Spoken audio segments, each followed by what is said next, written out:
ਜੀਤ ਸਿੰਘ ਸੰਧੂ ਦੇ ਨਾਵਲ ਉਦੋਂ ਤੇ ਹੁਣ ਦਾ 13ਵਾਂ ਭਾਗ। ਕਰਤਾਰੇ ਦੀ ਨੀਂਦ ਉੱਡ ਗਈ ਸੀ। ਉਹਦੀਆਂ ਰਾਤਾਂ ਜਾਗਦੀਆਂ ਹੀ ਨਿਕਲਦੀਆਂ।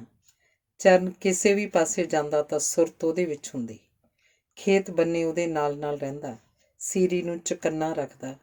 ਸੋਹਣ ਕਈ ਵਾਰ ਕਰਤਾਰੇ ਨੂੰ ਸੁਣਾ ਕੇ ਆਖ ਚੁੱਕਿਆ ਸੀ, ਇੱਕ ਵਾਰੀ ਤਾਂ ਨਿਸ਼ਾਨਾ ਗਲਤ ਲੱਗ ਸਕਦਾ ਹੈ, ਹਰ ਵਾਰੀ ਨਹੀਂ ਕਿਸਮਤ ਸਾਥ ਦਿੰਦੀ। ਕਫਨ ਸੁਆ ਕੇ ਰੱਖ ਲਿਆ ਜੋ ਮੌਕੇ ਤੇ ਭੱਜੇ ਫਿਰੋਂਗੇ, ਉਦੋਂ ਤਾਂ ਰੋਣ ਪਿੱਟਣ ਤੋਂ ਵੇਲ ਨਹੀਂ ਮਿਲਣੀ। ਜਦ ਇਹ ਗੱਲਾਂ ਸੋਹਣ ਕਰਦਾ ਸੀ ਤਾਂ ਕਰਤਾਰਾ ਪਾਣੀ ਵਾਂਗ ਪੀ ਜਾਂਦਾ। ਉਹਦਾ ਅੰਦਰ ਕੰਬ ਜਾਂਦਾ। ਉਹ ਵੀ ਸੋਚਦਾ ਮਨਾ, ਅੱਗੇ ਤਾਂ ਢੋ ਮੇਲਾ ਲੱਗ ਗਿਆ, ਨਹੀਂ ਦਿਲ ਦਾ ਤੇ ਮੋਢੇ ਦਾ ਕਿੰਨਾ ਕੁ ਫਾਸਲਾ ਸੀ। ਹਰ ਵਾਰੀ ਢੋ ਮੇਲੇ ਨਹੀਂ ਲੱਗਦੇ, ਜਦੋਂ ਹੁਣ ਉਹ ਮੂੰਹੋਂ ਮੂੰਹ ਆਖੀ ਜਾਂਦੇ ਹੈ, ਫਿਰ ਬਚਣ ਨੂੰ ਥਾਂ ਕਿੱਥੇ ਆ। ਕਰਤਾਰਾ ਚਾਹੁੰਦਾ ਸੀ ਕਿ ਚਰਨ ਨੂੰ ਪਿੰਡੋਂ ਪਾਸੇ ਕਰ ਦਿੱਤਾ ਜਾਵੇ। ਪਿੰਡ ਰਹਿ ਕੇ ਤਾਂ ਉਹਦੇ ਸਿਰ ਤੇ ਮੌਤ ਮੰਡਲਾਉਂਦੀ ਰਹੂ। ਪਾਸੇ ਕਿਤੇ ਮਾੜੀ ਮੋਟੀ ਨੌਕਰੀ ਵੀ ਮਿਲ ਗਈ ਤਾਂ। ਕਰਤਾਰੇ ਨੇ ਇਹੋ ਆਪਣਾ ਡਰ ਜਸਬੀਰ ਨੂੰ ਦੱਸਿਆ ਸੀ। ਫੁੱਫੜ ਜੀ ਐ ਨੌਕਰੀਆਂ ਕਿਤੇ ਧਰੀਆਂ ਪਈਆਂ, ਉਹ ਵੀ ਐਡੀ ਛੇਤੀ। ਜਸਬੀਰ ਵੀ ਚਾਹੁੰਦੀ ਸੀ ਕਿ ਟਾਲਾ ਕੀਤਾ ਜਾਏ। ਮਾੜਾ ਨਹੀਂ, ਪਰ ਟਾਲਾ ਕੀਤਾ ਕਿੱਥੇ ਜਾਵੇ। ਨੌਕਰੀ ਬਾਰੇ ਤਾਂ ਸੋਚਣਾ ਹੀ ਥੁੱਕੀ ਬੜੇ ਪਕਾਉਣ ਵਾਲੀ ਗੱਲ ਸੀ। ਮੇਰਾ ਇੱਕ ਜਾਣੂ ਆ, ਉਹਦਾ ਰਿਸ਼ਤੇਦਾਰ ਆ ਮੋਗੀ, ਡੈਰੀ 'ਚ ਚੰਗੇ ਰੁਤਬੇ 'ਤੇ। ਉਹਨੂੰ ਆਖ ਦਿਆਂਗੇ, ਨਾਲੇ ਨੇੜਾ ਵੀ ਆ। ਹਫ਼ਤੇ 10 ਦਿਨ ਹੀ ਗੇੜਾ ਮਾਰ ਗਿਆ। ਆਖ ਕਰਤਾਰਾ ਅੱਖਾਂ ਭਰ ਆਇਆ।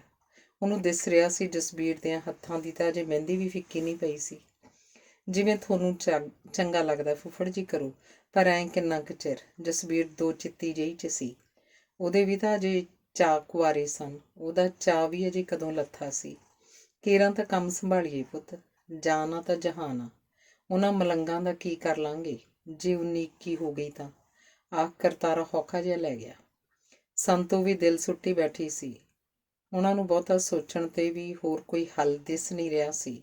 ਇਹ ਗੱਲ ਜਸਬੀਰ ਨੇ ਚਰਨ ਨਾਲ ਹਿਲਾਈ ਸੀ ਤਾਂ ਚਰਨ ਹੱਸ ਪਿਆ ਸੀ। ਕੀ ਗੱਲ ਆ, ਹੱਸ ਪਏ? ਗੱਲ ਨੂੰ ਤੁਸੀਂ ਹਾਸੇ ਨਾਲ ਨਾ ਲਓ। ਮੇਰਾ ਕਿਹੜਾ ਜੀਅ ਕਰਦਾ ਤੁਹਾਨੂੰ ਤੋਰਨ ਨੂੰ, ਪਰ ਕੋਈ ਵੱਡੀ ਬਿਪਤਾ ਆ ਪਈ ਉਸ ਨਾਲ ਤਾਂ ਪਾਸਾ ਹੀ ਚੰਗਾ। ਵੀਰੀਏ, ਹੁਣ ਮੈਂ ਗੀਦੀ ਕਿਵੇਂ ਬਣ ਜਾ? ਪਾਗਲ ਹੋਏ ਆ ਤੁਸੀਂ ਸਾਰਾ ਟੱਬਰ। ਡਰ ਕੇ ਪਿੰਡ ਛੱਡਣਾ ਤਾਂ ਗੀਦੀ ਪੁਣਾ ਹੀ ਹੋਊ ਨਾ। ਚਰਨ ਸਿਰ ਫੇਰ ਗਿਆ। ਗੀਦੀ ਪੁਣਾ ਨਹੀਂ, ਆਪਣੀ ਸਿਆਣਪ ਹੋਊ। ਤੂੰ ਇਹ ਸੋਚ, ਜੇ ਕੋਈ ਘਟਨਾ ਵਾਪਰ ਗਈ ਮੇਰਾ ਕੀ ਬਣੂ, ਇਹ ਸੋਚ ਤੂੰ। ਹੁਣ ਨਿਆਣਾ ਤੂੰ ਵੀ ਨਹੀਂ, ਉਹਨਾਂ ਬੰਦਿਆਂ ਦਾ ਭਰੋਸਾ ਨਹੀਂ ਰਿਹਾ। ਤਾਇਆ ਕਹਿੰਦਾ ਸੀ ਕੇਰਾਂ ਉੱਥੇ 10 ਦਿਨ ਤਾਂ ਲਾ ਆਵੇ, ਫੇਰ ਕੋਈ ਕਮਰੇ ਦਾ ਕਰਕੇ ਤੈਨੂੰ ਵੀ ਲੈ ਜਾਵੇ ਭਾਵੇਂ। ਅੱਛਾ, ਤੂੰ ਸ਼ਹਿਰਨ ਬਣਨ ਦਾ ਸੁਪਨਾ ਸੰਜੋਈ ਬੈਠੀ ਹੈ? ਚਰਨ ਜਸਬੀਰ ਦੀ ਵੱਖੀ 'ਚ ਉਂਗਲ ਖੋਪਦਾ ਹੋਇਆ ਬੋਲਿਆ। ਉਹ ਗੱਲ ਨੂੰ ਘੱਟੇ ਪਾਉਣੀ ਚਾਹੁੰਦਾ ਸੀ, ਪਰ ਪੈ ਨਹੀਂ ਰਹੀ ਸੀ। ਤੁਹਾਨੂੰ ਮੇਰੀ ਸਹੁੰ ਲੱਗੇ ਜੇ ਤੁਸੀਂ ਇਸ ਗੱਲ ਤੋਂ ਭੱਜੋ। ਤੁਸੀਂ ਇਹ ਸੋਚੋ ਭੂਆ ਫੁੱਫੜ 'ਤੇ ਕੀ ਬੀਤਦੀ ਹੋਊ। ਹਰ ਵੇਲੇ ਕੁਝ ਭੈੜਾ ਵਾਪਰਨ ਦੀ ਸੋਚ ਲੈ ਬੈਠੂ ਉਹਨਾਂ ਨੂੰ। ਮਾਂ ਸ਼ਾਮੋਂ ਪਹਿਲਾਂ ਹੀ ਮੰਜੇ 'ਤੇ ਪਈ ਆ। ਸੰਸੇ ਝੋਰੇ ਕਿੱਥੇ ਛੱਡਦੇ ਆ ਬੰਦੇ ਨੂੰ। ਜਸਬੀਰ ਕਿਸੇ ਦਾਨੀ ਬੁੜੀ ਵਾਂਗ ਬੋਲ ਰਹੀ ਸੀ। ਤੇਰੀ ਜੁਦਾਈ ਮੈਂ ਝੱਲੂ ਕਿਵੇਂ ਵੀਰੀਏ, ਇਹ ਤਾਂ ਸੋਚ। ਜਿਹੜੇ ਪਰਦੇਸਾਂ ਨੂੰ ਤੁਰ ਜਾਂਦੇ ਉਹ ਵੀ ਤਾਂ ਬੰਦੇ ਆ। ਮੋਗਾ ਕਿਹੜਾ ਕੈਨੇਡਾ ਅਮਰੀਕਾ ਵੀ ਆ ਨਹੀਂ ਹੋਣਾ। 1 ਘੰਟੇ 'ਚ ਬੱਸ ਲੈ ਜਾਂਦੀ ਆ। ਜਸਬੀਰ ਨੇ ਮਸਾਂ ਹੀ ਚਰਨ ਨੂੰ ਮਨਾਇਆ ਸੀ। ਉਹਦਾ ਵੀ ਦਿਲ ਪੁੱਛੀ ਜਾਣਦਾ ਸੀ। ਦਿਨ ਛਿਪ ਚੁੱਕਿਆ ਸੀ। ਪੰਛੀ ਆਪੋ ਆਪਣੇ ਆਲ੍ਹਣਿਆਂ ਵੱਲ ਉਡਾਰੀਆਂ ਭਰ ਰਹੇ ਸਨ। ਹਰ ਇੱਕ ਨੂੰ ਆਪਣੇ ਘਰਾਂ ਅੰਦਰ ਪਰਤਣ ਦੀ ਕਾਹਲੀ ਸੀ। ਹਾਲੀ ਪਾਲੀ ਘਰਾਂ ਨੂੰ ਮੁੜ ਰਹੇ ਸਨ। ਦਿਨ ਭਰ ਦੇ ਹੀ ਉਹੀ ਕਰਦੇ ਵਾਗੀ ਵੱਗ ਮਗਰ ਲੱਤਾਂ ਘੜੀਸ ਘੜੀਸ ਤੁਰ ਰਹੇ ਸਨ। ਅਸਮਾਨ 'ਤੇ ਗਰਦ ਚੜ੍ਹ ਰਹੀ ਸੀ। ਮਿੱਠੀ ਮਿੱਠੀ ਹਵਾ ਚੱਲ ਰਹੀ। ਹਵਾ ਨਾਲ ਬੀੜ ਦੀਆਂ ਟਾਹਲੀਆਂ ਦੇ ਪੱਤੇ ਇੱਕ ਦੂਜੇ 'ਚ ਟਕਰਾ ਸੰਗੀਤ ਪੈਦਾ ਕਰ ਰਹੇ ਸਨ। ਬੀੜ 'ਚ ਇੱਕ ਟਾਹਲੀ ਹੇਠ ਲਾਲ ਹੋਣੀ ਬੈਠੇ ਸਨ। ਥੰਮਣ ਕੱਦੀ ਤੇ ਭਾਣੇ ਵਾਲਾ ਜੈਬੀ ਪਤਾ ਨਹੀਂ ਕੀ ਘੁਸਰ ਮੁਸਰ ਜਿਹੀ ਕਰ ਰਹੇ ਸਨ। ਸੋਹਣ ਉਹਨਾਂ ਤੋਂ ਪਾਸੇ ਸੜਕ ਵਾਲੇ ਬੰਨੇ ਇਕੱਲਾ ਹੀ ਬੈਠਾ ਸੀ। ਉਹ ਨਾਲ ਹੀ ਥੋੜ੍ਹੀ ਜਿਹੀ ਦੂਰੀ 'ਤੇ ਕੋਠਿਆਂ 'ਚ ਡਾਕਾ ਮਾਰਨ ਦੀ ਤਿਆਰੀ 'ਚ ਸਨ। ਸਾਰਿਆਂ ਕੋਲ ਹਥਿਆਰ ਸੀ। ਥੰਮਣ ਕੋਲ 12 ਬੋਰ ਦਾ ਪਿਸਤੌਲ, ਬਾਕੀਆਂ ਕੋਲ ਬੰਦੂਕਾਂ ਸਨ। ਥੰਮਣ ਆਪਣੀ ਬੰਦੂਕ ਕਈ ਸਾਲ ਪਹਿਲਾਂ ਲਾਲ ਨੂੰ ਹੀ ਵੇਚ ਚੁੱਕਿਆ ਸੀ। ਮੁੜ ਬੋਤਲ ਕਰ ਲਾਗੇ। ਜੈਬੀ ਨੇ ਮਾਨੇ ਨੂੰ ਆਖ ਆਪਣੀ ਕਰੜ ਬਰੜੀ ਦਾੜੀ 'ਤੇ ਹੱਥ ਫੇਰਿਆ। ਉਹਦੀ ਲਾਲ ਨਾਲ ਚੰਗੀ ਉੱਠਣ ਬੈਠਣ ਸੀ ਤੇ ਸੀ ਵੀ ਸਿਰੇ ਦਾ ਦਲੇਰ। ਲਾਲ ਉਹਨੂੰ ਵੰਗਾਰ ਕੇ ਲਿਆਇਆ ਸੀ। ਜੈਬੀ ਨੇ ਕੁਝ ਦਿਨ ਪਹਿਲਾਂ ਲਾਲ ਹੋਣਾ ਦੀ ਮਦਦ ਨਾਲ ਆਪਣੇ ਪਿੰਡੋਂ ਘੋੜੀ ਕਲਵਾਈ ਸੀ। ਜੈਬੀ ਭਾਊ ਆਪਾਂ ਪਹਿਲਾਂ ਹੀ ਨਸ਼ੇ 'ਚ ਆਂ। ਵੇਖਿਆ ਜੇ ਕਿਤੇ ਸ਼ਰਾਬੀ ਹੋ ਜਾਓ। ਲਾਲ ਨੇ ਤਾਕੀਦ ਕੀਤੀ। ਉਹ ਮੁੜ ਭਾ ਜੱਟ 2 ਬੋਤਲਾਂ ਪੀ ਵੀ ਵੱਤ ਰਹਿੰਦਾ ਈ। ਭਾਊ ਤੁਸੀਂ ਆਪਣੀ ਫਿਕਰ ਕਰੋ। ਕੀ ਕਹਿੰਦਾ? ਨਾਲੇ ਮੈਨੂੰ ਮੁੜ ਤੁਸਾਂ ਦਾ ਸਾਹਿਬਜ਼ਾਦਾ ਹੀ ਵੱਧ ਖਿਲ ਰਿਹਾ ਲੱਗਦਾ ਈ। ਜੈਬੀ ਨੇ ਸੌਣ ਵੱਲ ਇਸ਼ਾਰਾ ਕੀਤਾ। ਥੰਮਣ ਉਸਲਵੱਟੇ ਜੇ ਲੈਂਦਾ ਬੋਲਿਆ, ਚਲੋ ਖਾਂ ਕੰਮ ਨਿਬੇੜੀਏ ਵੇਲੇ ਨਾਲ। ਬੈਠੇ ਕੀ ਕਰਦੇ ਆ ਕਿ ਝੂਠਾ? ਪਹਿਲਾਂ ਤਾਂ ਤੁਸੀਂ ਆਪਣੀ ਸੁਰ ਨੀਵੀਂ ਰੱਖੋ। ਜਦੋਂ ਬੋਲਦੇ ਆ ਸਾਰਾ ਮੂੰਹ ਖੋਲ੍ਹ ਲੈਂਦੇ ਆ। ਸੜਕ 'ਚ ਕੋਈ ਲਾਂਘੇ ਟਾਪੇ ਵਾਲਾ ਸੁਣ ਸਕਦਾ ਤੁਹਾਡੀਆਂ ਫੁਕਰੀਆਂ। ਨਾਲੇ ਖੇਤਾਂ ਵਾਲਿਆਂ ਨੂੰ ਤਾਂ ਤੁਰ ਜਾਣਦੀ ਏ। ਲਾਲ ਨੇ ਆਖਿਆ ਤਾਂ ਸੋਹਣ ਬੋਲਿਆ, ਜੋ ਉਹਨਾਂ ਕੋਲ ਰਿਸਕ ਆਇਆ ਸੀ। ਖੇਤਾਂ ਵਾਲੇ ਤੁਰ ਗਿਆ ਸਾਰੇ। ਨਾਲੇ ਆਪਾਂ ਕਿਹੜਾ ਚੋਰੀ ਕਰਨੀ ਆ, ਮਾਰਨਾ ਤਾਂ ਡਾਕਾ ਹੀ ਆ। ਫਿਰ ਉਹਨਾਂ ਕੁੱਤੇ ਖੁੱਲ੍ਹੇ ਛੱਡ ਦੇਣੇ ਆ। ਹੁਣ ਬੱਧੇ ਹੋਣਗੇ, ਫਿਰ ਕੁੱਤਿਆਂ ਨਾਲ ਨਜਿੱਠਾਂਗੇ ਕਿ ਆਪਣਾ ਕੰਮ ਕਰਾਂਗੇ। ਸੋਹਣ ਨੇ ਆਖਿਆ ਤਾਂ ਗੱਲ ਉਹਨਾਂ ਦੇ ਦਿਲ ਨੂੰ ਜੱਚ ਗਈ। ਕੁਝ ਚਿਰ ਬਾਅਦ ਹੀ ਉਹਨਾਂ ਬੀੜ 'ਚੋਂ ਨਿਕਲ ਦਲਬੀਰ ਕੇ ਘਰ ਨੂੰ ਘੇਰ ਲਿਆ। ਖੇਤ 'ਚ ਕੱਲਾ ਕਹਿਰਾ ਘਰ ਸੀ। ਸਕਿਆਂ ਸੋਧਰਿਆਂ ਦੇ ਘਰ ਕਾਫੀ ਪਾਸੇ ਆਪਣੇ ਖੇਤਾਂ 'ਚ ਸਨ। ਥੰਮਣ ਦੇ ਸੋਹਣ ਤਾਂ ਛੱਤ 'ਤੇ ਜਾ ਚੜ੍ਹੇ, ਦੂਜੇ ਥੱਲੇ ਰਹਿ ਗਏ। ਦਲਬੀਰ ਤੇ ਲਖਵੀਰ ਘਰ ਨਹੀਂ ਸਨ, ਸ਼ਹਿਰ ਗਏ ਸੀ ਪਟਵਾਰੀ ਕੋਲ। ਸੀਰੀ ਪਿੰਡ ਵਾਲੇ ਖੇਤ ਪਾਣੀ ਦੀ ਵਾਰੀ 'ਤੇ ਸਨ। ਤੀਵੀਆਂ ਤੇ ਬਜ਼ੁਰਗ ਹੀ ਸੀ ਜਿਨ੍ਹਾਂ ਨੂੰ ਉਹਨਾਂ ਨੇ ਕਾਬੂ ਕਰ ਲਿਆ। ਦਲਬੀਰ ਕਿਹਾ ਕੱਲ੍ਹ ਨੂੰ ਬੈ ਲਈ ਜ਼ਮੀਨ ਦੀ ਰਜਿਸਟਰੀ ਕਰਾਉਣੀ ਸੀ। ਆੜਤ ਤੋਂ ਪੈਸੇ ਚੱਕ ਘਰੇ ਰੱਖੀ ਬੈਠੇ ਸਨ। ਸੌਖਾ ਘਰ ਸੀ। ਘਰੇ ਸੋਨਾ ਵੀ ਬਥੇਰਾ ਸੀ। ਅੱਗ ਲਾਈ ਨਹੀਂ ਸੀ ਮੁੱਕਦੀ। ਲਾਲ ਹੋਣਾ ਨੂੰ ਵੀ ਗੁਆਂਢੀ ਪਿੰਡ ਦੇ ਹੋਣ ਕਰਕੇ ਕਾਫੀ ਜਾਣਕਾਰੀ ਸੀ। ਥਾਣੇਦਾਰ ਸ਼ਰਮੇ ਨੇ ਵੀ ਆਪਣੇ ਸਰੋਤਾਂ ਰਾਹੀਂ ਟੋਹ ਲਾਈ ਸੀ। ਬੁੜਾ ਉਹਨਾਂ ਪੱਗ ਨਾਲ ਨੂੜ ਮੰਜੇ 'ਤੇ ਸੁੱਟ ਦਿੱਤਾ। ਜਨਾਨੀਆਂ ਭੇਡਾਂ ਵਾਂਗ ਇਕੱਠੀਆਂ ਕਰਕੇ 2-2 ਘਸੁੰਨ ਮਾਰੇ ਤਾਂ ਚਾਬੀਆਂ ਮਿਲ ਗਈਆਂ। ਨਾ ਮਿਲਦੀਆਂ ਤਾਂ ਜੰਦਰਿਆਂ ਹਥੌੜਿਆਂ ਦੀ ਇੱਕ ਮਾਰਨੀ ਝੱਲਣੀ ਸੀ। ਜੈਬੀ ਤਾਂ ਉਹਨਾਂ ਦੀਆਂ ਕੰਨਾਂ 'ਚ ਪਾਈਆਂ ਵਾਲੀਆਂ ਨੂੰ ਵੀ ਹੱਥ ਮਾਰ ਗਿਆ ਸੀ। ਕੱਦੀ ਨੂੰ ਇਹ ਹਰਕਤ ਚੰਗੀ ਨਹੀਂ ਲੱਗੀ ਸੀ। ਕੇਰਾਂ ਨਿੱਕੇ ਹੁੰਦੇ ਤੋਂ ਉਹਦੇ ਬਾਪੂ ਨੇ ਉਹਦੀ ਮਾਂ ਦੇ ਤੁੰਗਲ ਐਂ ਖਿੱਚੇ ਸਨ। ਕੰਨਾਂ 'ਚੋਂ ਲਹੂ ਨਿਕਲ ਆਇਆ ਸੀ। ਕਦੀ ਇੱਕ ਹੌਕਾ ਲੈ ਕੇ ਰਹਿ ਗਿਆ। ਉਹਨੇ ਆਪਣੇ ਸਿਰ ਨੂੰ ਝੰਜਕਾ ਜਿਹਾ ਦੇ ਕੇ ਆਪਣੇ ਆਪ ਨੂੰ ਸਾਵਾਂ ਕੀਤਾ। ਲਾਲ ਹੋਣਾ ਸੰਦੂਕਾਂ ਦੇ ਜੰਦਰੇ ਖੋਲ੍ਹ ਦਿੱਤੇ। ਜਿਸ ਸੰਦੂਕ ਵੱਲ ਬੁੜੀ ਨੇ ਇਸ਼ਾਰਾ ਕੀਤਾ ਸੀ ਉਸ ਵਿੱਚੋਂ ਇੱਕ ਅਟੈਚੀ ਵਿੱਚ ਰੱਖੇ ਨੋਟ ਮਿਲ ਗਏ। ਟੂਮਾਂ ਵੀ ਉੱਥੇ ਮਿਲ ਗਈਆਂ। ਕੱਦੀ ਵੇਖ ਹੈਰਾਨ ਰਹਿ ਗਿਆ ਸੀ। ਉਹਦੀ ਮਾਂ ਨੂੰ ਤੁੰਗਲਾਂ ਤੋਂ ਬਾਅਦ ਕਦੀ ਨੱਕ ਦਾ ਕੋਕਾ ਨਹੀਂ ਜੁੜਿਆ ਸੀ। ਇੱਥੇ ਟੂਮਾਂ ਦਾ ਢੇਰ ਲੱਗਾ ਪਿਆ ਸੀ। ਜੀ ਕੀਤਾ ਉਹ ਸਾਰੀਆਂ ਟੂਮਾਂ ਲਾਲ ਹੋਣਾ ਤੋਂ ਖੋਹ ਆਪਣੀ ਮਾਂ ਅੱਗੇ ਜਾ ਕੇ ਢੇਰੀ ਕਰ ਦੇਵੇ। ਉਹਨਾਂ ਫਿਰ ਜ਼ਿਆਦਾ ਚਿਰ ਨਹੀਂ ਲਾਇਆ ਸੀ। ਘਰ ਨੂੰ ਹੁੰਝਾਵਾਂ ਰੁੜੰਤਰ ਹੋ ਗਏ ਸਨ। ਜਾਂਦੇ ਜਾਂਦੇ ਬੁੜੇ ਨੂੰ ਖੋਲ੍ਹ ਗਏ ਤਾਂ ਘਰ ਦੀਆਂ ਮਾਲਕਣਾਂ ਨੂੰ ਬੁੜੇ ਨੇ ਹੀ ਅੰਦਰੋਂ ਕੱਢਿਆ। ਪਹਿਲਾਂ ਤਾਂ ਉਹ ਡੌਰ ਭੌਰ ਇੱਕ ਦੂਜੇ ਵੱਲ ਝਾਕਦੇ ਰਹੇ। ਫਿਰ ਉਹਨਾਂ ਨੂੰ ਜਿਵੇਂ ਰੌਲਾ ਪਾਉਣ ਦਾ ਖਿਆਲ ਆਇਆ। ਜਨਾਨੀਆਂ ਕੁੱਤਿਆਂ ਨੂੰ ਗਾਲਾਂ ਕੱਢ ਰਹੀਆਂ ਸਨ ਜਿਹੜੇ ਪਤਾ ਨਹੀਂ ਕਿਉਂ ਅੱਜ ਚੁੱਪ ਧਾਰ ਗਏ ਸਨ। ਚੌਂ ਨਹੀਂ ਕੀਤੀ ਸੀ। 5-7 ਕਿੱਲਿਆਂ ਦੀ ਦੂਰੀ 'ਤੇ ਹੀ ਜਿਹੜੇ ਉਹਨਾਂ ਦੇ ਸਕੇ ਸੋਧਰੇ ਆਪਦੇ ਖੇਤਾਂ 'ਚ ਬੈਠੇ ਸਨ। ਪਿੱਟ ਪਟੌੜਾ ਸੁਣ ਭੱਜੇ ਆਏ। ਉਹਨਾਂ ਭਾਣੇ ਕੋਈ ਹਰਜ ਮਰਜ ਹੋ ਗਈ ਸੀ। ਜਨਾਨੀਆਂ ਤਾਂ ਐਂ ਹੀ ਸੋਚਦੀਆਂ ਆ ਰਹੀਆਂ ਸਨ ਕਿ ਭਾਈ ਬੰਦੇ ਦਾ ਕੀ ਭਰੋਸਾ, ਸਾਹ ਆਵੇ ਆਵੇ, ਨਾ ਆਵੇ ਨਾ ਹੀ ਆਵੇ, ਕੀ ਪਤਾ ਲੱਗਦਾ। ਇੱਕ ਜਣੀ ਤਾਂ ਭੱਜੀ ਆਉਂਦੀ ਬਹੁਤ ਕੁਝ ਸੋਚਦੀ ਆ ਰਹੀ ਸੀ ਕਿ ਕਿਹਨੂੰ ਕੁਝ ਹੋਇਆ ਹੋਊ। ਬੰਦੇ ਦਾ ਕੀ ਆ, ਬਿੰਦ ਲੱਗਦਾ ਮੁੱਕਣ ਨੂੰ। ਬਿਜਲੀ ਲੱਗੀ ਹੋਊ, ਕਿਹਨੂੰ ਲੱਗੀ ਹੋਊ। ਆ ਤਾਂ ਸਾਡਾ ਖੇਤਾਂ ਵਾਲਿਆਂ ਦਾ ਯਾਬਾ। ਕੀੜਾ ਪਤੰਗਾ ਵੀ ਲੜ ਸਕਦਾ। ਬਾਖਰੂ ਬਾਖਰੂ ਦਾਤਿਆ ਸੁੱਖ ਰੱਖੀ, ਤੇਰੇ 'ਤੇ ਹੀ ਢੋਈ ਆ। ਉਹ ਡਿੱਗਦੀਆਂ ਢਹਿੰਦੀਆਂ ਵੱਟ ਭੱਜੀਆਂ ਆਈਆਂ ਸਨ। ਹਨੇਰਾ ਵੱਧ ਰਿਹਾ ਸੀ। ਗੁਆਂਢੀ ਘਰੇ ਬੜੇ ਸਨ ਤਾਂ ਇਹੋ ਜਿਹੀ ਕੋਈ ਗੱਲ ਨਹੀਂ ਸੀ। ਮੌਤ ਦਾ ਫਰਿਸ਼ਤਾ ਨਹੀਂ ਆਇਆ ਸੀ। ਇਹ ਤਾਂ ਡਾਕੂ ਆਏ ਸਨ ਜਿਹੜੇ ਨਕਦਊ ਤੇ ਸੋਨਾ ਹੂੰਝ ਤੁਰਦੇ ਬਣੇ ਸਨ। ਲਖਵੀਰ ਤੇ ਦਲਵੀਰ ਵੀ ਸ਼ਹਿਰੋਂ ਆਏ ਤਾਂ ਅੱਗੇ ਕਹਾਣੀ ਹੋਰ ਬਣੀ ਪਈ ਸੀ। ਉਹਨਾਂ ਪਹਿਲਾਂ ਕੁੱਤਿਆਂ ਦੇ ਕੁਟਾਪਾ ਚਾੜਿਆ, ਫਿਰ ਸੀਰੀਆਂ ਦੇ ਵਰ ਪਏ। ਜਿਹੜੇ ਵਿਚਾਰੇ ਪਿੰਡ ਵਾਲੇ ਖੇਤੋਂ ਤੁਰੇ ਆਏ ਸਨ, ਜੇ ਹੁੰਦੇ ਵੀ ਤਾਂ ਕੀ ਕਰ ਲੈਂਦੇ, ਬੰਦੂਕਾਂ ਅੱਗੇ ਕੀ ਜ਼ੋਰ। ਲਖਵੀਰ ਤੇ ਦਲਵੀਰ ਦੀਆਂ ਵਹੁਟੀਆਂ ਫਿਰ ਪਿੱਟਣ ਲੱਗ ਪਈਆਂ। ਜਿਹੜੇ ਬੱਚੇ ਹੁਣ ਤੱਕ ਰਜਾਈਆਂ ਤਲਾਈਆਂ 'ਚ ਲੁਕ ਸਾਹ ਘੁੱਟੀ ਪਏ ਸਨ ਉਹ ਵੀ ਡਾਡਾ ਮਾਰਨ ਲੱਗ ਪਏ। ਬੁੜੀ ਤਾਂ ਪੱਟਾਂ 'ਤੇ ਹੱਥ ਮਾਰ ਰਹੀ ਸੀ। ਕਿਹੜਾ ਪੁੱਤ ਪਿੱਟੜਾ ਸਾਡੇ ਪਿੰਡ ਨਹਾ ਗਿਆ। ਦੁਸ਼ਟੋ, ਤੁਹਾਨੂੰ ਢੋਈ ਨਾ ਮਿਲੇ ਇਹੋ ਜਿਹਿਆਂ ਨੂੰ ਕਿਤੇ। ਹਾਏ ਮੇਰੀ ਸੱਗੀ ਨਾਲੇ ਫੁੱਲ, ਮੈਂ ਤਾਂ ਹੁਣ ਤੱਕ ਸੰਭਾਲ ਰੱਖੀ ਸੀ। ਵੇ ਦਲਵੀਰਿਆ ਪੁੱਤ, ਤੁਹਾਡੇ ਬਾਪੂ ਦਾ ਕੈਂਠਾ ਵੇ ਪੂਰੇ 10 ਤੋਲੇ ਆਂਦਾ ਸੀ। ਤੈਨੂੰ ਕਿੰਨੀ ਵਾਰ ਆਖਿਆ ਸੀ ਮਾਂ ਜੀ ਇਹ ਪੁਰਾਣੀਆਂ ਟੂਮਾਂ ਬਣਾ ਕੇ ਸਾਨੂੰ ਰਾਣੀ ਹਾਰ ਬਣਵਾ ਦਿਓ ਨਵੇਂ ਫੈਸ਼ਨ ਦੇ। ਤੂੰ ਕਿਹੜਾ ਮੰਨੀ। ਤੂੰ ਤਾਂ ਐਂ ਸਾਂਭੀ ਬੈਠੀ ਸੀ, ਭਾਵੇਂ ਜਿਵੇਂ ਮਰਨ ਲੱਗੀ ਨਾਲ ਲੈ ਜਾਏਂਗੀ। ਹਿੱਕ 'ਤੇ ਧਰ ਕੇ ਲਖਵੀਰ ਦੀ ਵਹੁਟੀ ਨੇ ਕਿਹਾ। ਭਾਈ ਵੀ ਕਿਵੇਂ ਦੇ ਦਿੰਦੀ, ਨਾਲੇ ਤੁਹਾਨੂੰ ਕਿਹੜਾ ਘੱਟ ਹੈ ਰਾਣੀ ਹਾਰਾਂ ਦਾ। ਖਸਮ ਆਖੇ ਲੱਗਦੇ ਆ ਕੁਝ ਬਣਾਈ ਚਲੋ। ਹਾਏ ਵੀ ਲਖਵੀਰਿਆ ਮੇਰੀ ਕੁੜਤੀ ਦੇ ਬਟਨ ਵੇ। ਚੁੱਪ ਨਹੀਂ ਕਰਦੀਆਂ ਤੁਹਾਡੀ ਮਾਂ ਨੂੰ ਇੱਕੋ ਸਾਹ ਲੱਗੀਆਂ ਪਈਆਂ ਧਿਆਈ ਢਾਂਡੀ ਵਾਂਗੂ। ਦਲਬੀਰ ਨੇ ਦਬਕਾ ਮਾਰਿਆ ਤਾਂ ਉਹ ਚੁੱਪ ਕੀਤੀਆਂ ਨਹੀਂ ਆਪੋ ਆਪਣੀ ਤੂਤੀ ਵਜਾ ਰਹੀਆਂ ਸਨ। ਫਿਰ ਉਹ ਦੋਵੇਂ ਭਰਾ ਸਕੀਮ ਕਰ ਸ਼ਹਿਰ ਨੂੰ ਤੁਰ ਗਏ। ਥਾਣੇ ਇਤਲਾਹ ਵੀ ਜ਼ਰੂਰੀ ਸੀ। ਸੀਰੀ ਭੁੱਖਣ ਭਾਣੇ ਠੰਡੇ ਚੁੱਲ੍ਹਿਆਂ ਵੱਲ ਝਾਕ ਰਹੇ ਸਨ। ਰਾਤ ਕਾਫੀ ਬੀਤ ਚੁੱਕੀ ਸੀ। ਲਾਲ ਤੇ ਥੰਮਣ ਵਲ ਫੇਰ ਪਾ ਥਾਣੇ ਵੱਜੇ ਸਨ। ਸੋਹਣ ਤੇ ਕੱਦੀ ਨੂੰ ਉਹਨਾਂ ਰਾਹੋਂ ਕਰਾ ਪਿੰਡ ਤੋਰ ਦਿੱਤਾ ਸੀ। ਜੈਬੀ ਆਪਣੇ ਪਿੰਡ ਨੂੰ ਵਗ ਗਿਆ ਸੀ। ਲਾਲ ਨੇ ਥਾਣੇ ਦੀ ਡਿਊਟੀ ਅੱਗੇ ਖੜੇ ਸੰਤਰੀ ਤੋਂ ਪੁੱਛਿਆ, ਸ਼ਰਮਾ ਹੈ? ਲਾਲ ਦਾ ਥਾਣੇ ਆਮ ਹੀ ਆਉਣਾ ਜਾਣਾ ਕਰਕੇ ਸਾਰੇ ਪੁਲਸੀਏ ਵਾਕਫ ਸਨ। ਸੰਤਰੀ ਨੇ ਹੈ ਆਖ ਕੁਆਟਰਾਂ ਵੱਲ ਇਸ਼ਾਰਾ ਕਰਤਾ। ਸ਼ਰਮੇ ਦੇ ਕੁਆਟਰ 'ਚ ਡਿਊਟੀ ਲੰਘ ਥਾਣੇ ਵਿੱਚ ਦੀ ਵੀ ਜਾਇਆ ਜਾਂਦਾ ਸੀ। ਬਾਹਰ ਰੋਡ ਵੱਲ ਵੀ ਕਲੋਨੀਆਂ ਦੇ ਦਰਵਾਜ਼ੇ ਤਾਂ ਸਨ, ਪਰ ਘੁੰਮ ਕੇ ਆਉਣਾ ਪੈਂਦਾ ਸੀ। ਉਹ ਡਿਊਟੀ ਲੰਘਦੇ ਪਹਿਲਾਂ ਹੀ ਮੰਦਰੀ ਸਿਪਾਹੀ ਦੀ ਆਵਾਜ਼ ਸੁਣਾਈ ਦਿੱਤੀ, ਬਾਈ ਆ ਜਾ ਇੱਧਰ। ਆਖ ਮੰਦਰੀ ਸਿਪਾਹੀ ਉਹਨਾਂ ਨੂੰ ਅੰਦਰ ਲੈ ਗਿਆ। ਅੱਗੇ ਸ਼ਰਮਾ ਵਿਸਕੀ ਨੂੰ ਸੜਾਕੇ ਮਾਰ ਰਿਹਾ ਸੀ।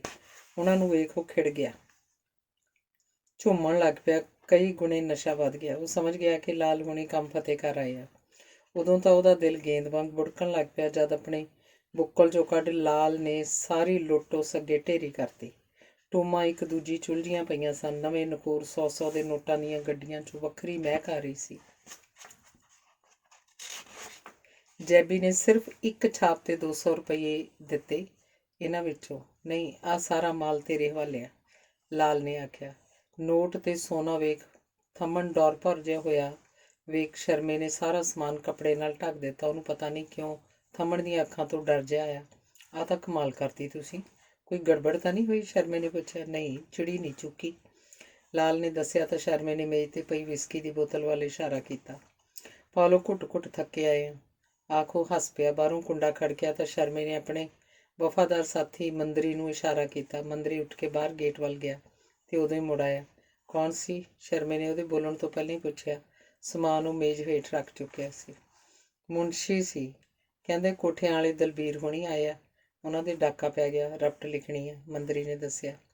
ਉਹਨੂੰ ਕਹਿਣਾ ਸੀ ਰਪਟ ਲਿਖ ਕੇ ਉਹਨਾਂ ਨੂੰ ਡੰਡੀ ਪਾਉਂਦਾ, ਨਾਲੇ ਰਪਟ ਮੈਂ ਲਿਖਣੀ ਆ। ਸਾਲਾ ਇਹ ਆਪਣਾ ਮੁਨਸ਼ੀ ਵੀ ਨਾ ਸੁੰਦਕਾਂ ਲੈਣ ਨੂੰ 20 ਵਰਗਾ। ਚੱਲ ਤੂੰ ਚੱਲ, ਮੈਂ ਤੇਰੇ ਮਗਰ ਹੀ ਆਇਆ। ਨਹੀਂ, ਤੂੰ ਇੱਥੇ ਹੀ ਬੈਠ, ਆਪਦੀ ਆਂਟੀ ਨੂੰ ਆਖ ਰੋਟੀ ਬਣਾਵੇ, ਮੈਂ ਹੁਣੇ ਆਇਆ। ਆਖ ਸ਼ਰਮਾ ਤੁਰ ਗਿਆ। ਉਹ ਪੰਡਤਾਣੀ ਨੂੰ ਲਾਲ ਹੋਣਾ ਕੋਲ ਸੁੰਨੀ ਨਹੀਂ ਛੱਡ ਕੇ ਜਾਣੀ ਚਾਹੁੰਦਾ ਸੀ। ਲਖਵੀਰ ਤੇ ਦਲਬੀਰ ਨੇ ਆਪਣੀ ਜੀਪ ਥਾਣੇ ਦੇ ਮੁੱਖ ਗੇਟ ਦੇ ਬਾਹਰ ਹੀ ਘਲਿਆਰੀ ਤੇ ਥਾਣੇ ਦੀ ਡਿਊਟੀ ਕੋਲ ਆਏ ਤਾਂ ਦਰਵਾਜ਼ਾ ਬੰਦ ਸੀ। ਡਿਊਟੀ ਤੇ ਬਾਹਰ ਕੋਈ ਹੈ ਹੀ ਨਹੀਂ ਸੀ। ਅੰਦਰੋਂ ਆਉਂਦੀ ਸੰਤਰੀ ਦੇ ਭਾਰੀ ਬੂਟਾਂ ਦੀ ਆਵਾਜ਼ ਸਾਫ਼ ਸੁਣ ਰਹੀ ਸੀ। ਠੱਕ ਠੱਕ, ਕਿਤੇ ਦੂਰ ਹੋ ਜਾਂਦੀ, ਕਿਤੇ ਨੇੜੇ ਹੋ ਜਾਂਦੀ। ਸਾਫ਼ ਪਤਾ ਲੱਗਦਾ ਸੀ ਕਿ ਸੰਤਰੀ ਮੇੜ ਪਏ ਬੱਦਲ ਵਾਂਗ ਗੇੜੇ ਪਿਆ ਫਿਰਦਾ। ਲਖਵੀਰ ਨੇ ਗੇਟ 'ਤੇ ਧੱਫੇ ਜੇ ਮਾਰਦਿਆਂ ਹਾਕ ਵੀ ਮਾਰੀ। ਭਾਰੀ ਦਰਵਾਜ਼ੇ ਦੀ ਬਾਰੀ ਚੀਂ ਕਰਕੇ ਖੁੱਲ੍ਹੀ। ਸੰਤਰੀ ਨੇ ਕੱਚੂ ਕੁੰਮੇ ਵਾਂਗ ਧੌਣ ਬਾਹਰ ਕੱਢੀ। ਮੂੰਹ 'ਚੋਂ ਸ਼ਰਾਬ ਦੀ ਹਵਾੜ ਆਈ। ਅਸੀਂ ਨਵੇਂ ਪਿੰਡ ਵਾਲੇ ਸਰਦਾਰ ਹਾਂ, ਸ਼ਰਮੇ ਨੂੰ ਮਿਲਣਾ, ਦਲਬੀਰ ਬੋਲਿਆ। ਸਰਦਾਰ ਤਾਂ ਹੋਵੋਗੇ, ਪਰ ਆਹ ਕਿਹੜਾ ਵੇਲਾ ਹੈ ਸ਼ਰਮੇ ਨੂੰ ਮਿਲਣ ਦਾ?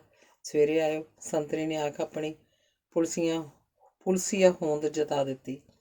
ਤੇਰਾ ਵੀ ਖਾਣ ਪੀਣ ਕਰਾਂਗੇ, ਤੂੰ ਪਾਸੇ ਹਟ ਮਾੜਾ ਜਿਹਾ, ਦਲਬੀਰ ਨੇ ਆਖਿਆ। ਉਦੋਂ ਹੀ ਮੁਨਸ਼ੀ ਦੀ ਆਵਾਜ਼ ਆਈ, ਕੌਣ ਆ ਸੁੱਚਿਆ ਓਏ? ਨਵੇਂ ਪਿੰਡੋਂ ਆ ਜੀ ਕੋਈ ਦਲਬੀਰ ਹੋਣੀ। ਆ ਜਾਣ ਦੇ ਦੀ ਆਵਾਜ਼ ਦੇ ਨਾਲ ਹੀ ਸੰਤਰੀ ਬਾਰੀ ਤੋਂ ਪਾਸੇ ਹੋ ਗਿਆ। ਮੁਨਸ਼ੀ ਆਪਣੇ ਦਫ਼ਤਰ 'ਚ ਜਾ ਬੈਠਾ ਸੀ। ਡਿਊਟੀ ਦੀ ਹਵਾਲਾਤ 'ਚ ਮੁੱਤਰ ਝਾਕੀ ਜਾਂਦੇ ਦੋ ਹਵਾਲਾਤੀਆਂ ਵੱਲ ਵੇਖਦੇ ਉਹ ਮੁਨਸ਼ੀ ਅੱਗੇ ਜਾ ਖੜੇ। ਮੁਨਸ਼ੀ ਨੂੰ ਆਪਣਾ ਆਉਣਾ ਦੱਸਿਆ ਤੇ ਸ਼ਰਮੇ ਨੂੰ ਮਿਲਣ ਦੀ ਤਾਕੀਦ ਕੀਤੀ। ਸਵੇਰੇ ਆ ਜਾਂਦੇ, ਇਸ ਵੇਲੇ ਬਾਹਮਣ ਦੇ ਡਾਕੂ ਹੱਥ 'ਚ ਵੜਿਆ। ਮੁਨਸ਼ੀ ਦਾ ਜੀ ਤਾਂ ਕਰਦਾ ਸੀ ਆਖ ਦੇਵੇ, ਪਰ ਡਰਦਾ ਵੀ ਸੀ ਕਿ ਉਹ ਸਿਆਸੀ ਪਹੁੰਚ ਵਾਲੇ ਬੰਦੇ ਨਾ ਹੋਣ। ਵਹਿੜਾਪਣ ਠੀਕ ਨਹੀਂ ਸੀ। ਉਹਨਾਂ ਨੂੰ ਬਿਠਾ ਕੇ ਸ਼ਰਮੇ ਵੱਲ ਤੁਰ ਗਿਆ ਸੀ। ਆਓ ਵੀ ਸਰਦਾਰੋ, ਕਿਵੇਂ ਆਉਣਾ ਹੋਇਆ? ਸੁੱਖ ਹੈ ਇਸ ਵੇਲੇ? ਸ਼ਰਮਾ ਦਫ਼ਤਰ 'ਚ ਮੁਨਸ਼ੀ ਵਾਲੀ ਕੁਰਸੀ 'ਤੇ ਹੀ ਆ ਬੈਠਾ। ਦਲਬੀਰ ਹੁਣੀ ਪਹਿਲਾਂ ਹੀ ਬੈਠੇ ਸੀ। ਜਦੋਂ ਕੋਈ ਥਾਣੇ ਆਉਂਦਾ ਜਨਾਬ ਸੁੱਖੀ ਤਾਂ ਨਹੀਂ ਹੁੰਦੀ, ਲਖਵੀਰ ਨੇ ਆਖਿਆ। ਉਹ ਪਹਿਲਾਂ ਵੀ ਮਾੜਾ ਮੋਟਾ ਸ਼ਰਮੇ ਨੂੰ ਜਾਣਦਾ ਸੀ। ਉਹਨੇ ਆਪਣੇ ਘਰ ਵੱਜੇ ਡਾਕੇ ਬਾਰੇ ਦੱਸਤਾ। ਕੋਈ ਆਦਮੀ ਸਿਆਣਿਆਂ ਵੀ ਕਿ? ਸ਼ਰਮੇ ਨੇ ਫਿਲਮ ਸ਼ਾਨ ਦੇ ਕੁਲਭੂਸ਼ਣ ਖਰਬੰਦੇ ਵਾਂਗ ਆਪਣੀ ਟੋਟਣ 'ਤੇ ਹੱਥ ਫੇਰਿਆ। ਨਹੀਂ, ਰੌਲ ਬੌਲਾ ਜਿਹਾ ਸੀ, ਸਿਆਣ ਕਾਹਦੀ ਆਉਣੀ ਸੀ? ਨਾਲੇ ਅਸੀਂ ਤਾਂ ਘਰ ਹੀ ਨਹੀਂ ਸੀ। ਬਾਪੂ ਤੇ ਜਨਾਨੀਆਂ ਸਨ, ਉਹਨਾਂ ਦੇ ਮੂੰਹ ਵੀ ਬੱਧੇ ਸਨ। ਦਲਬੀਰ ਨੇ ਆਪਣੀ ਸਾਹਮਣੀ ਕੰਧ ਦੇ ਬੋੜੇ ਮੂੰਹ ਵਾਲੀ ਮਹਾਤਮਾ ਗਾਂਧੀ ਤੇ ਤਸਵੀਰ ਵੱਲ ਝਾਕਦਿਆਂ ਆਖਿਆ। ਸਵੇਰੇ ਆਵਾਂਗੇ ਅਸੀਂ, ਤੇਲ ਪਾਣੀ ਕਰਜਾ। ਮੁਨਸ਼ੀ ਤੂੰ ਰਪਟ ਲਿਖ ਲਾ। ਆਖ ਸ਼ਰਮਾ ਦਲਬੀਰ ਦੀ ਭਾਰੀ ਜੇਬ ਵੱਲ ਝਾਕਿਆ। ਆ 500 ਆ। ਦਲਬੀਰ ਨੇ 100 ਦੇ 5 ਨੋਟ ਸ਼ਰਮੇ ਵੱਲ ਵਧਾਏ ਤਾਂ ਸ਼ਰਮੇ ਨੇ ਨੋਟ ਆਪਣੀ ਜੇਬ ਹਵਾਲੇ ਕਰਦਿਆਂ ਆਖਿਆ, ਮੁਨਸ਼ੀ ਨੂੰ ਦਿੰਦੇ ਜਾਇਆ ਜੇ ਚਾਹ ਪਾਣੀ। ਆਖ ਸ਼ਰਮਾ ਕੁਰਸੀ ਤੋਂ ਉੱਠਦਾ ਬੋਲਿਆ ਤੇ ਜਾਂਦਾ ਜਾਂਦਾ ਮੁਨਸ਼ੀ ਨੂੰ ਗੁੱਝਾ ਇਸ਼ਾਰਾ ਵੀ ਕਰ ਗਿਆ। ਸ਼ਰਮਾ, ਲਾਲ, ਥੰਮਣ ਤੇ ਮੰਦਰੀ ਸਿਪਾਹੀ ਅੱਧੀ ਰਾਤ ਤੱਕ ਬੈਠੇ ਸ਼ਰਾਬ ਪੀਂਦੇ ਰਹੇ। ਸ਼ਰਮੇ ਨੇ ਅੱਧ ਰੱਖ ਬਾਕੀ ਮਾਲ ਲਾਲ ਹਵਾਲੇ ਕਰ ਦਿੱਤਾ। ਸ਼ਰਮਾ ਕੁਝ ਨੋਟ ਮੁੰਦਰੀ ਨੂੰ ਦੇ ਆਪਣੀ ਦਰਿਆ ਦਿਲੀ ਵਿਖਾ ਗਿਆ, ਪਰ ਥੰਮਣ ਨੂੰ ਧੱਕਾ ਜਿਹਾ ਲੱਗਾ। ਮਨਾ, ਇਸ ਪੁਲਸੀਏ ਮੰਦਰੀ ਨੇ ਡੱਕਾ ਤੋੜ ਕੇ ਦੂਰਾ ਨਹੀਂ ਕੀਤਾ। ਸ਼ਰਮਾ ਆਪਣੀ ਲਿਹਾਜ਼ ਫਿਰ ਵੀ ਪਾਲ ਗਿਆ। ਇੱਕ ਮੈਂ ਜਿਹਦੇ ਹੱਥ ਤੇ ਲਾਲ ਨੇ ਖੋਟੀ ਦਵਾਨੀ ਨਹੀਂ ਧਰੀ। ਅਸੀਂ ਬੀਂਡੀ ਪਾਈ ਰੱਖਦੇ ਹਾਂ ਸਾਰੇ ਕੰਮ ਨੂੰ ਕਿ ਝੂਠਾ ਮੈਨੂੰ ਕੀ ਮਿਲਦਾ ਰਿਹਾ। ਥੰਮਣ ਗਿਣਤੀਆਂ ਮਿੰਤੀਆਂ ਜੀਆਂ ਚ ਪਿਆ, ਕੜੀ ਦੇ ਵਾਲਾਂ ਉਫਣਦਾ ਰਿਹਾ।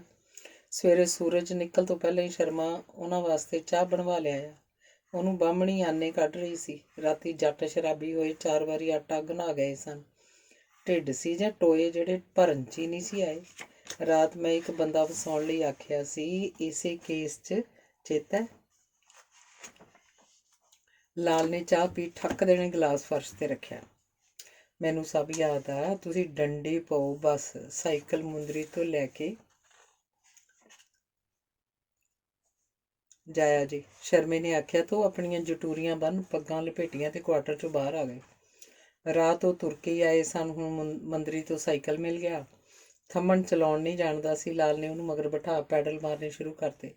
ਥੰਮਣ ਕਾਫੀ ਚਿਰ ਆਪਣੇ ਅੰਦਰ ਸੰਘਰਸ਼ ਕਰਨ ਤੋਂ ਬਾਅਦ ਬੋਲਿਆ, ਬਾਈ ਹਿੱਸਾ ਤਾਂ ਮੇਰਾ ਵੀ ਬਣਦਾ ਸੀ ਕਿ ਝੂਠਾ। ਆਖ ਥੰਮਣ ਨੇ ਆਪਣੇ ਆਪ ਨੂੰ ਹੌਲਾ ਹੌਲਾ ਮਹਿਸੂਸ ਕੀਤਾ। ਤੈਨੂੰ ਇੱਕ ਗੱਲ ਆਖਾਂ, ਲਾਲ ਬੋਲਿਆ। ਬੋਲ 'ਚ ਬੜਾ ਠਰਮਾ ਸੀ। ਉਹਦਾ ਜੀ ਤਾਂ ਕਰਦਾ ਸੀ ਕਿ ਸਾਈਕਲ ਤੋਂ ਥੱਲੇ ਲਾ ਕੇ ਗੋਲੀ ਕੱਢ ਦੇਵੇ ਇਹਦੇ ਵਿੱਚ ਦੀ, ਪਰ ਉਹਨੇ ਸਮਝਾਉਣਾ ਹੀ ਹਾਲ ਦੀ ਘੜੀ ਠੀਕ ਸਮਝਿਆ। ਵੇਖ ਥੰਮਣਾ, ਮਾਨਾ ਹੁਣ ਕਾਸੇ ਜੋਗਾ ਨਹੀਂ, ਘੋਰੀ ਆ ਸਿਰੇ ਦਾ। ਮੇਰਾ ਕੀ ਸਵਾਰਦਾ? ਉਹ ਕੁੱਬਾ ਹੋਇਆ ਪਿਆ, ਮੱਖੀਆਂ ਭਿਣਕਦੀਆਂ ਰਹਿੰਦੀਆਂ, ਪਰ ਫਿਰ ਵੀ ਮੈਂ ਉਹਨੂੰ ਨਸ਼ੇ ਪੱਤੇ ਦੇਈ ਜਾਂਦਾ। 2 ਵੇਲੇ ਰੋਟੀ ਕੱਪੜਾ ਲੱਤਾ ਵੇ। ਘਰੋਂ ਮੈਨੂੰ ਕਿਹੜੇ ਵੇਲਿਆਂ ਦਾ ਵੇਚ ਚੁੱਕਿਆ, ਜਿਹੜਾ ਮੈਂ ਬਾਰੇਕਿਆਂ ਨੂੰ ਵੇਚਿਆ। ਜੇ ਮੈਂ ਉਹਨੂੰ ਅੱਜ ਅੱਡੇ 'ਚੋਂ ਕੱਢ ਦੇਵਾਂ ਉਹਦਾ ਕੀ ਬਣੂ? ਇਹ ਮੈਨੂੰ ਕਿਉਂ ਦੱਸਦਾ ਕਿ ਝੂਠਾ? ਥੰਮਣ ਨੂੰ ਜਿਵੇਂ ਸਮਝ ਨਹੀਂ ਪਈ ਸੀ ਜਾਂ ਅਣਜਾਣ ਬਣ ਰਿਹਾ ਸੀ। ਇਸ ਲਈ ਦੱਸਦਾ, ਤੂੰ ਸੋਚ ਲਵੇਂ ਕਿ ਤੇਰਾ ਘਰ ਵੀ ਮੇਰੇ ਕੋਲ ਆ। ਸੁੱਖ ਨਾਲ ਤੇਰੀ ਉਮਰ ਵੀ ਪਿੱਛੇ ਹਟੀ ਜਾਂਦੀ ਹੈ। ਹੁਣ ਤੂੰ ਵੀ ਮੇਰਾ ਸਵਾਰ ਦਾ ਘਾਟਾਂ ਖਾਨਾ ਜ਼ਿਆਦਾ। ਲਾਲ ਨੇ ਉਹਦੀ ਔਕਾਤ ਦੱਸੀ। ਮੈਂ ਵੀ ਤਾਂ ਆਪਦੇ ਢਿੱਡ ਨੂੰ ਕਦੋਂ ਦਾ ਖੂਹ ਬਣਾਈ ਫਿਰਦਾ। ਇਹ ਵੀ ਤਾਂ ਸੋਚ ਕਿ ਝੂਠਾ ਜਿੰਨਾ ਕੁਝ ਮੈਂ ਆਪਣੇ ਅੰਦਰ ਬੰਦ ਕਰੀ ਬੈਠਾ ਹਾਂ, ਖਾਲਾ ਜੀ ਦਾ ਘਰ ਨਹੀਂ ਹੋਰ ਕੋਈ ਹੁੰਦਾ ਤਾਂ। ਲਾਲ ਥੰਮਣ ਦੀ ਧਮਕੀ ਸੁੰਨ ਹੋ ਗਿਆ। ਦਿਮਾਗ 'ਚ ਖੌਰੂ ਜਿਹਾ ਪੈਣ ਲੱਗ ਪਿਆ। ਪੈਡਲਾਂ 'ਤੇ ਭਾਰ ਵੱਧ ਗਿਆ। ਸਾਈਕਲ ਦੀ ਚੈਨ ਕੜਕੜ ਕਰਨ ਲੱਗ ਪਈ, ਪਰ ਫਿਰ ਵੀ ਉਹ ਆਪਣੇ ਆਪ 'ਤੇ ਜ਼ਬਤ ਕਰ ਬੋਲਿਆ, ਲੈ ਹੈ ਕਮਲਾ, ਆਪਣਾ ਵੰਡਿਆ ਕੁਛ ਹੈਂ? ਦੱਸ ਭਲਾ, ਕੁੜੀ ਨਾ ਹੋਵੇ ਤਾਂ। ਹਿੱਸੇ ਸਹੁਰੇ ਦਾ ਕੀ ਆ, ਲੈ ਲਵੀਂ ਤੂੰ ਹਿੱਸਾ। ਲਾਲ ਨੇ ਆਖਿਆ ਸੀ ਤਾਂ ਥੰਮਣ ਆਪਣੇ ਭਾਣੇ ਚੱਲੇ ਤੀਰ 'ਤੇ ਪੂਰਾ ਖੁਸ਼ ਸੀ, ਪਰ ਉਹ ਇਹ ਨਹੀਂ ਸੀ ਜਾਣਦਾ ਕਿ ਅੱਗੇ ਬੋਤਾ ਕਿਹੜੀ ਕਰਵਟ ਬੈਠਣ ਵਾਲਾ ਹੈ। ਅੰਗ 14। 1-2 ਦਿਨ ਤਾਂ ਪੁਲਿਸ ਆਉਂਦੀ ਰਹੀ। ਦਲਬੀਰ ਕੇ ਘਰ ਦਾ ਗੇੜਾ ਕੱਢ ਮੁੜ ਜਾਂਦੀ ਰਹੀ। ਫਿਰ ਕੁਝ ਹੋਰ ਚੜਾਵਾ ਚੜਿਆ ਤਾਂ ਪੈੜਾਂ ਚੱਕੀਆਂ ਗਈਆਂ। ਕੀ ਕਰਨਾ ਸੀ, ਸ਼ਰਮਾ ਪੂਰਾ ਪਲਾਨ ਬਣਾ ਚੁੱਕਾ ਸੀ ਤੇ ਇਸ ਪਲਾਨ ਲਈ ਉਹਨੇ ਲਾਲ ਨਾਲ ਲਿਹਾਜ਼ ਨਹੀਂ ਕੀਤੀ ਸੀ। ਉਸ ਤੋਂ ਵੀ ਜੇਬ ਢਿੱਲੀ ਕਰਵਾਈ ਸੀ। ਕੰਜਰ ਦਿਆ ਬਾਹਮਣਾ, ਇਹ ਤਾਂ ਆਪਣਾ ਸਾਂਝਾ ਕੰਮ ਸੀ। ਲਾਲ ਨੇ ਘੂਰੀ ਵੱਟੀ ਸੀ। ਕਿਸੇ ਵੀ ਐਰੇ ਗੈਰੇ ਨੱਥੇ ਖੈਰੇ ਨੂੰ ਮੈਂ ਇਸ ਕੇਸ 'ਚ ਫਸਾ ਸਕਦਾ ਸੀ ਕੇਰਾਂ ਤਾਂ, ਪਰ ਹੁਣ ਕੰਮ ਤੇਰਾ ਨਿੱਜੀ ਆ। ਬਣਨਾ ਬਣਾਉਣਾ ਦਾ ਕੁਝ ਨਹੀਂ, ਪਰ ਛਿੱਤਰ ਪੌਲਾ ਹੋ ਜਾਊ। ਸ਼ਰਮੇ ਨੇ ਆਖਿਆ ਸੀ। ਉਹ ਦਲਬੀਰ ਹੋਣਾ ਨੂੰ ਵੀ ਚੰਗਾ ਮੁੰਨ ਚੁੱਕਿਆ ਸੀ। ਚੰਗਾ ਭਰਾਵਾ, ਸੋਥੋਂ ਤਾਂ ਰੱਬ ਡਰਿਆ। ਥੰਮਣ ਨੇ ਆਖ ਉਹਨੂੰ ਲਾਹਣਤ ਪਾਈ ਸੀ। ਇੱਕ ਦਿਨ ਸਵੇਰੇ ਪਹਿਲੀ ਕਿਰਨ ਵਾਲੀ ਦਲਬੀਰ ਦੇ ਕੋਠਿਆਂ 'ਚ ਪੁਲਿਸ ਆਈ। ਪੈੜਾਂ ਦੀ ਖੇਹ ਖਰਾਬੀ ਜੀ ਕਰ ਉਹਨਾਂ ਚੰਦੋਵਾਲ ਦਾ ਰੁੱਖ ਕਰ ਲਿਆ। ਸ਼ਰਮੇ ਦਾ ਭਾਲਿਆ ਖੋਜੀ ਸ਼ਰਮੇ ਦੀ ਹਾਂ 'ਚ ਹਾਂ ਰੱਖ ਰਿਹਾ ਸੀ। ਨਾਜਰ ਖੋਜੀ ਵੀ ਨਾਲ ਸੀ। ਉਸ ਨਾਲ ਵੀ ਸ਼ਰਮੇ ਦੀ ਗਿਟਮਿਟ ਹੋ ਚੁੱਕੀ ਸੀ। ਪੁਲਿਸ ਵੱਲੋਂ ਹੋਕਾ ਦਵਾਇਆ ਗਿਆ ਸੀ ਕਿ ਪਿੰਡ ਦਾ ਕੋਈ ਵੀ ਬੰਦਾ ਬਾਹਰ ਨਾ ਜਾਵੇ। ਪੈੜਾਂ ਦੀ ਸ਼ਨਾਖਤ ਹੋਣੀ ਸੀ। ਦਲਬੀਰ ਹੋਣੀ ਪਿੰਡ ਨਾ ਆਏ। ਉਹ ਤਾਂ ਇਸ ਹੱਕ 'ਚ ਹੀ ਨਹੀਂ ਸਨ ਕਿ ਸਾਰੇ ਚੰਦੋਵਾਲ ਦੀਆਂ ਪੈੜਾਂ ਵੇਖੀਆਂ ਜਾਣ। ਉਹਨਾਂ ਦਾ ਤਾਂ ਤਾਲਮੇਲ ਹੀ ਇਸ ਪਿੰਡ ਨਾਲ ਰਹਿੰਦਾ ਸੀ। ਆਪਣਾ ਪਿੰਡ ਤਾਂ ਉਹਨਾਂ ਦਾ ਦੂਰ ਪੈਂਦਾ ਸੀ। ਡਾਕੂ 2-4 ਹੋਣਗੇ, ਉਹਨਾਂ ਭਾਣੇ ਸਾਰੇ ਪਿੰਡ ਨੂੰ ਧਰਕਣਾ ਕਿੱਧਰਲੀ ਅਕਲਮੰਦੀ ਸੀ। ਪਰ ਉਹਨਾਂ ਨੇ ਪੁਲਿਸ ਦੇ ਕੰਮ 'ਚ ਵੀ ਦਖਲ ਅੰਦਾਜ਼ੀ ਕਰਨੀ ਠੀਕ ਨਾ ਸਮਝੀ। ਉਹ ਚੰਦੋਵਾਲ ਆਏ ਨਾ। ਕਰਤਾਰਾ ਤੇ ਚਰਨ ਮੋਗੇ ਜਾਣ ਨੂੰ ਤਿਆਰ ਬੈਠੇ ਸੀ। ਚਰਨ ਭਾਵੇਂ ਸਹਿਮਤ ਨਹੀਂ ਸੀ, ਪਰ ਕਰਤਾਰੇ ਹੋਣਾ ਦੇ ਜ਼ੋਰ ਦੇਣ ਤੇ ਹਾਮੀ ਭਰਨੀ ਪਈ ਸੀ। ਉਹ ਘਰੋਂ ਤੁਰਨ ਹੀ ਲੱਗੇ ਸਨ ਜਦ ਗੁਰਦੁਆਰੇ ਦੇ ਸਪੀਕਰ ਤੋਂ ਲਾਊਸਮੈਂਟ ਹੋਈ ਸੀ। ਭਾਈ ਜੀ 2-3 ਵਾਰੀ ਕਰੜੀ ਜੀ ਆਵਾਜ਼ 'ਚ ਬੋਲਿਆ ਸੀ।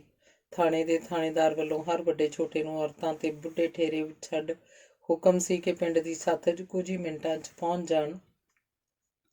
ਨਾ ਪਹੁੰਚਣ ਵਾਲੇ ਤੇ ਕਾਨੂੰਨੀ ਕਾਰਵਾਈ ਹੋਏਗੀ। ਗੱਲ ਕੀ ਸੀ? ਇਹ ਹੋਕਾ ਕਿਉਂ ਆਇਆ? ਭਾਵੇਂ ਕਿਸੇ ਨੂੰ ਪਤਾ ਲੱਗਾ ਜਾਂ ਨਹੀਂ, ਪਰ ਇਹ ਸਮਝ ਆ ਗਈ ਸੀ ਕਿ ਹੋਕਾ ਥਾਣੇ ਵੱਲੋਂ ਸੀ ਤੇ ਥਾਣੇਦਾਰ ਸੱਥ। ਇਸ ਲਈ ਹਰ ਕੋਈ ਬਗੈਰ ਦੇਰੀ ਕੀਤਿਆਂ ਸੱਥ 'ਚ ਭੱਜਿਆ ਤੁਰਿਆ ਆਇਆ ਸੀ। ਕਰਤਾਰਾ ਤੇ ਚਰਨ ਵੀ ਘੰਟਾ ਠਹਿਰ ਜਾਣਾ ਪਊ ਹੁਣ ਤਾਂ ਸੋਚ ਸੱਥ 'ਚ ਆ ਗਏ ਸਨ। ਸੱਥ 'ਚ 2 ਪੱਟੀਆਂ ਵਿਛਾ ਕੇ ਉੱਪਰ ਰੇਤਾ ਧੂੜੀ ਗਈ ਸੀ। ਕਈ ਜਣਿਆਂ ਨੂੰ ਨੰਗੇ ਪੈਰੀਂ ਪੱਟੀਆਂ ਉੱਪਰ ਦੀ ਲੰਘਾਇਆ ਜਾਂਦਾ। ਫਿਰ ਉਹਨਾਂ ਦੀਆਂ ਪੈੜਾਂ ਵੱਲ ਖੋਜੀ ਧਿਆਨ ਮਾਰਦੇ ਸਨ। ਖੋਜੀਆਂ ਦੇ ਸਿਰ ਫੇਰਨ ਤੇ ਹੋਰ ਬੰਦੇ ਟਪਾਏ ਜਾਂਦੇ। ਲੋਕ ਵਾਰੀ ਟੱਪ ਰਹੇ ਸਨ। ਜਦ ਚਰਨ ਆਪਣੀ ਵਾਰੀ ਲੰਘਿਆ ਸੀ ਤਾਂ ਦੋਹਾਂ ਖੋਜੀਆਂ ਨੇ ਉਹਦੀ ਪੈੜ ਤੇ ਡੰਡਾ ਰੱਖ ਦਿੱਤਾ। ਥਾਣੇਦਾਰ ਨੇ ਖੋਜੀਆਂ ਨੂੰ ਇਸ਼ਾਰਾ ਕਰ ਦਿੱਤਾ ਸੀ। ਦੋਹਾਂ ਖੋਜੀਆਂ ਦੀ ਇੱਕੋ ਸੁਰ ਸੀ, ਇੱਕੋ ਬੋਲੀ ਸੀ। ਉਹ ਆਪਣੇ ਆਪ ਨੂੰ ਫੰਨੇਖਾ ਮਾਰ ਦੱਸ ਰਹੇ ਸਨ। ਡਾਕੇ ਵਾਲੇ ਘਰੋਂ ਚੱਕੀਆਂ ਪੈੜਾਂ ਤਾਂ ਲਾਲ ਹੋਣਾ ਦੀਆਂ ਸੀ ਹੀ ਨਹੀਂ, ਪਤਾ ਨਹੀਂ ਕਿਵੇਂ ਅਦਲ ਬਦਲ ਕੀਤੀ ਜਾਣੀ ਸੀ। ਚਰਨ ਨੂੰ ਇੱਕ ਪਾਸੇ ਬਿਠਾ ਦਿੱਤਾ ਗਿਆ। ਜੋ ਰਹਿੰਦੇ ਸਨ ਉਹਨਾਂ ਨੂੰ ਟਪਾਉਣਾ ਚਾਲੂ ਰੱਖਿਆ। ਸਾਹਿਬ ਜੀ, ਮੁੰਡੇ ਨੂੰ ਕਿਉਂ ਬਿਠਾ ਲਿਆ? ਕਰਤਾਰਾ ਥਾਣੇਦਾਰ ਅੱਗੇ ਹੱਥ ਜੋੜ ਖੜ ਗਿਆ। ਲੋਕ ਹੈਰਾਨ ਵੀ ਸਨ ਤੇ ਡਰ ਵੀ ਰਹੇ ਸਨ ਤੇ ਉਹਨਾਂ ਵੱਲ ਉਂਗਲ ਉੱਠ ਜਾਏ। ਤੂੰ ਕੌਣ ਏ? ਮੈਂਬਰ ਆ? ਸਰਪੰਚ ਹੈ? ਕੌਣ ਏ ਤੂੰ? ਸ਼ਰਮੇ ਨੇ ਆਪਣੇ ਟੌਰੇ ਤੇ ਹੱਥ ਫੇਰਿਆ। ਲਾਲ ਜੁੰਡਲੀ ਅੱਖਾਂ 'ਚ ਹੱਸਦੀ ਆਪਣੇ ਅੱਡੇ ਵੱਲ ਤੁਰ ਗਈ। ਮੈਂ ਮੁੰਡੇ ਦਾ ਤਾਇਆ ਜੀ। ਚਲੋ ਇਹ ਬਿਠਾਓ ਇਹਨੂੰ ਜੀਪ 'ਚ। ਥਾਣੇਦਾਰ ਨੇ ਕਰਤਾਰੇ ਦੀ ਗੱਲ ਅਣਗੌਲੀ ਕਰ ਆਪਣੇ ਸਿਪਾਹੀਆਂ ਨੂੰ ਆਖਿਆ। ਸਰ ਜੀ, ਮੇਰਾ ਕਸੂਰ ਤਾਂ ਦੱਸੋ। ਚਰਨ ਨੇ ਸਿਪਾਹੀ ਜੀਪ 'ਚ ਬਿਠਾਉਣ ਲੱਗੇ ਤਾਂ ਉਹ ਪੈਰ ਅੜਾ ਗਿਆ। ਉਹ ਭਲੀ ਭਾਂਤ ਸਮਝ ਰਿਹਾ ਸੀ ਕਿ ਉਹਨੂੰ ਕਿਹਦੀ ਸ਼ਹਿ 'ਤੇ ਫਸਾਇਆ ਜਾ ਰਿਹਾ। ਕਸੂਰ ਵੀ ਦੱਸਾਂਗੇ, ਤੂੰ ਸਿੱਧਾ ਹੋ ਕੇ ਜੀਪ 'ਚ ਬਹਿ ਜਾ, ਨਹੀਂ ਇੱਥੇ ਸੱਥ ਵਿੱਚ ਹੀ ਮੈਂ ਡਾਂਗ ਵਾਹੁਣ ਲੱਗ ਪਊਂ, ਵੇਖ ਲੈ। ਆਖ ਥਾਣੇਦਾਰ ਨੇ ਅਗਲੀ ਸੀਟ ਮੱਲ ਲਈ। ਚਰਨ ਹੈਰਾਨ ਪਰੇਸ਼ਾਨ ਹੋਇਆ ਜੀਪ 'ਚ ਵੜ ਗਿਆ। ਪਿੰਡ ਵਾਲਿਆਂ ਨੂੰ ਵੀ ਸਮਝ ਨਹੀਂ ਲੱਗ ਰਹੀ ਸੀ ਕਿ ਇਹ ਕੀ ਹੋ ਗਿਆ ਸੀ। ਉਹਨਾਂ ਨੂੰ ਤਾਂ ਉਦੋਂ ਪਤਾ ਲੱਗਾ ਜਦੋਂ ਜੀਪ ਉਹਨਾਂ ਦੇ ਮੂੰਹਾਂ 'ਤੇ ਧੂੜ ਉਡਾਉਂਦੀ ਸ਼ਹਿਰ ਦੇ ਰਾਹ ਪਈ ਸੀ। ਕਰਤਾਰਾ ਪਾਗਲਾਂ ਵਾਂਗ ਇੱਧਰ ਉੱਧਰ ਫਿਰ ਰਿਹਾ ਸੀ। ਜਨਾਬ, ਮੇਰੇ ਪੱਲੇ ਵੀ ਪਾਓ, ਮੈਨੂੰ ਕਿਉਂ ਚੱਕ ਲਿਆਂਦਾ ਹੈ? ਕਸੂਰ ਕੀ ਹੈ ਮੇਰਾ? ਚਰਨ ਨੇ ਜੀਪ ਤੁਰਦਿਆਂ ਹੀ ਫਿਰ ਆਪਣੀ ਆਵਾਜ਼ ਉਠਾਈ ਸੀ। ਸਾਲਿਆ, ਡਾਕਾ ਮਾਰ ਕੇ ਕਸੂਰ ਪੁੱਛਦਾ? ਤੇਰੀਆਂ ਪੈੜਾਂ ਦੀ ਸ਼ਨਾਖਤ ਹੋ ਚੁੱਕੀ ਆ। ਆਪਣੇ ਸਾਥੀਆਂ ਬਾਰੇ ਦੱਸ। ਡਾਕੇ ਦੇ ਮਾਲ ਦੀ ਗੱਲ ਕਰ, ਕਿੱਥੇ ਰੱਖਿਆ? ਪਰ ਤੂੰ ਕਿਹੜਾ ਜੱਕ ਨਾਲ ਬੈਠ। ਅਸਲੀ ਡਾਕੂ ਨਾ ਲੁਕੋ ਮੇਰੀ ਆੜ 'ਚ ਥਾਣੇਦਾਰਾ। ਅਸਲੀ ਡਾਕੂ ਜਿਨ੍ਹਾਂ ਬਾਰੇ ਸਭ ਕੁਝ ਜਾਣਦਿਆਂ ਵੀ ਤੇਰੀ ਮੈਂ ਭੈਣ। ਚਰਨ ਦੀ ਗੱਲ ਮੂੰਹ 'ਚ ਹੀ ਰਹਿ ਗਈ। ਥਾਣੇਦਾਰ ਨੇ ਪਿੱਛੇ ਵੱਲ ਮੂੰਹ ਭਵਾ ਚਰਨ ਦੇ ਮੂੰਹ 'ਤੇ ਇੰਨੀ ਜ਼ੋਰ ਦੀ ਹੂਰਾ ਮਾਰਿਆ ਕਿ ਚਰਨ ਦੀਆਂ ਰਵਾਸਾਂ 'ਚੋਂ ਨਾਲ ਦੀ ਨਾਲ ਲਹੂ ਨਿਕਲ ਆਇਆ। ਆਪਣੇ ਰੁਤਬੇ ਦਾ ਨਜਾਇਜ਼ ਫਾਇਦਾ ਉਠਾ ਰਿਹਾ ਥਾਣੇਦਾਰਾ। ਆਪਣੇ ਗੁਨਾਹ ਵਰਦੀ ਦੀ ਆੜ 'ਚ ਕਿੰਨੇ ਵੀ ਲੁਕੋਵੇਂ, ਇਹ ਤਾਂ ਫੁੱਟ ਬਾਹਰ ਆਉਣਗੇ। ਕੋਈ ਨਾ ਬੱਚੂ, ਤੇਰੀਆਂ ਸਾਰੀਆਂ ਸਿਆਣਪਾਂ ਖੂੰਜੇ ਨਾ ਲਾਈਆਂ ਤਾਂ ਮੈਨੂੰ ਭਗਤ ਰਾਮ ਕੌਣ ਆਖੂ। ਤੇਰੀ ਕਾਮਰੇਡੀ ਮੈਂ ਹੀ ਕੱਢਣੀ ਆ, ਮੈਂ ਹੀ। ਥਾਣੇਦਾਰ ਨੇ ਆਖਿਆ। ਦੂਜੇ ਪੁਲਸੀਏ ਮੂਕ ਦਰਸ਼ਕ ਬਣੇ ਬੈਠੇ ਸਨ। ਸ਼ਰਮੇ ਨੇ ਆਪਣੀ ਆਖੀ ਸੱਚ ਕਰ ਵਿਖਾਈ ਸੀ ਜਦ ਥਾਣੇ ਦੇ ਵਿਹੜੇ 'ਚ ਜੀਪ ਤੋਂ ਉਤਰਨ ਸਾਰ ਹੀ ਚਰਨ ਨੂੰ ਢਾਹ ਲਿਆ ਸੀ। ਭੈਣ ਦਿਆ, ਤੇਰੀ ਮੈਂ ਛੋਟੀ ਨੂੰ ਭਗਤ ਰਾਮ ਨੂੰ ਕਾਨੂੰਨ ਸਿਖਾਉਂਦਾ ਸੀ, ਤੂੰ ਸਿਖਾਏਂਗਾ ਮੈਨੂੰ ਥਾਣੇਦਾਰੀ ਕਰਨੀ? ਬੋਲ ਹੁਣ, ਬੋਲ ਪਤਿਆਰਿਆ। ਸ਼ਰਮਾ ਡਾਂਗ ਵਾਹੁੰਦਾ ਹੱਫ ਰਿਹਾ ਸੀ। ਉਹ ਥਾਂ ਕੁ ਥਾਂ ਨਹੀਂ ਵੇਖ ਰਿਹਾ ਸੀ, ਛੱਲੀਆਂ ਵਾਂਗ ਕੁੱਟ ਰਿਹਾ ਸੀ। ਕਰ ਲੈ ਮਨਾਈਆਂ ਥਾਣੇਦਾਰਾ, ਪਾਈ ਬੁਰਕੀ ਦਾ ਹੱਕ ਮੋੜ। ਮੈਨੂੰ ਪਤਾ ਜਿਨ੍ਹਾਂ ਨੇ ਤੈਨੂੰ ਬੁਰਕੀ ਪਾਈ ਹੈ। ਦੇਸ਼ ਦੀਆਂ ਰਾਖਿਆ। ਥੂ। ਚਰਨ ਥਾਣੇਦਾਰ ਦੇ ਮੂੰਹ 'ਤੇ ਥੁੱਕ ਗਿਆ। ਥਾਣੇਦਾਰ ਦੀਆਂ ਮੱਖੀ ਮੁੱਛਾਂ ਲਹੂ ਤੇ ਥੁੱਕ ਨਾਲ ਲਿਬੜ ਗਈਆਂ। ਉਹਨੇ ਫੇਰ ਮੂੰਹ ਸਿਰ ਨਹੀਂ ਵੇਖਿਆ। ਚਰਨ ਦੇ ਸਿਰ 'ਚੋਂ ਖੂਨ ਵਗਣ ਲੱਗ ਪਿਆ। ਉਹ ਫਰਸ਼ 'ਤੇ ਚੁਫਾਲ ਪਿਆ ਸੀ। ਕਿਸੇ ਮੁਰਦੇ ਵਾਂਗ ਲਹੂ ਦੀਆਂ ਘਰਾਲਾਂ ਵਗ ਤੁਰੀਆਂ ਸਨ। ਥਾਣੇਦਾਰ ਦੀ ਡਾਂਗ ਨਹੀਂ ਰੁਕੀ ਸੀ। ਜਨਾਬ, ਕੁਛ ਤਾਂ ਅਕਲ ਕਰੋ, ਕਿਉਂ ਕਤਲ ਸਿਰ ਪਵਾਉਣ ਲੱਗੇ ਜੇ? ਸਾਡੀ ਵੀ ਭੈਣ ਦੀ ਦਿਓਗੇ? ਕੋਲ ਖਲੋਤੇ ਇੱਕ ਸਿਪਾਹੀ ਨੇ ਥਾਣੇਦਾਰ ਦੇ ਹੱਥੋਂ ਡਾਂਗ ਫੜ ਲਈ। ਮਨ 'ਚ ਸ਼ਰਮੇ ਨੂੰ 100 ਗਾਲ ਕੱਢੀ। ਮੰਦਰੀ ਸਿਪਾਹੀ ਤਾਂ ਖੜਾ ਹੀ ਕੰਬ ਰਿਹਾ ਸੀ। ਉਹ ਡਰ ਗਿਆ ਸੀ ਕਿ ਥਾਣੇਦਾਰ ਦੇ ਲਿਹਾਜ਼ 'ਚ ਉਹ ਵੀ ਨਾ ਮਾਂਜਿਆ ਜਾਵੇ। 2 ਕੁ ਬੈਂਤ ਪਹਿਲਾਂ ਉਹ ਵੀ ਮਾਰ ਗਿਆ ਸੀ। ਨਾਲ ਦੇ ਸਿਪਾਹੀ ਨੇ ਉਹਨੂੰ ਟੋਕਿਆ ਸੀ। ਸ਼ਰਮਾ ਤਾਂ ਹਲਕ ਗਿਆ। ਤੂੰ ਕੀ ਕਰਦਾ? ਤੇਰੀ ਕਿਹੜੀ ਵੱਟ ਦਾ ਰੌਲਾ ਹੈ? ਹਟ ਜਾ। ਸ਼ਰਮਾ ਡਾਂਗ ਸੁੱਟ ਆਪਣੇ ਕੁਆਟਰ ਵੱਲ ਨੂੰ ਤੁਰ ਗਿਆ ਤੇ ਜਾਂਦੇ ਨੇ ਆਵਾਜ਼ ਦਿੱਤੀ, ਇਸ ਭੈਣ ਦੇ ਤੁਖਮ ਨੂੰ ਪਾਣੀ ਧਾਣੀ ਪਿਆ ਕੇ ਹਵਾਲਾ 'ਚ ਤੁੰਨ ਦਿਓ, 3 ਨੰਬਰ ਵਾਲੀ 'ਚ। ਉੱਧਰ ਕੋਈ ਬੰਦਾ ਨਹੀਂ ਜਾਂਦਾ ਓਪਰਾ। ਚਰਨ ਨੂੰ 2 ਜਣਿਆਂ ਉਠਾਉਣ ਦੀ ਕੋਸ਼ਿਸ਼ ਕੀਤੀ ਤਾਂ ਚਰਨ ਨੇ ਕੋਈ ਉਜਰ ਨਾ ਕੀਤਾ। ਉਹਦੇ ਹੇਠ ਲਹੂ ਦਾ ਛੱਪੜ ਲੱਗਦਾ ਜਾ ਰਿਹਾ ਸੀ। ਮੂੰਹ 'ਚ ਪਾਣੀ ਪਾਇਆ ਤਾਂ ਘੁੱਟ ਸੰਘੋਂ ਅੱਗੇ ਨਾ ਲੰਘੀ। ਰਵਾਸਾਂ ਵਿੱਚ ਦੀ ਹੁੰਦਾ ਹੋਇਆ ਪਾਣੀ ਬਾਹਰ ਧੌਣ ਦੇ ਉੱਤੋਂ ਦੀ ਹੁੰਦਾ ਹੋਇਆ ਭੁੰਜੇ ਡੁੱਲ ਗਿਆ। ਉਹਦੀ ਹਾਲਤ ਵੇਖ ਪੁਲਸੀਏ ਕੰਬਣ ਲੱਗ ਪਏ। ਇੱਕ ਜਣਾ ਭੱਜ ਕੇ ਮੰਜੀ ਲਿਆਇਆ, ਜੇ ਤੇ ਚਰਨ ਨੂੰ ਥਾਣੇ ਦੇ ਮਗਰਲੇ ਪਾਸੇ ਵਿਹਲੇ ਪਏ ਕਮਰੇ 'ਚ ਲੈ ਗਏ। ਮੰਦਰੀ ਸ਼ਰਮੇ ਵੱਲ ਭੱਜਿਆ। ਇੱਕ ਜਣਾ ਫਰਸ਼ ਧੋਣ ਲੱਗ ਪਿਆ। ਕਈ ਪੁਲਸੀਏ ਸ਼ਰਮੇ ਦੀ ਮਾਂ ਭੈਣ ਇੱਕ ਕਰ ਰਹੇ ਸਨ। ਸ਼ਰਮਾ ਭੱਜਿਆ ਆਇਆ। ਥਾਣੇ 'ਚ ਭਾਜੜ ਪੈ ਗਈ। ਚਰਨ ਦੀ ਹਾਲਤ ਵੇਖ ਸ਼ਰਮਾ ਘਬਰਾ ਗਿਆ। ਕੁਝ ਦਿਨ ਪਹਿਲਾਂ ਆਪਣੇ ਰੈਂਕ ਦੇ ਥਾਣੇਦਾਰ ਤੋਂ ਦੂਜੇ ਸ਼ਹਿਰ 'ਚ ਮਰਿਆ ਮੁੰਡਾ ਚੇਤੇ ਆ ਗਿਆ। ਲੋਕ ਉਸ ਥਾਣੇਦਾਰ ਦੀਆਂ ਬੂਟੀਆਂ ਨੋਚ ਲੈਂਦੇ ਜੇ ਹੱਥ ਆ ਜਾਂਦਾ। ਉਹਨੂੰ ਥਾਣੇ ਦੀ ਮਗਰਲੀ ਕੰਧ ਪਾੜ ਕੱਢਿਆ ਗਿਆ ਸੀ। ਜਨਤਾ ਥਾਣੇ ਨੂੰ ਅੱਗ ਲਾਉਣ ਨੂੰ ਤਿਆਰ ਸੀ। ਕੁਝ ਦਿਨ ਪਹਿਲਾਂ ਸਟੂਡੈਂਟ ਫੈਡਰੇਸ਼ਨ ਦੇ ਮੁੰਡੇ ਦਾ ਕਤਲ ਵੀ ਸੱਜਰਾ ਹੋ ਗਿਆ ਸੀ। ਲੋਕ ਇਨਕਲਾਬ ਜ਼ਿੰਦਾਬਾਦ ਦੇ ਨਾਅਰੇ ਲਾ ਰਹੇ ਸਨ। ਇਨਕਲਾਬੀ ਜਥੇਬੰਦੀਆਂ ਨੇ ਮਾਮਲਾ ਆਪਣੇ ਹੱਥ ਲੈ ਲਿਆ ਸੀ। ਉਸ ਗੱਲੋਂ ਹੀ ਸ਼ਰਮਾ ਡਰ ਰਿਹਾ ਸੀ। ਉਸ ਵੇਲੇ ਨੂੰ ਪਛਤਾ ਰਿਹਾ ਸੀ ਜਦ ਲਾਲ ਦੇ ਆਖੇ ਲੱਗ ਚਰਨ ਨੂੰ ਨੱਪਣ ਦੀ ਹਾਮੀ ਭਰੀ ਸੀ। ਸ਼ਰਮੇ ਨੇ ਦਫ਼ਤਰ 'ਚ ਵੜ ਆਪਣੇ ਇੱਕ ਮਿੱਤਰ ਡਾਕਟਰ ਨੂੰ ਫੋਨ ਕੀਤਾ। ਛੇਤੀ ਆ ਰਮੇਸ਼, ਬੰਦਾ ਯਾਰ ਕੁਝ ਵੱਧ ਹੀ ਕੁੱਟਿਆ ਗਿਆ। ਆਖ ਉਹਨੇ ਫੋਨ ਰੱਖ ਦਿੱਤਾ। ਮੂੰਹ 'ਤੇ ਤਰੇਲੀਆਂ ਆ ਰਹੀਆਂ ਸਨ। ਕੁਝ ਸਮੇਂ ਬਾਅਦ ਹੀ ਡਾਕਟਰ ਆ ਗਿਆ। ਉਹਨੇ 2-3 ਇੰਜੈਕਸ਼ਨ ਦਿੱਤੇ। ਜ਼ਖਮ ਸਾਫ਼ ਕਰਤਾ। ਸਿਰ 'ਤੇ ਪੱਟੀ ਕਰਤੀ। ਜ਼ਖਮ ਕਾਫੀ ਡੂੰਘਾ ਸੀ। ਹੋਰ ਵੀ ਕਈ ਥਾਈਂ ਸੱਟਾਂ ਸਨ। ਚਰਨ ਕਈ ਥਾਵਾਂ ਤੋਂ ਤੋੜਿਆ ਭੰਨਿਆ ਗਿਆ ਸੀ। ਟਾਂਕੇ ਤਾਂ ਹਸਪਤਾਲ ਲਿਜਾ ਕੇ ਲੱਗਣੇ ਸਨ। ਰਮੇਸ਼ ਨੂੰ ਸ਼ਰਮੇ ਦੀ ਬੇਵਕੂਫੀ 'ਤੇ ਕਰੋਧ ਆ ਰਿਹਾ ਸੀ। ਇਹਨੂੰ ਹਸਪਤਾਲ ਰੱਖਣਾ ਪਊ, ਜ਼ਖਮ ਕਾਫੀ ਹੈ। ਕਿਉਂ? ਸ਼ਰਮਾ ਡਾਕਟਰ ਦੇ ਮੂੰਹ ਵੱਲ ਝਾਕਿਆ। ਤੇਰੀ ਕਿਉਂ ਦਾ ਹੁਣ ਮੈਂ ਕੀ ਉੱਤਰ ਦੇਵਾਂ? ਮੁੰਡਾ ਅਜੇ ਹੋਸ਼ 'ਚ ਨਹੀਂ ਆਇਆ। ਸਿਰ ਭੰਨਿਆ ਪਿਆ, ਫਿਰ ਵੀ ਪੁੱਛਦਾ ਕਿਉਂ? ਜਿਵੇਂ ਤੇਰੀ ਮਰਜ਼ੀ ਕਰ, ਬੰਦਾ ਬਚਾ। ਸ਼ਰਮਾ ਸੁੱਕ ਚੱਲੇ ਬੁੱਲ੍ਹਾਂ 'ਤੇ ਜੀਭ ਫੇਰ ਗਿਆ। ਉਹਨੂੰ ਕਹਾਣੀ ਕਸੂਤੀ ਹੁੰਦੀ ਦਿਸ ਰਹੀ ਸੀ। ਪਹਿਲਾਂ ਮੈਨੂੰ ਇਹ ਦੱਸ, ਫੜਿਆ ਕਾਹਦੇ 'ਚ? ਆਖ ਡਾਕਟਰ ਨੇ ਬੈਗ ਬੰਦ ਕੀਤਾ। ਡਾਕੇ 'ਚ ਮੁੱਖ ਦੋਸ਼ੀ ਆ ਭਗਤ ਰਾਮਾ। ਝੂਠ ਤੇਰੇ ਚਿਹਰੇ 'ਤੇ ਚਮਕਦਾ। ਬਲੈਕ ਬੋਰਡ 'ਤੇ ਚਾਕ ਨਾਲ ਵਾਹੀਆਂ ਲਕੀਰਾਂ ਵਾਂਗ। ਫੜਿਆ ਤਾਂ ਇਹ ਡਾਕੇ 'ਚ ਹੋ ਸਕਦਾ, ਪਰ ਤੈਨੂੰ ਸਾਫ਼ ਪਤਾ ਹੋਊ ਇਹਨੇ ਡਾਕਾ ਨਹੀਂ ਮਾਰਿਆ ਹੋਣਾ। ਮੈਂ ਤੈਨੂੰ ਭੁੱਲਿਆ ਨਹੀਂ, ਕਲਾਸ ਫੈਲੋ ਆ ਤੇਰਾ। ਮੈਂ ਤਾਂ ਹੈਰਾਨ ਆ, ਆਪਣੀ ਹੁਣ ਤੱਕ ਮਿੱਤਰਤਾ ਨਿਭੀ ਕਿਵੇਂ ਆਈ? ਤੂੰ ਜ਼ਖਮ ਦੇਣੇ ਹੁੰਦੇ ਆ, ਮੈਂ ਸਿਉਣੇ ਹੁੰਦੇ ਆ। ਡਾਕਟਰ ਨੇ ਉਹਨੂੰ ਝਾੜ ਪਾਈ। ਚੱਲ ਤੂੰ ਬਹੁਤੀਆਂ ਨਸੀਹਤਾਂ ਨਾ ਦੇ। ਵੇਖ ਯਾਰ, ਜੇ ਇਹਦਾ ਇੱਥੇ ਥਾਣੇ 'ਚ ਹੀ ਸਰਦਾ ਤਾਂ ਪੂਰੀ ਫੀਸ ਦਊਂ। ਸ਼ਰਮਾ ਚਰਨ ਨੂੰ ਥਾਣੇ 'ਚੋਂ ਬਾਹਰ ਨਹੀਂ ਕੱਢੂ ਸੀ। ਇਵੇਂ ਕਿਵੇਂ ਸਰੂ ਮੂਰਖਾ? ਚਿਰ ਨਾ ਲਾਓ। ਜੇ ਕੋਈ ਭਾਣਾ ਵਰਤ ਗਿਆ, ਲੋਕ ਥਾਣੇ ਦੀ ਇੱਟ ਨਾਲ ਇੱਟ ਖੜਕਾ ਦੇਣਗੇ। ਰਮੇਸ਼ ਨੇ ਆਖਿਆ ਤਾਂ ਸ਼ਰਮੇ ਨੇ ਹਾਮੀ ਭਰ ਦਿੱਤੀ। ਚਰਨ ਨੂੰ ਹਸਪਤਾਲ ਲਿਜਾਇਆ ਗਿਆ। 1-2 ਦਿਨ ਤੱਕ ਕਰਤਾਰੇ ਹੋਰਾਂ ਨੂੰ ਸ਼ਰਮੇ ਨੇ ਨਿਆਂ ਹੀ ਨਾ ਦਿੱਤਾ। ਪੱਲਾ ਹੀ ਨਾ ਫੜਾਇਆ ਕਿ ਚਰਨ ਕਿੱਥੇ ਆ। ਉਹ ਪਿੰਡ ਦੀ ਪੰਚਾਇਤ ਨਾਲ ਲੈ ਥਾਣੇ ਪਾਉਂਦਾ ਰਿਹਾ ਸੀ। ਕਰਤਾਰਾ ਡਰ ਰਿਹਾ ਸੀ ਕਿ ਮਨਾ ਗੱਲ ਕੀ ਹੋਈ, ਥਾਣੇਦਾਰ ਸਾਨੂੰ ਚਰਨ ਨੂੰ ਮਿਲਾਉਂਦਾ ਕਿਉਂ ਨਹੀਂ। ਉਹ ਅੱਧੀ ਰਾਤ ਤੱਕ ਫਿਰਦੇ ਰਹੇ ਸਨ, ਪਰ ਸ਼ਰਮਾ ਉਹਨਾਂ ਨੂੰ ਖੜੇ ਖੜੋਤਿਆਂ ਨੂੰ ਛੱਡ ਪਤਾ ਨਹੀਂ ਕਿਧਰੇ ਪੱਤਰੇਵਾਜ਼ ਗਿਆ ਸੀ। ਕਰਤਾਰੇ ਹੋਣੀ ਦੂਜੇ ਦਿਨ ਸਿੱਧਿਆਂ ਹੀ ਫੇਰ ਸ਼ਹਿਰ ਆ ਗਏ ਸਨ। ਉਹ ਅਜੇ ਟਾਂਗੇ ਤੋਂ ਉਤਰੇ ਹੀ ਸਨ ਕਿ ਉਹਨਾਂ ਨੂੰ ਲਖਵੀਰ ਮਿਲ ਗਿਆ। ਉਸ ਨਾਲ ਨੀਲੀਆਂ ਪੱਗਾਂ ਵਾਲੇ 2 ਜਣੇ ਹੋਰ ਸਨ। 1-2 ਨਾਲੀ ਬੰਦੂਕ ਗਲ 'ਚ ਲਮਕਾਈ ਸੀ। ਉਹਨਾਂ ਨੂੰ ਵੇਖਣ ਵਿੱਚ ਹੀ ਪਤਾ ਲੱਗਦਾ ਸੀ ਕਿ ਨਵੇਂ ਲੀਡਰੀ 'ਚ ਪੈਰ ਧਰ ਰਹੇ ਕੜਮ ਚੌਧਰੀ ਆ। ਕਾਕਾ ਜੀ, ਤੁਸੀਂ ਚਰਨ ਨੂੰ ਫੜਾ ਕੇ ਚੰਗਾ ਨਹੀਂ ਕੀਤਾ। ਉਹ ਤਾਂ ਗਊ ਨਿਰਾ ਸਾਧ ਬੰਦਾ, ਦਲੀਪ ਨੇ ਅੱਗੇ ਹੋ ਕੇ ਆਖਿਆ। ਲਖਵੀਰ ਨੂੰ ਸਾਰੇ ਕਾਕਾ ਜੀ ਆਖਦੇ ਸੀ। ਕਾਕਾ ਜੀ, ਤੁਸੀਂ ਗੁਆਂਢ ਮੱਥੇ ਭੁੱਲੇ ਤਾਂ ਨਹੀਂ ਸੀ? ਇੰਨੇ ਜੋਗਾ ਹੈ ਉਹ ਭਲਾ? ਕਰਤਾਰਾ ਵੀ ਆ ਗਿਆ। ਚਾਚਾ ਜੀ, ਮੈਂ ਤੁਹਾਡੀ ਗੱਲ ਸਮਝਿਆ ਨਹੀਂ। ਲਖਵੀਰ ਹੋਣਾ ਨੂੰ ਇਸ ਬਾਰੇ ਇੰਨਾ ਤਾਂ ਪਤਾ ਸੀ ਕਿ ਪੁਲਿਸ ਦੇ ਹੱਥ ਇੱਕ ਆਦਮੀ ਆਇਆ, ਪਰ ਕੌਣ, ਇਸ ਬਾਰੇ ਜਾਣਕਾਰੀ ਨਹੀਂ ਸੀ। ਕਾਕਾ ਜੀ, ਤੁਹਾਡੇ ਡਾਕੇ 'ਚ ਸਾਡਾ ਚਰਨ ਫੜਿਆ। ਉਹ ਤਾਂ ਘੋਨੀ ਗਊ ਆ, ਗਿੱਲੇ ਗੋਹੇ ਦੇ ਪੈਰ ਨਹੀਂ ਧਰਦਾ। ਇਹ ਤੁਸੀਂ ਕੀ ਕੀਤਾ?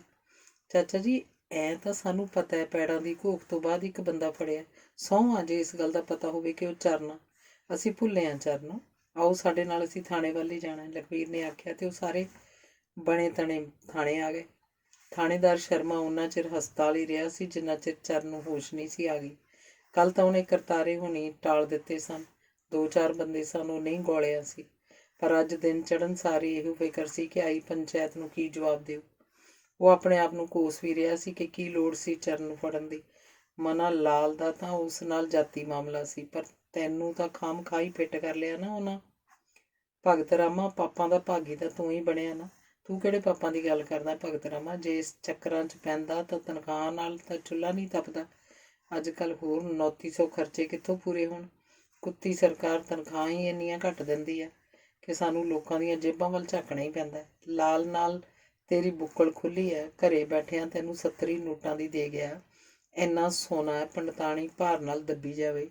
ਲਾਲ ਦੇ ਤੂੰ ਇੰਨਾ ਕੰਮ ਵੀ ਨਾ ਹੁੰਦਾ ਤਾਂ ਉਹਨੇ ਤੇਰੀ ਯਾਰੀ ਨੂੰ ਫੋੜੇ 'ਤੇ ਘਸਾ ਕੇ ਲਾਉਣਾ। ਪਰ ਕਮਲਿਆ ਬੰਦਿਆ, ਮੁੰਡਾ ਮਾਰ ਥੋੜ੍ਹਾ ਦੇਣਾ ਸੀ। 4 ਛਿੱਤਰ ਮਾਰ ਕੇ ਦੋਹਾਂ ਦਿਨਾਂ ਨੂੰ ਛੱਡ ਦਿੰਦਾ। ਸ਼ਰਮਾ ਆਪਣੇ ਆਪ ਨਾਲ ਬਤਿਆਉਂਦਾ ਇਸੇ ਉਧੇੜ ਬੁਣ 'ਚ ਸੀ ਕਿ ਉਹਨੂੰ ਡਿਊਟੀ 'ਚ ਲੰਘਦੇ ਲਖਵੀਰ ਹੋਣੀ ਦਿਸੇ। ਉਹਨਾਂ ਸਾਰਿਆਂ ਨੇ ਆ ਕੇ ਫਤਿਹ ਬੁਲਾਈ। ਕਰਤਾਰੇ ਦੇ ਤਾਂ ਹੱਥ ਜੋੜੇ ਸਨ। ਆਓ ਸਰਦਾਰ ਜੀ, ਆਓ ਬੈਠੋ। ਓਏ ਮੁੰਦਰੀ, ਇੱਥੇ ਕੁਰਸੀ ਚੱਕ ਲਿਆ ਓਏ। ਬੈਂਚ ਵੀ ਘੜੀਸ ਲਿਆਈ। ਸ਼ਰਮੇ ਨੇ ਆਵਾਜ਼ ਦਿੱਤੀ ਤਾਂ ਉਦੋਂ ਇੱਕ ਮਾੜਚੂ ਜਿਹਾ ਸਾਈਕਲ ਚੋਰ ਕੁਰਸੀਆਂ 'ਤੇ ਬੈਂਚ ਰੱਖ ਗਿਆ। ਬੈਠੋ। ਸ਼ਰਮੇ ਨੇ ਨੀਲੀ ਪੱਗਾਂ ਵਾਲੇ 1-2 ਵਾਰ ਮੰਤਰੀ ਨਾਲ ਵੇਖੇ ਸਨ।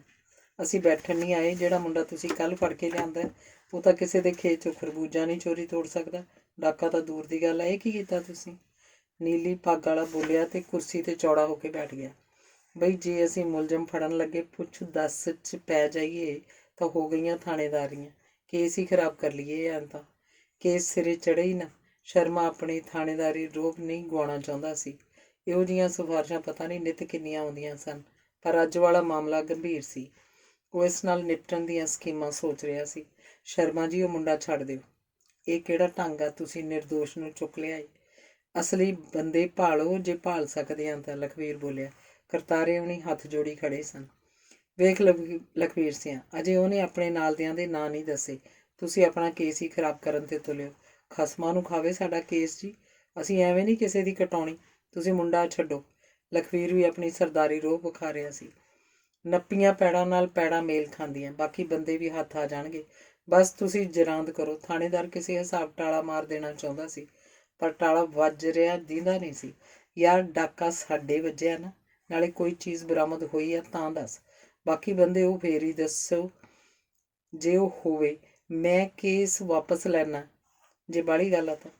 ਵੇਖੋ ਜੀ, ਸਾਨੂੰ ਕੋਈ ਸੁਪਨਾ ਤਾਂ ਆਉਂਦਾ ਨਹੀਂ ਹੁੰਦਾ ਕੌਣ ਚੋਰ ਆ ਕੌਣ ਸਾਧ। ਕਈ ਵਾਰ ਸਬੂਤਾਂ ਦੇ ਆਧਾਰ 'ਤੇ ਹੀ ਬੰਦੇ ਚੱਕਣੇ ਪੈਂਦੇ ਆ। ਮੇਰੀ ਉਸ ਮੁੰਡੇ ਨਾਲ ਕੋਈ ਦੁਸ਼ਮਣੀ ਤਾਂ ਹੈ ਨਹੀਂ। ਤੂੰ ਮੇਰੀ ਗੱਲ ਸੁਣ। ਲਖਵੀਰ ਉਰੇ ਆ। ਆਖ ਸ਼ਰਮਾ ਲਖਵੀਰ ਨੂੰ ਕਰਤਾਰੇ ਉਹਨਾਂ ਤੋਂ ਪਰੇ ਲੈ ਗਿਆ। ਸ਼ਰਮਾ ਜੀ, ਮੈਂ ਕੁਝ ਨਹੀਂ ਜਾਣਦਾ। ਬਸ ਇੰਨਾ ਜ਼ਰੂਰ ਜਾਣਦਾ, ਮੁੰਡਾ ਨਜਾਇਜ਼ ਆ। ਮੇਰੀ ਸੁਣ ਤੂੰ। ਅਸਲ 'ਚ ਮੁੰਡੇ ਨੇ ਸਾਥੋਂ ਧੌਲ ਮੁੱਕੀ ਜੀ ਹੋ ਗਈ। ਤੂੰ ਸਿਆਣਾ, ਇੰਨਾ ਕੁ ਤਾਂ ਕਰਨਾ ਹੀ ਪੈਂਦਾ। ਕੀ ਥਾਣੇਦਾਰਾ ਪਾਣੀ 'ਚ ਮਧਾਣੀ ਜੀ ਪਾਈ ਜਾਂਦਾ। ਮੁੰਡਾ ਛੱਡ ਯਾਰ। ਲਖਵੀਰ ਨੂੰ ਖਿਝ ਆ ਰਹੀ ਸੀ। ਲਖਵੀਰ ਜੀ, ਤੁਸੀਂ ਪੂਰੀ ਗੱਲ ਤਾਂ ਸੁਣੋ। ਅਸਲ 'ਚ ਮੁੰਡੇ ਨੇ ਧੌਲ ਧੱਫਾ ਜਿਹਾ ਕਰਦਿਆਂ 2 ਵੱਧ ਹੀ ਵੱਜ ਗਈਆਂ। ਊਂ ਤਾਂ ਕੋਈ ਗੱਲ ਨਹੀਂ, ਠੀਕ ਆ ਉਹ, ਪਰ ਹੈ ਹਸਪਤਾਲ 'ਚ। ਆਖ ਥਾਣੇਦਾਰ ਚੁੱਪ ਕਰ ਗਿਆ। ਸ਼ਰਮਾ ਜੀ, ਇਹ ਤੁਸੀਂ ਚੰਗਾ ਨਹੀਂ ਕੀਤਾ। ਮੈਂ ਕਿਵੇਂ ਮੂੰਹ ਵਿਖਾਊਂ ਲੋਕਾਂ 'ਚ? ਭਲਿਆ ਮਾਨਸਾ, ਇਹ ਕੀ ਕੀਤਾ ਤੂੰ? ਲਖਵੀਰ ਰੋਣ ਹਾਕਾ ਹੋ ਗਿਆ। ਉਹ ਸਮਝ ਗਿਆ ਸੀ ਕਿ ਮੁੰਡਾ ਕੁਝ ਜ਼ਿਆਦਾ ਹੀ ਕੁੱਟਿਆ ਗਿਆ ਕੰਜਰ ਤੋਂ। ਵੇਖ ਲਖਵੀਰ, ਮੈਂ ਜੋ ਵੀ ਕੀਤਾ ਆਪਣੇ ਨਿੱਜੀ ਹਿੱਤ ਲਈ ਤਾਂ ਕੀਤਾ ਨਹੀਂ। ਹੁਣ ਤੂੰ ਹੀ ਇਸ ਬਲਾ ਤੋਂ ਮੇਰਾ ਖਹਿੜਾ ਛਡਾ। ਥਾਣੇਦਾਰ ਲਖਵੀਰ ਦੀ ਮਿੰਨਤ 'ਤੇ ਉਤਰ ਆਇਆ। ਉਸ ਨਾਲ ਆਏ ਨੀਲੀਆਂ ਪੱਗਾਂ ਵਾਲੇ ਵੀ ਰਸੂਖ ਵਾਲੇ ਸਨ ਤੇ ਮੁੰਡਾ ਵੀ ਬਾਹਰ ਕਾਮਰੇਡ ਸੋਚ ਰੱਖਣ ਵਾਲੇ ਮੁੰਡਿਆਂ ਨਾਲ ਉੱਠਣੀ ਬੈਠਣੀ ਰੱਖਦਾ ਸੀ। ਡਾਕੇ ਵਾਲੀ ਰਕਮ ਉਹਦੇ ਘਰੇ ਪਈ ਸੀ। ਜੇ 19-21 ਹੋ ਜਾਂਦੀ ਸੀ ਤਾਂ ਉਹਨੇ ਵਾਹੇ ਬੀਜੇ ਨਹੀਂ ਹਰੇ ਹੋਣਾ ਸੀ। ਗੱਲ ਨੱਪਣ ਘੁੱਟਣ 'ਚ ਹੀ ਫਾਇਦਾ ਸੀ। ਸੱਟਾਂ ਜ਼ਿਆਦਾ ਤਾਂ ਨਹੀਂ? ਨਹੀਂ ਕਾਹਨੂੰ। ਚੱਲ ਠੀਕ ਆ। ਹੁਣ ਹੋਰ ਨਾ ਕੋਈ ਗਰੀਬ ਮਾਰ ਹੋ ਜੇ। ਸਾਨੂੰ ਇੰਨੇ ਕੁ ਨਾਲ ਕੋਈ ਫਰਕ ਨਹੀਂ ਪੈਂਦਾ। ਬਥੇਰਾ ਦਿੱਤਾ ਦਾਤੇ ਨੇ। ਜੇ ਅਸਲ ਬੰਦੇ ਕਾਬੂ ਆਉਂਦੇ ਹੋਏ ਤਾਂ ਠੀਕ ਆ, ਨਹੀਂ ਹੋਰ ਨਾ ਕਿਸੇ ਦੀ ਸਿੱਲੀ ਜਾਈ। ਨਾਲੇ ਇਹ ਦੱਸ, ਚਰਨ ਹੈ ਕਿਹੜੇ ਹਸਪਤਾਲ 'ਚ? ਤੇਰਾ ਆਪਣਾ ਬੰਦਾ ਵੀ ਹੋਊ ਉੱਥੇ ਕੋਈ? ਘੰਟਾ ਘਰ ਰੋਡ 'ਤੇ ਡਾਕਟਰ ਰਮੇਸ਼ ਆ, ਉੱਥੇ ਸਾਡਾ ਮੰਦਰੀ ਨਾਂ ਦਾ ਮੁਲਾਜ਼ਮ ਵੀ ਆ। ਮੈਂ ਡਾਕਟਰ ਨੂੰ ਫੋਨ ਕਰ ਦੇਣਾ, ਮਿਲਾ ਦੂ ਤੁਹਾਨੂੰ। ਸ਼ਰਮੇ ਨੇ ਦੱਸਿਆ ਤਾਂ ਲਖਵੀਰ ਕਰਤਾਰੇ ਉਹਨਾਂ ਕੋਲ ਆ ਗਿਆ ਤੇ ਉਹਨਾਂ ਨੂੰ ਸਹਿਜ ਮਤੇ ਨਾਲ ਸਾਰੀ ਗੱਲ ਦੱਸਦੀ। ਸੁਣ, ਕਰਤਾਰੇ ਨੇ ਸ਼ਰਮੇ ਦੀ ਮਾਂ ਭੈਣ ਇੱਕ ਕਰਤੀ। ਸ਼ਰਮਾ ਦੂਰ ਖੜਾ ਕੰਨ ਵਲੇਟ ਸੁਣੀ ਗਿਆ, ਜਿਵੇਂ ਕੁਝ ਸੁਣਿਆ ਹੀ ਨਾ ਹੋਵੇ। ਨੀਲੀਆਂ ਪੱਗਾਂ ਵਾਲੇ ਤਾਂ ਨਿਖੜ ਗਏ। ਲਖਵੀਰ ਕਰਤਾਰੇ ਹੁਣਾਂ ਨੂੰ ਲੈ ਕੇ ਰਮੇਸ਼ ਦੇ ਹਸਪਤਾਲ ਆ ਗਿਆ। ਰਮੇਸ਼ ਕਿਸੇ ਮਰੀਜ਼ ਦਾ ਚੈੱਕਅਪ ਕਰ ਰਿਹਾ ਸੀ। ਉਹਨਾਂ ਨੂੰ ਵੇਖ ਉਹ ਖੜਾ ਹੋ ਗਿਆ ਤੇ ਉਹਨਾਂ ਨਾਲ ਉੱਪਰਲੀ ਮੰਜ਼ਿਲ 'ਤੇ ਜਾਣ ਲਈ ਪੌੜੀਆਂ ਚੜ੍ਹ ਗਿਆ। ਪੌੜੀਆਂ 'ਚ ਉਹਨੇ ਦੱਸਿਆ ਸੀ ਕਿ ਪਤਾ ਤਾਂ ਸੀ ਪੁਲਸੀਏ ਨਿਰਦਈ ਹੁੰਦੇ ਆ, ਪਰ ਇੰਨੇ ਇਹ ਨਹੀਂ ਪਤਾ ਸੀ ਭਗਤ ਰਾਮ ਉਹਦੀ ਪੁਰਾਣੀ ਦੋਸਤੀ ਸੀ। ਪਰ ਆਹ ਹਾਦਸਾ ਵੇਖ ਮਨ 'ਚ ਤੇੜ ਆ ਗਈ ਹੈ। ਇੰਨਾ ਪਸ਼ੂਪਣ ਕੀ ਆਖ। ਮੈਂ ਨਾ ਜਾਂਦਾ ਤਾਂ ਮੁੰਡੇ ਦਾ ਬਚਣਾ ਮੁਸ਼ਕਿਲ ਸੀ। ਉਹ ਉੱਪਰ ਆਏ ਸਨ ਤਾਂ ਚਰਨ ਛੱਤ ਵੱਲ ਬਿਟਰ ਬਿਟਰ ਵੇਖ ਰਿਹਾ ਸੀ। ਹੁਣ ਕਿਵੇਂ ਆ ਸ਼ੇਰਾ? ਕਰਤਾਰਾ ਬੈੱਡ ਦੀ ਬਾਹੀ ਤੇ ਬੈਠ ਗਿਆ। ਦੂਜੇ ਜਾਣੇ ਇੱਕ ਨਾਲ ਪਏ ਖਾਲੀ ਬੈੱਡ ਤੇ ਬੈਠ ਗਏ। ਲਖਵੀਰ ਨੇ ਸਟੂਲ ਖਿੱਚ ਨੇੜੇ ਕਰ ਲਿਆ। ਠੀਕ ਹਾਂ ਤਾਊ, ਡਾਕਟਰ ਦੀ ਮਿਹਰਬਾਨੀ ਨਾਲ ਠੀਕ ਹਾਂ। ਨਹੀਂ, ਉਸ ਬੁੱਚੜ ਨੇ ਤਾਂ ਗੱਡੀ ਚੜ੍ਹਾਤਾ ਸੀ। ਆਖੋ ਨੇ ਸਾਰਿਆਂ ਵੱਲ ਫਤਿਹ ਦੇ ਰੂਪ 'ਚ ਹੱਥ ਜੋੜ ਦਿੱਤੇ। ਲਖਵੀਰ ਨੇ ਉਹਦੇ ਦੋਵੇਂ ਹੱਥ ਫੜ ਘੁੱਟ ਲਏ। ਤੁਸੀਂ ਕਰੋ ਗੱਲਾਂ, ਮੈਂ ਮਰੀਜ਼ ਵੇਖਦਾ। ਆਖ ਡਾਕਟਰ ਖੜੱਪ ਖੜੱਪ ਪੌੜੀਆਂ ਉਤਰ ਗਿਆ। ਚਾਂਸਿਆ, ਮੈਂ ਸ਼ਰਮਿੰਦਾ ਯਾਰ, ਤੇਰੇ ਨਾਲ ਪੁਲਿਸ ਇੰਨਾ ਧੱਕਾ ਕਰ ਗਈ। ਯਕੀਨ ਕਰੀ ਸਾਡਾ ਕੋਈ ਹੱਥ ਨਹੀਂ ਸੀ। ਮੈਨੂੰ ਤਾਂ ਪਤਾ ਹੀ ਇੱਥੇ ਸ਼ਹਿਰ ਆ ਕੇ ਅੱਜ ਲੱਗਾ। ਲਖਵੀਰ ਸ਼ਰਮ ਮੰਨ ਰਿਹਾ ਸੀ। ਕੋਈ ਗੱਲ ਨਹੀਂ ਬਾਈ ਜੀ, ਤੁਹਾਡੇ ਤੇ ਕਾਹਦਾ ਗਿਲਾ ਹੈ? ਚਰਨ ਨੇ ਆਖਿਆ। ਉਹਨੂੰ ਡਾਕਾ ਤੇ ਉਹਦਾ ਫੜਿਆ ਜਾਣਾ ਇੱਕ ਹੀ ਜੰਜੀਰ ਦੀਆਂ ਕੜੀਆਂ ਲੱਗ ਰਹੀਆਂ ਸਨ। ਲਖਵੀਰ ਨੇ ਆਪਣੀ ਜੇਬ 'ਚੋਂ ਕੁਝ ਰੁਪਈਏ ਕੱਢ ਚਰਨ ਵੱਲ ਵਧਾਏ ਤੇ ਚਰਨ ਨੇ ਕਰਤਾਰਾ ਇਕੱਠੇ ਹੀ ਬੋਲ ਪਏ। ਬਾਈ ਸ਼ਰਮ ਦਿੰਨੇ ਆ ਸਾਨੂੰ। ਦਲੀਪ ਹੋਣੀ ਵੀ ਇਸ ਹਰਕਤ ਤੇ ਨਾਰਾਜ਼ ਸਨ। ਦਲੀਪ ਤਾਂ ਉਵੇਂ ਗੁੱਸੇ ਨਾਲ ਬੁੱਲ ਟੁੱਕਣ ਲੱਗ ਪਿਆ ਸੀ, ਜਿਹਨੂੰ ਸੈਨਤ ਨਾਲ ਚਰਨ ਨੇ ਸਮਝਾਇਆ ਸੀ ਕਿ ਇਸ ਗੱਲ 'ਚ ਲਖਵੀਰ ਦੀ ਕੋਈ ਬੁਰੀ ਭਾਵਨਾ ਨਹੀਂ ਸੀ, ਬਸ ਭਾਵੁਕਤਾ ਹੀ ਸੀ। ਘੰਟਾ ਕੁ ਬੈਠ ਦਲੀਪ ਨੂੰ ਚਰਨ ਕੋਲ ਛੱਡ ਕਰਤਾਰਾ ਦੂਜੇ ਆਦਮੀਆਂ ਨਾਲ ਪਿੰਡ ਆ ਗਿਆ। ਪਤਾ ਲੱਗਣ ਤੇ ਕਮਿਕਰ ਵੀ ਆ ਗਿਆ ਸੀ। ਉਹਨੇ ਹੀ ਦੱਸਿਆ ਸੀ ਕਿ ਸਟੂਡੈਂਟ ਫੈਡਰੇਸ਼ਨ ਦੇ 2 ਮੁੰਡੇ ਮਾਰੇ ਜਾ ਚੁੱਕੇ ਆ। ਇੱਕ ਜਲੂਸ 'ਚ ਪੁਲਿਸ ਨੇ ਗੋਲੀ ਚਲਾਤੀ। ਮੁੰਡਿਆਂ ਦੇ ਜਲੂਸ 'ਚ ਕੁਝ ਗਲਤ ਅਨਸਰ ਵੜ ਗਏ, ਜਿਨ੍ਹਾਂ ਨੇ ਪੁਲਿਸ ਤੇ ਪਥਰਾ ਕਰ ਦਿੱਤਾ ਤੇ ਆਪ ਰਫੂ ਚੱਕਰ ਹੋ ਗਏ। ਅਖਬਾਰ ਦੀ ਖਬਰ ਤਾਂ ਐਂ ਹੋਈ ਆ, ਪਰ ਸੱਚ ਕੀ ਆ ਅਜੇ ਸਾਹਮਣੇ ਨਹੀਂ ਆਇਆ। ਹੋ ਸਕਦਾ ਹੈ ਉਹ ਆਖ ਸਰਕਾਰ ਆਪਣਾ ਬਚਾਅ ਕਰ ਰਹੀ ਹੋਵੇ, ਕਮਿਕਰ ਨੇ ਦੱਸਿਆ। ਐਂ ਕਿੰਨਾ ਕੁ ਚਿਹਰੇ ਗੁੰਡਾਗਰਦੀ ਚੱਲੂ? ਚਰਨ ਨੇ ਕਮਿਕਰ ਤੋਂ ਆਪਣਾ ਦਰਦ ਭੁਲਾ ਕੇ ਪੁੱਛਿਆ। ਜਿੰਨਾ ਚਿਰ ਲੋਕ ਗੁੰਡਾਗਰਦੀ ਸਹਿੰਦੇ ਰਹਿਣਗੇ। ਜਿਸ ਦਿਨ ਨਾ ਸਹਿਣਗੇ, ਕੋਈ ਮਾਈ ਦਾ ਲਾਲ ਨਹੀਂ ਜੰਮਿਆ ਤੂੰ ਤੜਾਂ ਕਰੇ। ਲੋਕ ਸ਼ਕਤੀ ਵੱਡੇ ਵੱਡੇ ਤਖਤ ਮੁੱਦੇ ਮਾਰ ਦਿੰਦੀ ਹੈ। ਬਸ ਲੋੜ ਹੁੰਦੀ ਹੈ ਲੋਕ ਸ਼ਕਤੀ ਨੂੰ ਇਕੱਠਿਆਂ ਕਰਨ ਦੀ, ਲੋਕ ਲਹਿਰਾਂ ਬਣਾਉਣ ਦੀ। ਜੇ ਲੋਕ ਲਹਿਰ ਜ਼ੋਰ ਫੜ ਲਏ, ਰਾਜ ਪਲਟੇ ਵੱਜ ਜਾਂਦੇ ਆ। ਹਾਂ, ਕਈ ਵਾਰ ਲੋਕ ਲਹਿਰਾਂ ਜ਼ੋਰ ਨਹੀਂ ਫੜਦੀਆਂ, ਦਬਾਈਆਂ ਜਾਂਦੀਆਂ ਕਿਸੇ ਨਾ ਕਿਸੇ ਢੰਗ ਨਾਲ। ਜਿਵੇਂ ਜਲੂਸ ਤੇ ਗੋਲੀ ਚਲਵਾਈ, ਇਹ ਇੱਕ ਬਹੁਤ ਵੱਡਾ ਘੋਲ ਹੁੰਦਾ, ਨੇਕੀ ਤੇ ਬਦੀ ਦਾ ਘੋਲ। ਆਖ ਕਮਿਕਰ ਫਿਰ ਚਰਨ ਦੀਆਂ ਅੱਖਾਂ 'ਚ ਅੱਖਾਂ ਪਾ ਗੱਲ ਦਾ ਵਿਸ਼ਾ ਬਦਲ ਗਿਆ। ਇੱਕ ਗੱਲ ਆਖਾਂ, ਇੱਕ ਕਿਉਂ ਜਿੰਨੀਆਂ ਢਿੱਡ 'ਚ ਹਨ ਬਾਹਰ ਕੱਢਦੇ। ਆਖ ਚਰਨ ਮੁਸ਼ਕੜੀਆਂ ਹੱਸ ਪਿਆ। ਮੂੰਹ ਸੁੱਜਿਆ ਕਰਕੇ ਹਾਸਾ ਵੀ ਅਜੀਬ ਜਿਹਾ ਸੀ। ਮੇਰੀ ਗੱਲ ਦਾ ਬੁਰਾ ਨਾ ਮੰਨ ਜਾਈ, ਅੱਗੇ ਵੀ ਤੈਨੂੰ ਆਖ ਚੁੱਕਿਆ। ਜਦੋਂ ਤੇਰੇ ਤੇ ਗੋਲੀ ਚੱਲੀ ਸੀ, ਅੱਜ ਵੀ ਆਖਦਾ ਆਪਦੇ ਪਿਓ ਤੇ ਭਰਾ ਵਾਲਾ ਕੰਡਾ ਕੱਢਦੇ ਨਹੀਂ। ਇਹ ਤੈਨੂੰ ਐਂ ਦੁੱਖ ਦਿੰਦੇ ਰਹਿਣਗੇ। ਆ ਵੀ ਜੋ ਕੁਝ ਹੈ ਉਹਨਾਂ ਦਾ ਹੀ ਕੀਤਾ ਕਰਾਇਆ। ਹੋ ਸਕਦਾ ਡਾਕੇ 'ਚ ਵੀ ਉਹਨਾਂ ਦਾ ਹੀ ਹੱਥ ਹੋਵੇ, ਕਮਿਕਰ ਨੇ ਆਖਿਆ। ਤੂੰ ਸੱਚਾ ਹੈ ਵੀਰ, ਆਪਣੀ ਥਾਂ ਤੇ, ਪਰ ਮੈਂ ਇੱਥੋਂ ਤੱਕ ਨਹੀਂ ਪਹੁੰਚਣਾ ਚਾਹੁੰਦਾ। ਕਤਲ ਕਰਨੀ ਖੇਡ ਆ, ਉਹ ਵੀ ਆਪਣਿਆਂ ਦੇ। ਨਾਲੇ ਲੋਕ ਕੀ ਕਹਿਣਗੇ? ਮੇਰੀ ਤਕਲੀਫ ਵੱਲ ਕਿਹਨੇ ਵੇਖਣਾ? ਕਿੰਨਾ ਔਖਾ ਸੀ ਨਾ, ਇਹ ਕੰਮ ਨਹੀਂ। ਚਰਨ ਸਿਰ ਫੇਰ ਗਿਆ। ਤੇਰੀ ਮਰਜ਼ੀ ਹੈ, ਪਰ ਇੱਕ ਗੱਲ ਤੇ ਖਾ ਕੇ ਦੂਜੀ ਅੱਗੇ ਕਰ। ਗਾਂਧੀ ਸਿਧਾਂਤ ਤੇ ਚੱਲਣਾ ਠੀਕ ਨਹੀਂ। ਚੱਲ ਇਹ ਛੱਡ, ਮੇਰੇ ਨਾਲ ਜੋ ਹੋਊ ਵੇਖੀ ਜਾਊ। ਤੂੰ ਆਪ ਦਾ ਖਿਆਲ ਰੱਖੀ। ਮੈਂ ਸੁਣਿਆ ਕਈ ਵਰਕਰ ਫੜੇ ਜਾ ਚੁੱਕੇ ਨਜਾਇਜ਼ ਕੇਸਾਂ 'ਚ। ਆਖ ਚਰਨ ਨੇ ਕਸੀਸ ਜੀ ਵੱਟੀ। ਉਹ ਪਾਸਾ ਲੈਣ ਲੱਗਾ ਸੀ। ਸੋਨਾ ਭੱਠੀ 'ਚ ਪੈ ਕੇ ਨਿਖਾਰ ਚਾਹੁੰਦਾ, ਫਿਕਰ ਨਾ ਕਰ। ਆਖ ਕਮਿਕਰ ਤੁਰ ਗਿਆ। ਕੁਝ ਦਿਨਾਂ 'ਚ ਹੀ ਚਰਨ ਠੀਕ ਹੋ ਘਰ ਆ ਗਿਆ ਤਾਂ ਉਹਦਾ ਕੁਝ ਘਰ ਛੱਡ ਸਾਰਾ ਪਿੰਡ ਹੀ ਪਤਾ ਲੈਣ ਆਇਆ ਸੀ। ਜੇ ਨਹੀਂ ਆਉਣ ਦਿੱਤਾ ਸੀ ਤਾਂ ਲਾਲ ਨੇ ਸ਼ਾਮੂ ਨੂੰ ਨਹੀਂ ਆਉਣ ਦਿੱਤਾ ਸੀ। ਸੰਤੋ ਨੇ ਦੱਸਿਆ ਸੀ ਕਿ ਸ਼ਾਮੂ ਢਿੱਲੀ ਰਹਿੰਦੀ ਸੀ। ਚਰਨ ਦਾ ਮਨ ਤਾਂ ਬਹੁਤ ਦੁਖੀ ਹੋਇਆ, ਪਰ ਉਹ ਕਰ ਵੀ ਕੀ ਸਕਦਾ ਸੀ। ਗੱਲ ਸੁਣ ਵੀਰੀ, ਇੱਕ ਦਿਨ ਚਰਨ ਨੇ ਜਸਬੀਰ ਦੀ ਕਿਤਾਬਾਂ ਪੜ੍ਹਨ ਦੀ ਲਗਨ ਵੇਖ ਆਖਿਆ। ਉਹ ਬਹੁਤ ਚਿਰ ਤੋਂ ਇਹ ਗੱਲ ਦਿਮਾਗ 'ਚ ਪਾਲੀ ਆਉਂਦਾ ਸੀ। ਆਖ ਜਸਬੀਰ ਚਰਨ ਦੇ ਮੂੰਹ ਵੱਲ ਝਾਕੀ। ਆਪਣੇ ਲਈ ਤਾਂ ਹਰ ਇੱਕ ਜਿਉਂਦਾ, ਕਿਸੇ ਲਈ ਜਿਉਣਾ ਹੀ ਅਸਲ ਜ਼ਿੰਦਗੀ ਆ। ਤੇ ਆਪਾਂ ਵੀ ਆਪਣੀ ਨਿੱਜ ਦੇ ਸਵਾਰਥ ਤਿਆਗ ਲੋਕਾਂ ਲਈ ਜੀਵੀਏ। ਮੈਂ ਸਮਝੀ ਨਹੀਂ। ਆਪਾਂ ਪਿੰਡ ਦੇ ਅਨਪੜ੍ਹ ਲੋਕਾਂ ਨੂੰ ਪੜ੍ਹਾਉਣ ਦਾ ਕੰਮ ਸ਼ੁਰੂ ਕਰੀਏ। ਅੱਖਰ ਗਿਆਨ ਦੇਣਾ ਅੰਨੇ ਨੂੰ ਅੱਖਾਂ ਦੇਣ ਬਰਾਬਰ ਆ। ਕਿਉਂ ਨਾ ਆਪਾਂ ਇਹ ਕੰਮ ਪਿੰਡ ਦੀ ਧਰਮਸ਼ਾਲਾ ਦੇ ਵਿੱਚ ਵਿੱਢ ਲਈਏ। ਤੂੰ ਕੁੜੀਆਂ ਬੁੜੀਆਂ ਨੂੰ ਅੱਖਰ ਗਿਆਨ ਦੇ ਨਾਲ ਕੱਢਣ ਦਾ ਗਿਆਨ ਵੀ ਦੇ ਸਕਦੀ ਹੈ। ਰੋਟੀ ਤਾਂ ਆਪਾਂ ਨੂੰ ਖੇਤੀ ਦੇ ਧੰਦੇ 'ਚੋਂ ਮਿਲੀ ਜਾਣੀ ਹੈ, ਥੋੜ੍ਹੀ ਨਹੀਂ ਬਹੁਤੀ। ਚਰਨ ਨੇ ਆਪਣੇ ਮਨ 'ਚ ਬਹੁਤ ਚਿਰ ਤੋਂ ਪਨਪ ਰਹੀ ਸਕੀਮ ਜਸਬੀਰ ਅੱਗੇ ਰੱਖਤੀ। ਚਰਨ ਨੂੰ ਕਮਿਕਰ ਦੀ ਸੰਗਤ ਨੇ ਰੰਗਣਾ ਸ਼ੁਰੂ ਕਰ ਦਿੱਤਾ ਸੀ। ਮੈਂ ਤਾਂ ਸਹਿਮਤ ਹਾਂ, ਪਰ ਨੌਕਰੀ ਵਾਲੀ ਸਕੀਮ, ਜਸਬੀਰ ਬੋਲੀ ਸੀ। ਉਹ ਸਕੀਮ ਕੈਂਸਲ। ਤਾਏ ਤੇ ਤਾਈ ਨੂੰ ਮੈਂ ਸਮਝਾ ਦਿਓ, ਹੁਣ ਡਰ ਕੇ ਪਿੰਡ ਨਹੀਂ ਛੱਡਣਾ। ਪਹਿਲਾਂ ਹੀ ਮੇਰੀ ਬੁਜ਼ਦਿਲੀ ਤੇ ਉਂਗਲਾਂ ਉੱਠਦੀਆਂ। ਚਰਨ ਬੋਲਿਆ। ਉਹਨੂੰ ਆਪਣੀ ਜ਼ਿਆਦਾ ਭਲਮਾਨ ਸੀ ਰੜਕਣ ਲੱਗ ਪਈ ਸੀ। ਠੀਕ ਆ ਹਾਣੀਆਂ, ਮੈਂ ਤੇਰੇ ਨਾਲ ਆ। ਮੈਨੂੰ ਤੇਰੀ ਸਕੀਮ ਜੱਚਦੀ ਵੀ ਹੈ। ਖਬਰੇ ਗੋਲੀਆਂ ਖਾ ਖਾ ਕੰਧਾਂ 'ਚ ਵੱਜਦੀ ਪਿੰਡ ਦੀ ਮੰਡੀਰ ਲਾਈਨ 'ਤੇ ਆਈ ਜਾਏ। ਇਹ ਵੀ ਇੱਕ ਇਨਕਲਾਬ ਲਿਆਉਣ ਦਾ ਮੁੱਢ ਹੀ ਹੋਊ। ਜਸਵੀਰ ਬੋਲੀ। ਤੂੰ ਤਾਂ ਗੱਲਾਂ ਹੀ ਉੱਚੀਆਂ ਕਰਨ ਲੱਗ ਜਾਂਦੀ ਹੈ। ਕਿੱਥੋਂ ਸਿੱਖੀਆਂ ਤੂੰ ਇਹ ਗੱਲਾਂ? ਤੇਰੀ ਤਾਂ ਇਹ ਬੋਲੀ ਨਹੀਂ। ਕੌਣ ਬੋਲਦਾ ਤੇਰੇ 'ਚ? ਚਰਨ ਹੈਰਾਨ ਸੀ। ਜਿਹਨੂੰ ਹੁਣ ਤੱਕ ਚੁੱਲ੍ਹੇ ਚੌਂਤਰੇ 'ਚ ਖੱਪਣ ਵਾਲੀ ਜਨਾਨੀ ਸਮਝ ਰਿਹਾ ਸੀ, ਉਹ ਤਾਂ ਪੂਰੀ ਚੰਟ ਸੀ।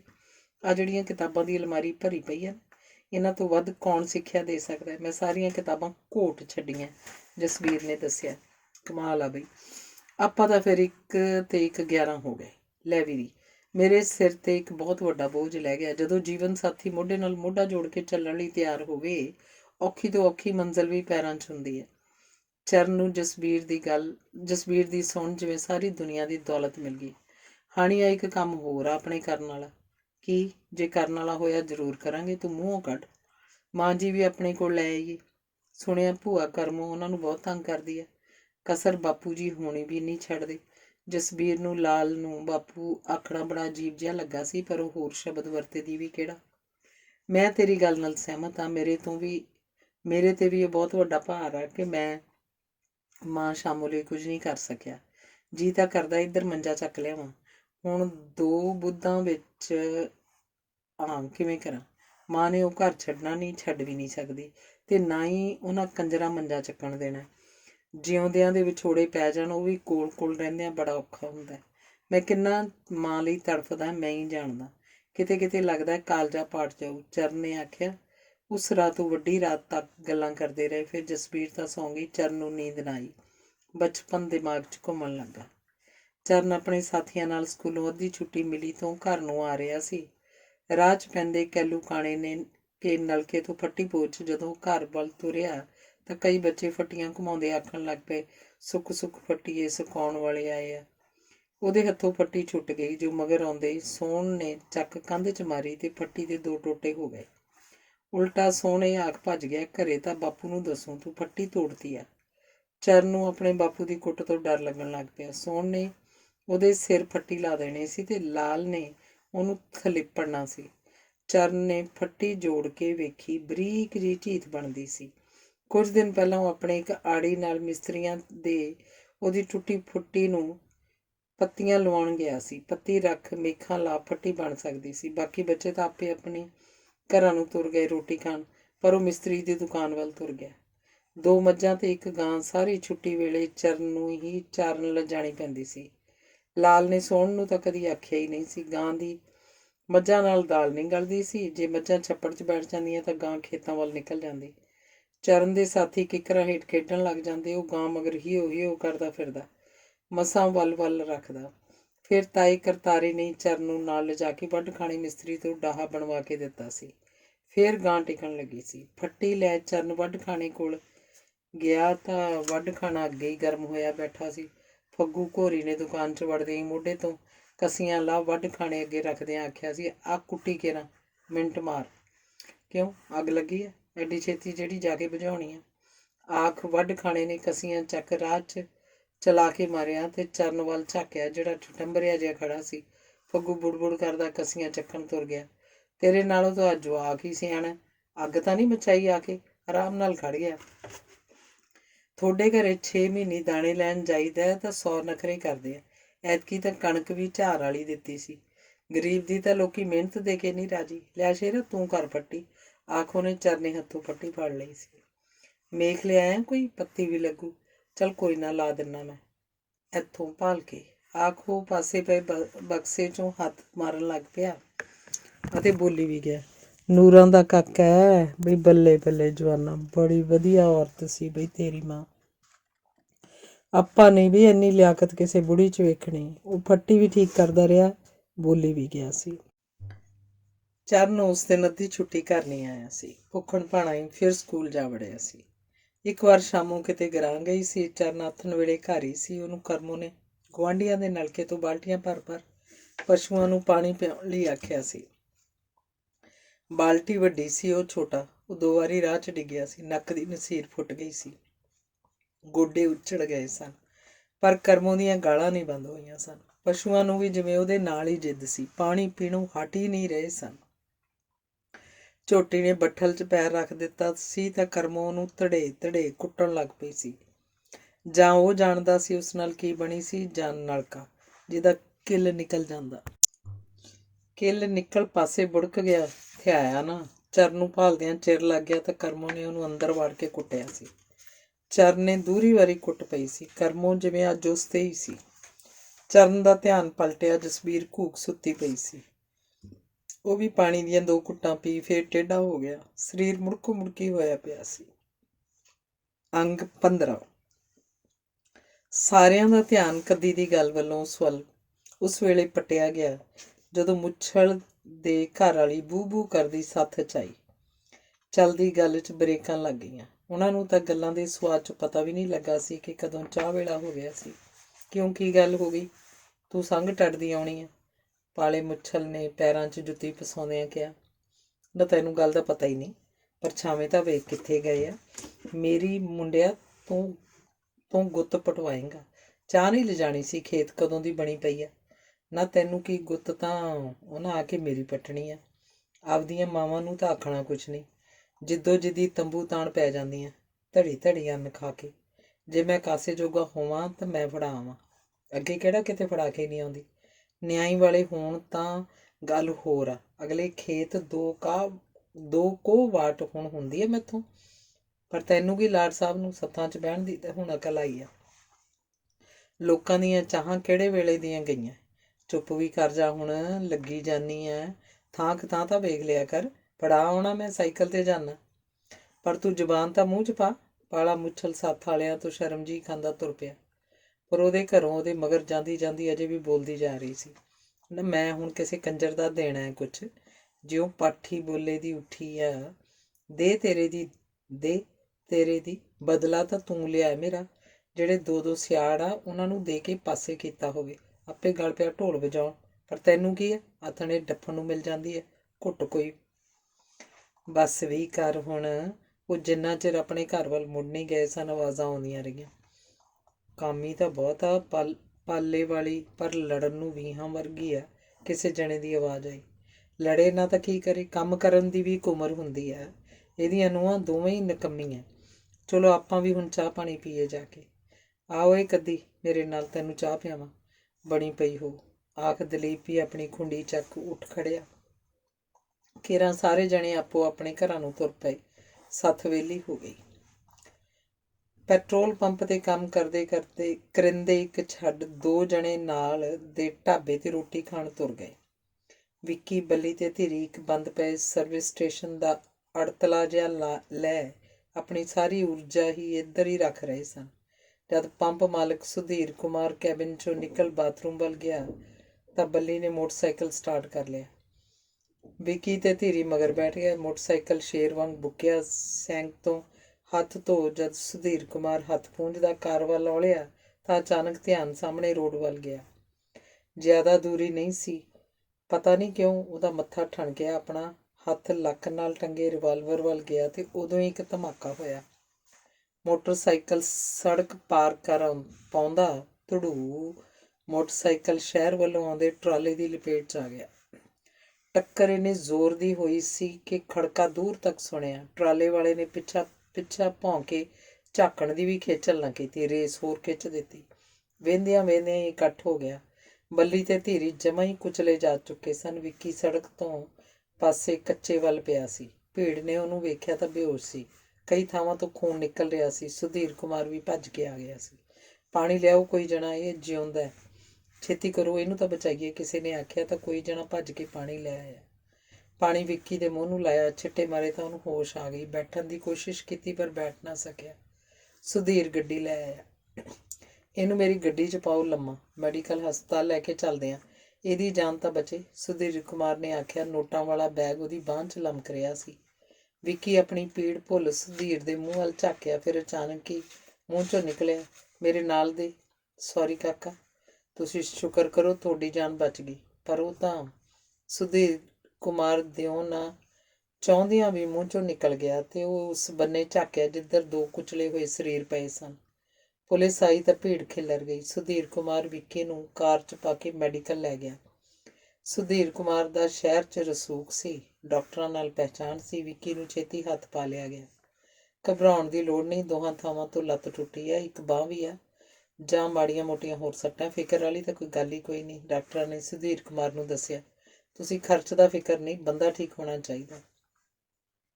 ਆਪਰੇਸ਼ਨ ਹੋ ਜਾਊ ਅੱਜ ਹੀ, ਤੁਸੀਂ ਫਿਕਰ ਨਾ ਕਰੋ, ਮਾਰ ਆ ਜਾਂਦੇ ਆ, ਆਖ ਡਾਕਟਰ ਤੁਰ ਗਿਆ। ਤੇਰੇ ਨਜ਼ਦੀਕ ਹੀ ਪਿਸਤੌਲ ਪਿਆ ਸੀ ਇੱਕ, ਜੋ ਮੈਂ ਚੱਕ ਲਿਆ ਸੀ। ਸੁਧੀਰ ਕੁਮਾਰ ਨੇ ਹੌਲੀ ਕੁ ਦੇਣੇ ਆਖ ਵਿੱਕੀ ਦਾ ਚਿਹਰਾ ਪੜ੍ਹਨ ਦੀ ਕੋਸ਼ਿਸ਼ ਕੀਤੀ ਸੀ। ਵਿੱਕੀ ਤੋਂ ਬੋਲਿਆ ਨਹੀਂ ਗਿਆ ਸੀ, ਅੱਖਾਂ 'ਚੋਂ ਰਾਵੀ ਝਨਾਂ ਵਹਿ ਤੁਰੀਆਂ। ਜਿਹਦੀ ਉਹ ਜਾਨ ਲੈਣ ਆਏ ਸਨ, ਉਹੀ ਉਹਦੀ ਜਾਨ ਬਚਾ ਰਿਹਾ ਸੀ। ਤੇਰੇ ਨਾਲ ਵਾਲੇ ਤੇਰੇ ਆਪਣੇ ਸਨ ਜਾਂ ਯਾਰੀ ਦੋਸਤੀ? ਸੁਧੀਰ ਕੁਮਾਰ ਨੇ ਪੁੱਛਿਆ ਸੀ ਤਾਂ ਚੁੱਪ ਹੀ ਰਿਹਾ ਸੀ। ਚੱਲ ਤੂੰ ਆਪਣੇ ਘਰ ਦਾ ਪਤਾ ਦੇ, ਮੈਂ ਖਬਰ ਕਰ ਦਿਓ, ਘਰੇ ਦੱਸਣਾ ਬਹੁਤ ਜ਼ਰੂਰੀ ਹੈ, ਸੁਧੀਰ ਨੇ ਆਖਿਆ ਤਾਂ ਵਿੱਕੀ ਨੇ ਘਰ ਦਾ ਮੋਬਾਈਲ ਨੰਬਰ ਦੇ ਦਿੱਤਾ। ਉਹਦੇ ਆਪਣੇ ਮੋਬਾਈਲ ਦੀ ਤਾਂ ਪਤਾ ਨਹੀਂ ਸੀ ਕਿਵੇਂ ਹੋਈ ਸੀ। ਵਿੱਕੀ ਦਾ ਆਪਣੀ ਪੀੜ ਭੁੱਲ ਇਹ ਗੱਲ ਸੋਚ ਹੀ ਮਰਿਆ ਜਾ ਰਿਹਾ ਸੀ ਕਿ ਉਹ ਕਿੰਨੇ ਵਧੀਆ ਇਨਸਾਨ ਦਾ ਕਤਲ ਕਰਨ ਲੱਗੇ ਸਨ। ਕੁਦਰਤ ਨੇ ਤਾਂ ਉਹਨਾਂ ਨੂੰ ਐਡੀ ਵੱਡੀ ਸਜ਼ਾ ਦਿੱਤੀ ਸੀ ਕਿ ਕੀ ਲੱਗਦਾ ਸੀ ਇਹ ਇਨਸਾਨ ਉਹਦਾ, ਨਾ ਜਾਣ ਨਾ ਪਹਿਚਾਣ। ਅੱਜ ਕੱਲ੍ਹ ਤਾਂ ਕੋਈ ਆਪਣਾ ਨਹੀਂ ਇੰਨਾ ਕਰਦਾ ਜਿੰਨਾ ਉਹ ਕਰ ਰਿਹਾ, ਵਿੱਕੀ ਸੋਚਦਾ ਰਿਹਾ ਸੀ। ਸੁਧੀਰ ਕੁਮਾਰ ਨੇ ਉਹ ਤੋਂ ਨੰਬਰ ਲੈ ਫੋਨ ਵੀ ਕਰ ਦਿੱਤਾ ਸੀ। ਸੁਧੀਰ ਕੁਮਾਰ ਨੇ ਦੱਸਿਆ ਸੀ ਤਾਂ ਅੱਗੋਂ ਇੰਨਾ ਹੀ ਪੁੱਛਿਆ ਗਿਆ ਸੀ, ਉਹ ਹੈ ਉਹ ਕਿ ਨਹੀਂ? ਪੁੱਛਣ ਵਾਲੀ ਔਰਤ ਸੀ। ਹੈ ਜੀ, ਹੈ ਕਿਉਂ ਨਹੀਂ? ਤੁਸੀਂ ਕਿਹੋ ਜਿਹੀਆਂ ਗੱਲਾਂ ਕਰਦੇ ਹੋ? ਆਖੋ ਤਾਂ ਗੱਲ ਕਰਵਾ ਦੇਣਾ, ਆਖ ਸੁਧੀਰ ਨੇ ਫੋਨ ਵਿੱਕੀ ਨੂੰ ਫੜਾ ਦਿੱਤਾ। ਫੋਨ ਤੇ ਉਹਦੀ ਦਾਦੀ ਜਸਬੀਰ ਸੀ। ਵਿੱਕੀ ਤੋਂ ਕੋਈ ਗੱਲ ਨਹੀਂ ਹੋਈ ਸੀ, ਡੁਸਕਣ ਹੀ ਲੱਗ ਪਿਆ ਸੀ। ਫੋਨ ਸੁਧੀਰ ਨੇ ਫੜੇ ਨਹੀਂ ਆਖਿਆ ਸੀ, ਮੈਂ ਤੁਹਾਡੇ ਆਏ ਤੋਂ ਹੀ ਜਾਊਂ ਜੀ, ਛੇਤੀ ਆਇਆ ਜੇ। ਤੇ ਫੋਨ ਕੱਟ ਵਿੱਕੀ ਨੂੰ ਬੋਲਿਆ ਸੀ, ਤੇਰੇ ਘਰ ਦੇ ਤੈਥੋਂ ਕਾਫੀ ਸਤੇ ਪਏ ਆ। ਪਰ ਵਿੱਕੀ ਅੱਖ ਚੁਰਾ ਗਿਆ ਸੀ। ਉਦੋਂ ਹੀ ਵਿੱਕੀ ਨੂੰ ਆਪਰੇਸ਼ਨ ਥੀਏਟਰ ਵੱਲ ਲੈ ਗਏ ਸਨ। ਆਪਰੇਸ਼ਨ 'ਤੇ ਕਾਫੀ ਟਾਈਮ ਲੱਗਾ ਸੀ। ਵਿੱਕੀ ਨੂੰ ਆਪਰੇਸ਼ਨ ਤੋਂ ਬਾਅਦ ਵਾਰਡ 'ਚ ਲੈ ਕੇ ਆਏ ਸਨ ਤਾਂ ਹੋਸ਼ 'ਚ ਸੀ ਤੇ ਪਲਸਤਰਾਂ 'ਚ ਜਕੜਿਆ ਹੋਇਆ ਸੀ। ਬੀਰੋ ਤੇ ਜਸਬੀਰ ਦੋਵੇਂ ਨੌ ਸੱਸ ਤੇ ਘੋਗਾ ਵੀ ਆ ਗਏ ਸਨ। ਸੁਧੀਰ ਕੁਮਾਰ ਉਹਨਾਂ ਨੂੰ ਪਹਿਲਾਂ ਹੀ ਮਿਲ ਪਿਆ ਸੀ। ਭੈਣ ਜੀ, ਮੇਰਾ ਫੋਨ ਨੰਬਰ ਆ, ਕੋਈ ਦਿੱਕਤ ਹੋਈ ਤਾਂ ਮੈਂ ਘਰ ਚੱਲਿਆ, ਸਵੇਰੇ ਹੀ ਆਵਾਂਗਾ, ਆਖ ਸੁਧੀਰ ਕੁਮਾਰ ਤਾਂ ਪਹਿਲਾਂ ਹੀ ਤੁਰ ਗਿਆ ਸੀ। ਜੇ ਤੈਨੂੰ ਕੁਝ ਹੋ ਜਾਂਦਾ ਸਾਡਾ ਕੌਣ ਸੀ? ਬੀਰੋ ਬੈੱਡ ਕੋਲ ਅੱਖਾਂ ਭਰੀ ਖੜੀ ਸੀ। ਜਸਬੀਰ ਤੇ ਘੋਗਾ ਇੱਕ ਪਾਸੇ ਜਾ ਬੈਠੇ ਸਨ। ਉਦੋਂ ਇੱਕ ਨਰਸ ਟਿਪ ਟਿਪ ਕਰਦੀ ਆਈ ਸੀ, ਤੁਸੀਂ ਆਰਾਮ ਕਰਨ ਦਿਓ ਮਰੀਜ਼ ਨੂੰ, ਆਖੋ। ਇੱਕ ਫਾਈਲ ਵਿੱਕੀ ਦੇ ਬੈੱਡ ਦੇ ਸਿਰਹਾਣੇ ਵੱਲ ਬਣੇ ਬਕਸੇ ਤੇ ਰੱਖ ਤੁਰ ਗਈ ਸੀ। ਚਾਚੀ ਤੁਸੀਂ ਜਾਓ, ਮੈਂ ਹੈਗਾ, ਘੋਗਾ ਬੋਲਿਆ ਸੀ। ਅਸੀਂ ਹੁਣ ਕਾਹਦੇ ਤੇ ਜਾਵਾਂਗੇ? ਇਸ ਵੇਲੇ ਹਨੇਰਾ ਤਾਂ ਹੋਇਆ ਪਿਆ। ਜਾਂ ਸ਼ੇਰ ਬਣ ਕੇ ਗੱਡੀ ਦੇ ਤੇ ਛਾਡੀ ਆ, ਨਾਲੇ ਆਹ ਫੜ, ਫਿਰ ਕੱਲ ਨੂੰ ਵੇਖਾਂਗੇ ਕੀ ਬਣਦਾ। ਘੋਗੇ ਵੱਲ ਕੁਝ ਨੋਟ ਵਧਾਉਂਦਿਆਂ ਜਸਵੀਰ ਬੋਲੀ ਸੀ, ਹਨੇਰਾ ਕਾਫੀ ਹੋ ਗਿਆ ਸੀ। ਹਾਂ ਚਲੋ, ਛੱਡ ਆਉਣਾ ਮੈਂ, ਨਾਲੇ ਕੋਈ ਲੀੜਾ ਲੱਤਾ ਲੈ ਆਊਂ, ਆਪਾਂ ਤਾਂ ਭੱਜ ਦੜਿੱਕੇ ਹੀ ਆਏ ਸੀ। ਕਾਰ ਛੱਡ ਆਊਂ, ਮੋਟਰਸਾਈਕਲ ਹੀ ਲੈ ਆਊਂ। ਘੋਗਾ ਵਾਰਡ 'ਚੋਂ ਬਾਹਰ ਨਿਕਲ ਗਿਆ ਸੀ। ਘੋਗਾ ਜਸਬੀਰ ਉਹਨਾਂ ਨੂੰ ਛੱਡਣ ਤੁਰ ਗਿਆ ਸੀ ਤਾਂ ਉਦੋਂ ਹੀ ਥਾਣੇਦਾਰ ਬਗੀਚਾ ਸਿੰਘ ਆ ਧਮਕਿਆ ਸੀ, ਅੰਨੇ ਹੋ ਗਏ ਹੋਂਗੇ, ਲਾ ਲਾ ਟੀਕੇ ਭੈਣ ਦਿਓ ਖਸਮੋ, ਸਾਰਾ ਗੁੜ ਗੋਬਰ ਕਰਤਾ। ਅੰਨੇ ਨਾ ਹੁੰਦੇ ਤਾਂ ਕਹਾਣੀ ਵੀ ਨਹੀਂ ਸੀ ਵਾਪਰਨੀ। ਥਾਣੇਦਾਰ ਉਹਦੇ ਕੰਨ ਕੋਲ ਮੂੰਹ ਕਰਕੇ ਆਖ ਰਿਹਾ ਸੀ। ਸਟੂਲ ਖਿੱਚ ਉਹਨੇ ਨੇੜੇ ਕਰ ਲਿਆ ਸੀ। ਸਰਦਾਰ ਜੀ, ਮੇਰੇ ਸਾਥੀ ਮਰ ਗਏ, ਮੇਰੀ ਆਹ ਹਾਲਤ ਹੋ ਗਈ, ਪਰ ਤੁਹਾਨੂੰ ਅਜੇ ਵੀ ਆਪਣੇ ਗੁੜ ਗੋਬਰ ਹੋਣ ਦੀ ਪਈ ਆ, ਵਿੱਕੀ ਜੇਰਾ ਕਰਕੇ ਆ ਗਿਆ। ਪੁਲਿਸ ਬਿਆਨ ਲੈਣ ਆਈ ਤਾਂ ਮੂੰਹ ਨਾ ਖੋਲ ਬੈਠੀ। ਬੇਫਿਕਰ ਰਹੋ ਸਰਦਾਰ ਜੀ, ਤੁਹਾਡਾ ਜ਼ਿਕਰ ਨਹੀਂ ਆਉਂਦਾ, ਵਿੱਕੀ ਨੇ ਆਖਿਆ। ਤੈਨੂੰ ਤੇਰੇ ਸਾਥੀਆਂ ਦੇ ਘਰ ਦੇ ਜਾਣਦੇ ਸੀ, ਗਿਆ ਕਦੀ ਉਹਨਾਂ ਦੇ ਘਰੇ? ਬਗੀਚਾ ਸਿੰਘ ਨੇ ਪੁੱਛਿਆ। ਨਹੀਂ ਜੀ, ਘਰ ਤਾਂ ਨਹੀਂ ਗਿਆ, ਬਸ ਉਹਨਾਂ ਨਾਲ ਬਾਹਰ ਦੀ ਯਾਰੀ ਸੀ। ਨਸ਼ੇ ਪੱਤੇ ਇਕੱਠੇ ਖਾ ਲੈਂਦੇ ਸੀ ਜਾਂ ਮਾੜੀ ਮੋਟੀ ਕੋਈ ਵਾਰਦਾਤ ਕੀਤੀ ਹੋ। ਤੂੰ ਇਹੋ ਆਖਣਾ ਉਹ ਚਿੱਟਾ ਵੇਚਣ ਵਾਲੇ ਸਨ, ਤੂੰ ਉਹਨਾਂ ਤੋਂ ਚਿੱਟਾ ਲੈਣਾ ਸੀ, ਤੈਨੂੰ ਉਹ ਮੋਟਰਸਾਈਕਲ 'ਤੇ ਬਿਠਾ ਕੇ ਲਿਜਾ ਰਹੇ ਸਨ ਕਿ ਸ਼ਹਿਰੋਂ ਬਾਹਰ ਜਾ ਕੇ ਦੇਵਾਂਗੇ। ਬਸ ਇਸੇ ਦਰਮਿਆਨ ਹੀ ਐਕਸੀਡੈਂਟ ਹੋ ਗਿਆ। ਤੂੰ ਉਹਨਾਂ ਬਾਰੇ ਹੋਰ ਕੁਝ ਨਹੀਂ ਜਾਣਦਾ, ਥਾਣੇਦਾਰ ਨੇ ਉਹਨੂੰ ਸਮਝਾਉਂਦਿਆਂ ਆਖਿਆ ਸੀ। ਜੀ, ਮੇਰਾ ਨਾਂ ਕਿਸੇ ਵੀ ਸੂਰਤ 'ਚ ਨਹੀਂ ਆਉਣਾ ਚਾਹੀਦਾ, ਨਹੀਂ ਫਿਰ ਵੇਖ ਲੈ। ਥਾਣੇਦਾਰ ਧਮਕੀ ਵੀ ਦੇ ਰਿਹਾ ਸੀ। ਨਹੀਂ ਜੀ, ਬਸ ਆਪਾਂ ਭੁੱਲ ਹੀ ਜਾਈਏ ਕਿ ਇੱਕ ਦੂਜੇ ਨੂੰ ਜਾਣਦੇ ਹਾਂ। ਵਿੱਕੀ ਉਹ ਗੱਲ ਆਖ ਗਿਆ ਜਿਹੜੀ ਬਗੀਚਾ ਸਿੰਘ ਨੇ ਆਖਣੀ ਸੀ। ਵੈਰੀ ਗੁੱਡ, ਸਿਆਣਾ ਹੈ ਤੂੰ, ਲੈ ਫੜ, ਆਹ ਜ਼ਰੂਰਤ ਤਾਂ ਮੈਂ ਪੂਰੀ ਕਰੂੰ ਹੀ ਕਰੂੰ, ਆਖ ਬਗੀਚਾ ਸਿੰਘ ਨੇ ਇੱਕ ਪੁੜੀ ਉਹਦੇ ਹੱਥ 'ਤੇ ਧਰ ਦਿੱਤੀ। ਫਿਰ ਬੋਲਿਆ ਜਿਵੇਂ ਕਿਸੇ ਭੁੱਲੀ ਵਿਸਰੀ ਗੱਲ ਦਾ ਚੇਤਾ ਆਇਆ ਹੋਵੇ। ਉਹਨਾਂ ਦੀਆਂ ਲਾਸ਼ਾਂ ਕੋਲੋਂ ਇੱਕ ਪਿਸਤੌਲ ਹੀ ਬਰਾਮਦ ਹੋਇਆ, ਦੂਜਾ ਕਿੱਧਰ ਗਿਆ? ਨਾਲੇ ਸੱਚ ਤੈਨੂੰ ਸੁਧੀਰ ਕੁਮਾਰ ਹੀ ਦਾਖਲ ਕਰਵਾ ਕੇ ਗਿਆ, ਆਖ ਬਗੀਚਾ ਸਿੰਘ ਤੁਰ ਗਿਆ। ਉਹ ਮਨ 'ਚ ਅਜੇ ਵੀ ਆਸ ਰੱਖੀ ਬੈਠਾ ਸੀ ਕਿ ਸੁਧੀਰ ਕੁਮਾਰ ਵਾਲਾ ਕੰਮ ਕੁਝ ਦਿਨ ਠਹਿਰ ਕੇ ਕਰਵਾਇਆ ਜਾ ਸਕਦਾ, ਮਹੀਨੇ 20 ਦਿਨਾਂ 'ਚ ਉਹਨੇ ਠੀਕ ਹੋ ਜਾਣਾ ਸੀ। ਬਗੀਚਾ ਸਿੰਘ ਤੁਰ ਗਿਆ ਤਾਂ ਵਿੱਕੀ ਨੂੰ ਆਪਣੇ ਹੱਥ 'ਚ ਫੜੀ ਪੁੜੀ ਐਂ ਲੱਗੀ ਜਿਵੇਂ ਜ਼ਹਿਰੀਲੇ ਠੂੰਏ ਬਣ ਉਹਨੂੰ ਡੰਗ ਮਾਰ ਰਹੀ ਹੋਵੇ। ਜਿਸ ਨਸ਼ੇ ਨੂੰ ਵੇਖ ਉਹਦਾ ਮਨ ਉਡੂ ਉਡੂ ਕਰਨ ਲੱਗ ਪੈਂਦਾ ਸੀ, ਅੱਜ ਉਹੀ ਸੱਪ ਬਣ ਡੰਗਣ ਆ ਰਿਹਾ ਸੀ। ਤੁਸੀਂ ਜਾਗਦੇ ਪਏ ਆ ਜੇ, ਕਮਾਲ ਦੀ ਗੱਲ ਆ। ਤੁਹਾਨੂੰ ਨੀਂਦ ਵਾਲੇ ਇੰਜੈਕਸ਼ਨ ਦਿੱਤੇ ਆ। ਇੰਨੀਆਂ ਸੱਟਾਂ ਵਾਲਾ ਤਾਂ ਆਦਮੀ ਆਪਰੇਸ਼ਨ ਤੋਂ ਬਾਅਦ 12-14 ਘੰਟੇ ਅੱਖ ਤੱਕ ਨਹੀਂ ਪੁੱਟਦਾ, ਤੇ ਤੁਸੀਂ ਅੱਖ ਤੱਕ ਨਹੀਂ ਲਾਈ। ਕਮਾਲ ਦੇ ਬੰਦੇ ਹੋ ਤੁਸੀਂ। ਇੱਕ ਪਰੀਆਂ ਵਰਗੀ ਗੋਰੀ ਚਿੱਟੀ ਨਰਸ ਨੇ ਆ ਕੇ ਆਖਿਆ ਸੀ ਤਾਂ ਵਿੱਕੀ ਦਾ ਧਿਆਨ ਉਸ ਵੱਲ ਗਿਆ ਸੀ ਜੋ ਆਪਣੇ ਪਤੀਸੀਆਂ ਵਰਗੇ ਬੁੱਲ੍ਹਾਂ 'ਚੋਂ ਮੰਦਰ ਦੀਆਂ ਘੰਟੀਆਂ ਜਿਹੀ ਆਵਾਜ਼ ਘੇਰ ਰਹੀ ਸੀ। ਮੋਤੀਆਂ ਵਰਗੇ ਦੰਦ ਅਨਾਰ ਦਿਆਂ ਦਾਣਿਆਂ ਵਾਂਗ ਚਿਣੇ ਪਏ ਸਨ। ਇਸ ਵਾਰਡ ਵਿੱਚ 4 ਹੀ ਬੈੱਡ ਸਨ, 2 ਖਾਲੀ ਸਨ। ਸਿਰੇ ਵਾਲੇ 'ਤੇ ਇੱਕ ਮਰੀਜ਼ ਪਿਆ ਸੀ। ਆ ਕੀ ਹੈ ਤੁਹਾਡੀ ਮੁੱਠ 'ਚ? ਛੱਡੋ ਖਾਂ। ਸ਼ਾਬਾਸ਼ੀ, ਬਹੁਤ ਸਿਆਣੇ। ਹਾਂ ਬਈ, ਵਿੱਕੀ ਜੀ ਤਾਂ ਆਖਦਿਆਂ ਵਿੱਕੀ ਦੀ ਮੁੱਠ 'ਚੋਂ ਪੁੜੀ ਕੱਢ ਲਈ ਸੀ। ਵਿੱਕੀ ਨੇ ਕੋਈ ਉਜਰ ਨਹੀਂ ਕੀਤਾ ਸੀ, ਜਦ ਕਿ ਉਹ ਇਸ ਪੁੜੀ ਪਿੱਛੇ ਹੀ ਤਾਂ ਇਸ ਨੌਬਤ ਨੂੰ ਪਹੁੰਚਿਆ ਸੀ। ਨਰਸ ਨੇ ਪੁੜੀ ਖੋਲ੍ਹ ਕੇ ਵੇਖੀ ਤੇ ਉਸ ਵਿੱਚ ਚਿੱਟਾ ਜਿਹਾ ਪਾਊਡਰ ਵੇਖ ਉਹਨੂੰ ਧੱਕਾ ਲੱਗਾ। ਅੱਖਾਂ ਮੂਹਰੇ ਕਈ ਸਾਲ ਪਹਿਲਾਂ ਮਰਿਆ ਆਪਣਾ ਭਰਾ ਯਾਦ ਆ ਗਿਆ। ਨਰਸ ਦਾ ਸੱਜਾ ਹੱਥ ਵਿੱਕੀ ਦੇ ਸਿਰ 'ਤੇ ਗਿਆ ਤੇ ਉਂਗਲਾਂ ਵਿੱਕੀ ਦੇ ਵਾਲਾਂ 'ਚ ਫਿਰ। ਵਿੱਕੀ ਜੀ, ਬਹੁਤ ਬੁਰੀ ਗੱਲ ਇਹ ਤਾਂ, ਬਹੁਤ ਹੀ ਬੁਰੀ, ਆਪਣੇ ਆਪ ਨੂੰ ਬਰਬਾਦ ਕਰਨ ਵਾਲੀ। ਪਰ ਵਿੱਕੀ ਤੋਂ ਕੁਝ ਵੀ ਨਹੀਂ ਬੋਲਿਆ ਗਿਆ। ਨਰਸ ਦਾ ਹੱਥ ਮੱਲਮ ਦਾ ਕੰਮ ਜ਼ਰੂਰ ਕਰ ਰਿਹਾ ਸੀ। ਨਰਸ ਨੇ ਫਿਰ ਪੁੜੀ ਬੈੱਡ ਦੇ ਗੱਦੇ ਹੇਠ ਸਾਈਡ 'ਤੇ ਰੱਖ ਦਿੱਤੀ। ਉਦੋਂ ਹੀ ਘੋਗਾ ਆ ਗਿਆ। ਉਸ ਕੋਲ 2 ਕੰਬਲ ਤੇ 2 ਸਿਰਹਾਣੇ ਸਨ। ਇੱਕ ਝੋਲੇ ਜਿਹੇ 'ਚ ਦੁੱਧ ਵਾਲੀ ਬੋਤਲ ਤੇ ਹੋਰ ਸਮਾਨ ਸੀ। ਨਰਸ ਨੇ 2 ਗੋਲੀਆਂ ਵਿੱਕੀ ਦੇ ਮੂੰਹ 'ਚ ਪਾ 2 ਘੁੱਟਾਂ ਪਾਣੀ ਦੀਆਂ ਪਿਆਈਆਂ ਤੇ ਘੋਗੇ ਨੂੰ ਬੋਲੀ, ਤੁਸੀਂ ਇਹਨਾਂ ਬੈੱਡਾਂ ਵਿੱਚੋਂ ਕਿਸੇ 'ਤੇ ਵੀ ਪੈ ਸਕਦੇ ਹੋ। ਵਿਹਲੇ ਆਏ, ਜੇ ਕੋਈ ਵਿੱਕੀ ਨੂੰ ਤਕਲੀਫ ਹੋਈ ਤਾਂ ਡਿਊਟੀ ਰੂਮ 'ਚ ਦੱਸ ਦੇਣਾ, ਮੇਰੀ ਡਿਊਟੀ ਖਤਮ ਹੋ ਚੁੱਕੀ ਹੈ। ਆਖੋ ਝਾਕੀ ਵਿੱਕੀ ਵਾਲੀ ਸੀ। ਜੀ ਭੈਣ ਜੀ, ਆ ਘੋਗਾ ਵਿੱਕੀ ਵੱਲ ਨਾਲ ਬਗੈਰ ਕੋਈ ਗੱਲ ਕੀਤਿਆਂ ਬਾਹਰ ਜੇ ਨੂੰ ਫੇਰ ਨਿਕਲ ਗਿਆ। ਰਾਤ ਭਾਵੇਂ ਅੱਧੀ ਹੋ ਚੁੱਕੀ ਸੀ, ਪਰ ਕੁਰਬਲ ਮਰੀਜ਼ਾਂ ਦੇ ਵਾਰਸਾਂ ਦੀ ਹਸਪਤਾਲ ਦੇ ਵਿਹੜੇ 'ਚ ਅਜੇ ਵੀ ਹੋ ਰਹੀ ਸੀ। ਆਹ ਤੁਹਾਡੀ ਅਮਾਨਤ ਪਈ ਹੈ ਗੱਦੇ ਹੇਠ। ਹੁਣ ਤੁਸੀਂ ਇਹ ਵੇਖਣਾ ਹੈ ਤੁਹਾਨੂੰ ਆਪਣੀ ਜ਼ਿੰਦਗੀ ਪਿਆਰੀ ਹੈ ਜਾਂ ਨਹੀਂ। ਹਾਂ, ਜੇ ਮੈਨੂੰ ਇਹ ਪੁੜੀ ਸਵੇਰੇ ਐਂ ਹੀ ਮਿਲਦੀ ਹੈ ਤਾਂ ਮੈਂ ਸਮਝਾਂਗੀ ਤੁਸੀਂ ਗ੍ਰੇਟ ਇਨਸਾਨ ਹੋ। ਫਿਰ ਮੈਂ ਤੁਹਾਡੇ ਨਾਲ ਦੋਸਤੀ ਵੀ ਕਰ ਸਕਦੀ ਹਾਂ। ਵਾਅਦਾ ਰਿਹਾ। ਜ਼ਿੰਦਗੀ ਬਹੁਤ ਅਣਮੁੱਲੀ ਚੀਜ਼ ਹੈ ਜਿਹਦਾ ਕੋਈ ਮੁੱਲ ਨਹੀਂ। ਮੈਂ ਨਹੀਂ ਚਾਹੁੰਦੀ ਤੁਹਾਡੀ ਜਾਨ ਭੰਗ ਦੇ ਭਾੜੇ ਜਾਏ। ਸ਼ੁਭ ਰਾਤਰੀ, ਆਖ ਨਰਸ ਟਿਪ ਕਰਦੀ ਵਾਰਡ 'ਚੋਂ ਨਿਕਲ ਗਈ। ਅੰਗ 16। ਦਲੀਪ ਤੇ ਘੋਗਾ ਅੱਜ ਬਹੁਤ ਖੁਸ਼ ਸਨ। ਉਹ ਦੋਵੇਂ ਕੀ ਸਾਰਾ ਪਰਿਵਾਰ ਹੀ ਖੁਸ਼ ਸੀ। ਘੋਗੇ ਦੀ ਧੀ ਏਕਮ ਦਾ ਕਨੇਡਾ ਦਾ ਵੀਜ਼ਾ ਜੋ ਆ ਗਿਆ ਸੀ। ਜਦ ਸਾਰਾ ਪੰਜਾਬ ਹੀ ਕਨੇਡਾ ਕਰ ਰਿਹਾ ਸੀ ਤਾਂ ਉਹ ਵੀ ਕਦ ਪਿੱਛੇ ਰਹਿਣ ਵਾਲੇ ਸਨ। ਉਹਨਾਂ ਨੇ ਵੀ ਏਕਮ ਨੂੰ ਆਈਲੈਟਸ ਕਰਵਾ ਦਿੱਤੀ ਸੀ। ਏਕਮ ਪੜ੍ਹਨ 'ਚ ਚੰਗੀ ਹੁਸ਼ਿਆਰ ਸੀ। ਉਹ 7 ਬੈਂਡ ਲੈ ਗਈ ਸੀ। ਮੁੰਡਿਆਂ ਵਾਲਿਆਂ ਤਾਂ ਪਹਿਲਾਂ ਹੀ ਗੇੜੇ ਮਾਰਨੇ ਸ਼ੁਰੂ ਕਰ ਦਿੱਤੇ ਸਨ। ਸਾਰਾ ਖਰਚਾ ਭਰਨ ਨੂੰ ਤਿਆਰ ਸਨ, ਪਰ ਦਲੀਪ ਤੇ ਘੋਗਾ ਚਾਹੁੰਦੇ ਸਨ ਕਿ ਕੁੜੀ ਨੂੰ ਆਪ ਖਰਚਾ ਕਰਕੇ ਭੇਜਿਆ ਜਾਵੇ। ਉਹਨਾਂ ਦਾ ਕਹਿਣਾ ਸੀ ਕਿ ਖਰਚੇ ਵਾਲੀ ਸੌਦੇਬਾਜ਼ੀ ਕਰ ਬਾਅਦ 'ਚ ਬਹੁਤ ਰੌਲੇ ਪੈਂਦੇ ਵੇਖੇ ਗਏ ਆ। ਵਿਰਲੇ ਰਿਸ਼ਤੇ ਹੀ ਤਹਿ ਸਿਰ ਬਹਿੰਦੇ ਆ। ਉਹਨਾਂ ਇੱਕ ਘੁਮਾਣ ਜ਼ਮੀਨ ਵੇਚ ਖੁਸ਼ੀ ਇੱਕ ਕੌੜਾ ਅੱਕ ਚੱਬ ਲਿਆ ਸੀ। ਕੁੜੀ ਜਾਂਦੀ ਸੀ ਤਾਂ ਬਾਕੀ ਪਰਿਵਾਰ ਨੂੰ ਵੀ ਰਾਹ ਖੁੱਲ੍ਹਦਾ ਸੀ। ਬਸ ਏਕਮ ਦੇ ਪੈਰ ਜੰਮਣ ਅਸੀਂ ਤਾਂ ਆਪ ਉੱਥੇ ਹੀ ਸੈੱਟ ਹੋ ਜਾਣਾ। ਤੂੰ ਤੇ ਗੁੱਲੂ ਇੱਥੇ ਰਹੀ ਜਾਇਓ। ਘੋਗਾ ਆਖ ਰਿਹਾ ਸੀ। ਘੋਗੇ ਦੇ ਘਰੋਂ ਤਾਂ ਖਿਆਲੀ ਘੋੜੇ 'ਤੇ ਸਵਾਰ ਹੋ ਕਈ ਗੇੜੇ ਕਨੇਡਾ ਦੇ ਕੱਢ ਵੀ ਆਈ ਸੀ। ਦਲੀਪ ਘੋਗੇ ਦੀ ਗੱਲ ਦਾ ਕੋਈ ਉੱਤਰ ਨਹੀਂ ਦੇ ਸਕਿਆ ਸੀ। ਉਹ ਘੋਗੇ ਤੇ ਕਨੇਡਾ ਦਾ ਭੂਤ ਵੇਖ ਰਿਹਾ ਸੀ। ਉਸ ਸੱਥ 'ਚ ਤਾਂ ਹਰ ਰੋਜ਼ ਹੀ ਵਹਿੰਦਾ ਸੀ। ਨੌਜਵਾਨ ਬੁੱਢੇ ਠੇਰੇ ਵੀ ਕਨੇਡਾ ਕਰੀ ਜਾ ਰਹੇ ਸਨ। ਤੂੰ ਬੋਲਿਆ ਨਹੀਂ ਬਾਪੂ। ਉਹ ਪਹਿਲਾਂ ਜਵਾਕਾਂ ਨੂੰ ਤਾਂ ਜਾਣਦੇ, ਜੋ ਬਾਅਦ 'ਚ ਹੋਊ ਬਾਅਦ 'ਚ ਵੇਖੀ ਜਾਊ। ਦਲੀਪ ਅੱਗੇ ਕੁਝ ਕਹਿ ਪਾਉਂਦਾ। ਗੇਜੋ ਉਹਨਾਂ ਦੇ ਘਰ ਗੋਲੀ ਵਾਂਗ ਆਈ ਸੀ। ਸਦਾ ਸਲੀਕੇ ਨਾਲ ਰਹਿਣ ਵਾਲੀ ਗੇਜੋ ਦੀ ਚੁੰਨੀ ਗਲ 'ਚ ਪਈ ਸੀ ਤੇ ਸਿਰ ਨੰਗਾ ਸੀ। ਕੀ ਗੱਲ ਹੈ ਬੱਚੇ, ਇੰਨੀ ਘਬਰਾਈ ਹੈ ਤੂੰ? ਗੇਜੋ ਕੁਝ ਬੋਲ ਪਾਉਂਦੀ ਦਲੀਪ ਪਹਿਲਾਂ ਹੀ ਪੁੱਛ ਗਿਆ ਸੀ। ਚਾਚਾ ਜੀ, ਵਿੱਕੀ ਦਾ ਐਕਸੀਡੈਂਟ ਹੋ ਗਿਆ, ਮੈਡੀਕਲ ਹਸਪਤਾਲ ਆ। ਕਿਸੇ ਸੁਧੀਰ ਕੁਮਾਰ ਦਾ ਫੋਨ ਆਇਆ ਸੀ। ਉਹ ਠੀਕ ਆ? ਸੱਟਾਂ ਹੀ ਆ? ਦਲੀਪ ਨੇ ਪੁੱਛਿਆ। ਘੋਗੇ ਦੇ ਘਰੋਂ ਵੀ ਉਹਨਾਂ ਵੱਲ ਆ ਗਈ ਸੀ। ਦੱਸਣ ਵਾਲੇ ਨੇ ਸੱਟਾਂ ਹੀ ਦੱਸੀਆਂ। ਚਲੀਏ ਆਪਾਂ। ਘੋਗਿਆ ਸ਼ੇਰਾ ਗੱਡੀ ਕੱਢ। ਮੈਥੋਂ ਤਾਂ ਜਾ ਨਹੀਂ ਹੋਣਾ ਧੀਏ, ਤੁਸੀਂ ਜਾਓ। ਜਸਵੀਰ ਨੂੰ ਵੀ ਨਾਲ ਲੈ ਜਾਇਆ ਜੀ। ਕੋਈ ਪੈਸਾ ਧੇਲਾ? 5-4 ਹਜ਼ਾਰ ਤਾਂ ਘਰੇ ਹੋਊ ਬਾਪੂ ਜੀ। ਜੇ ਇੱਧਰ ਹੈ ਤਾਂ ਗੇਜੋ ਬੋਲੀ ਤੇ ਨਾਲ ਦੀ ਨਾਲ ਇਹ ਵੀ ਆਖ ਗਈ, ਤੁਸੀਂ ਉੱਧਰ ਜਾ ਵੜਿਆ ਜੇ। ਜੋ ਬਾਪੂ ਜੀ ਘਰ ਸੁਣਨਾ ਛੱਡਣਾ ਵੀ ਠੀਕ ਨਹੀਂ। ਜੇ ਮੈਂ ਤੇ ਬੀਬੀ ਜੀ ਦੋਵੇਂ ਗਈਆਂ ਤਾਂ ਮੈਂ ਤੁਹਾਡੇ ਮਗਰ ਹੀ ਆਇਆ। ਚਲੋ ਤੁਸੀਂ, ਦਲੀਪ ਬੋਲਿਆ।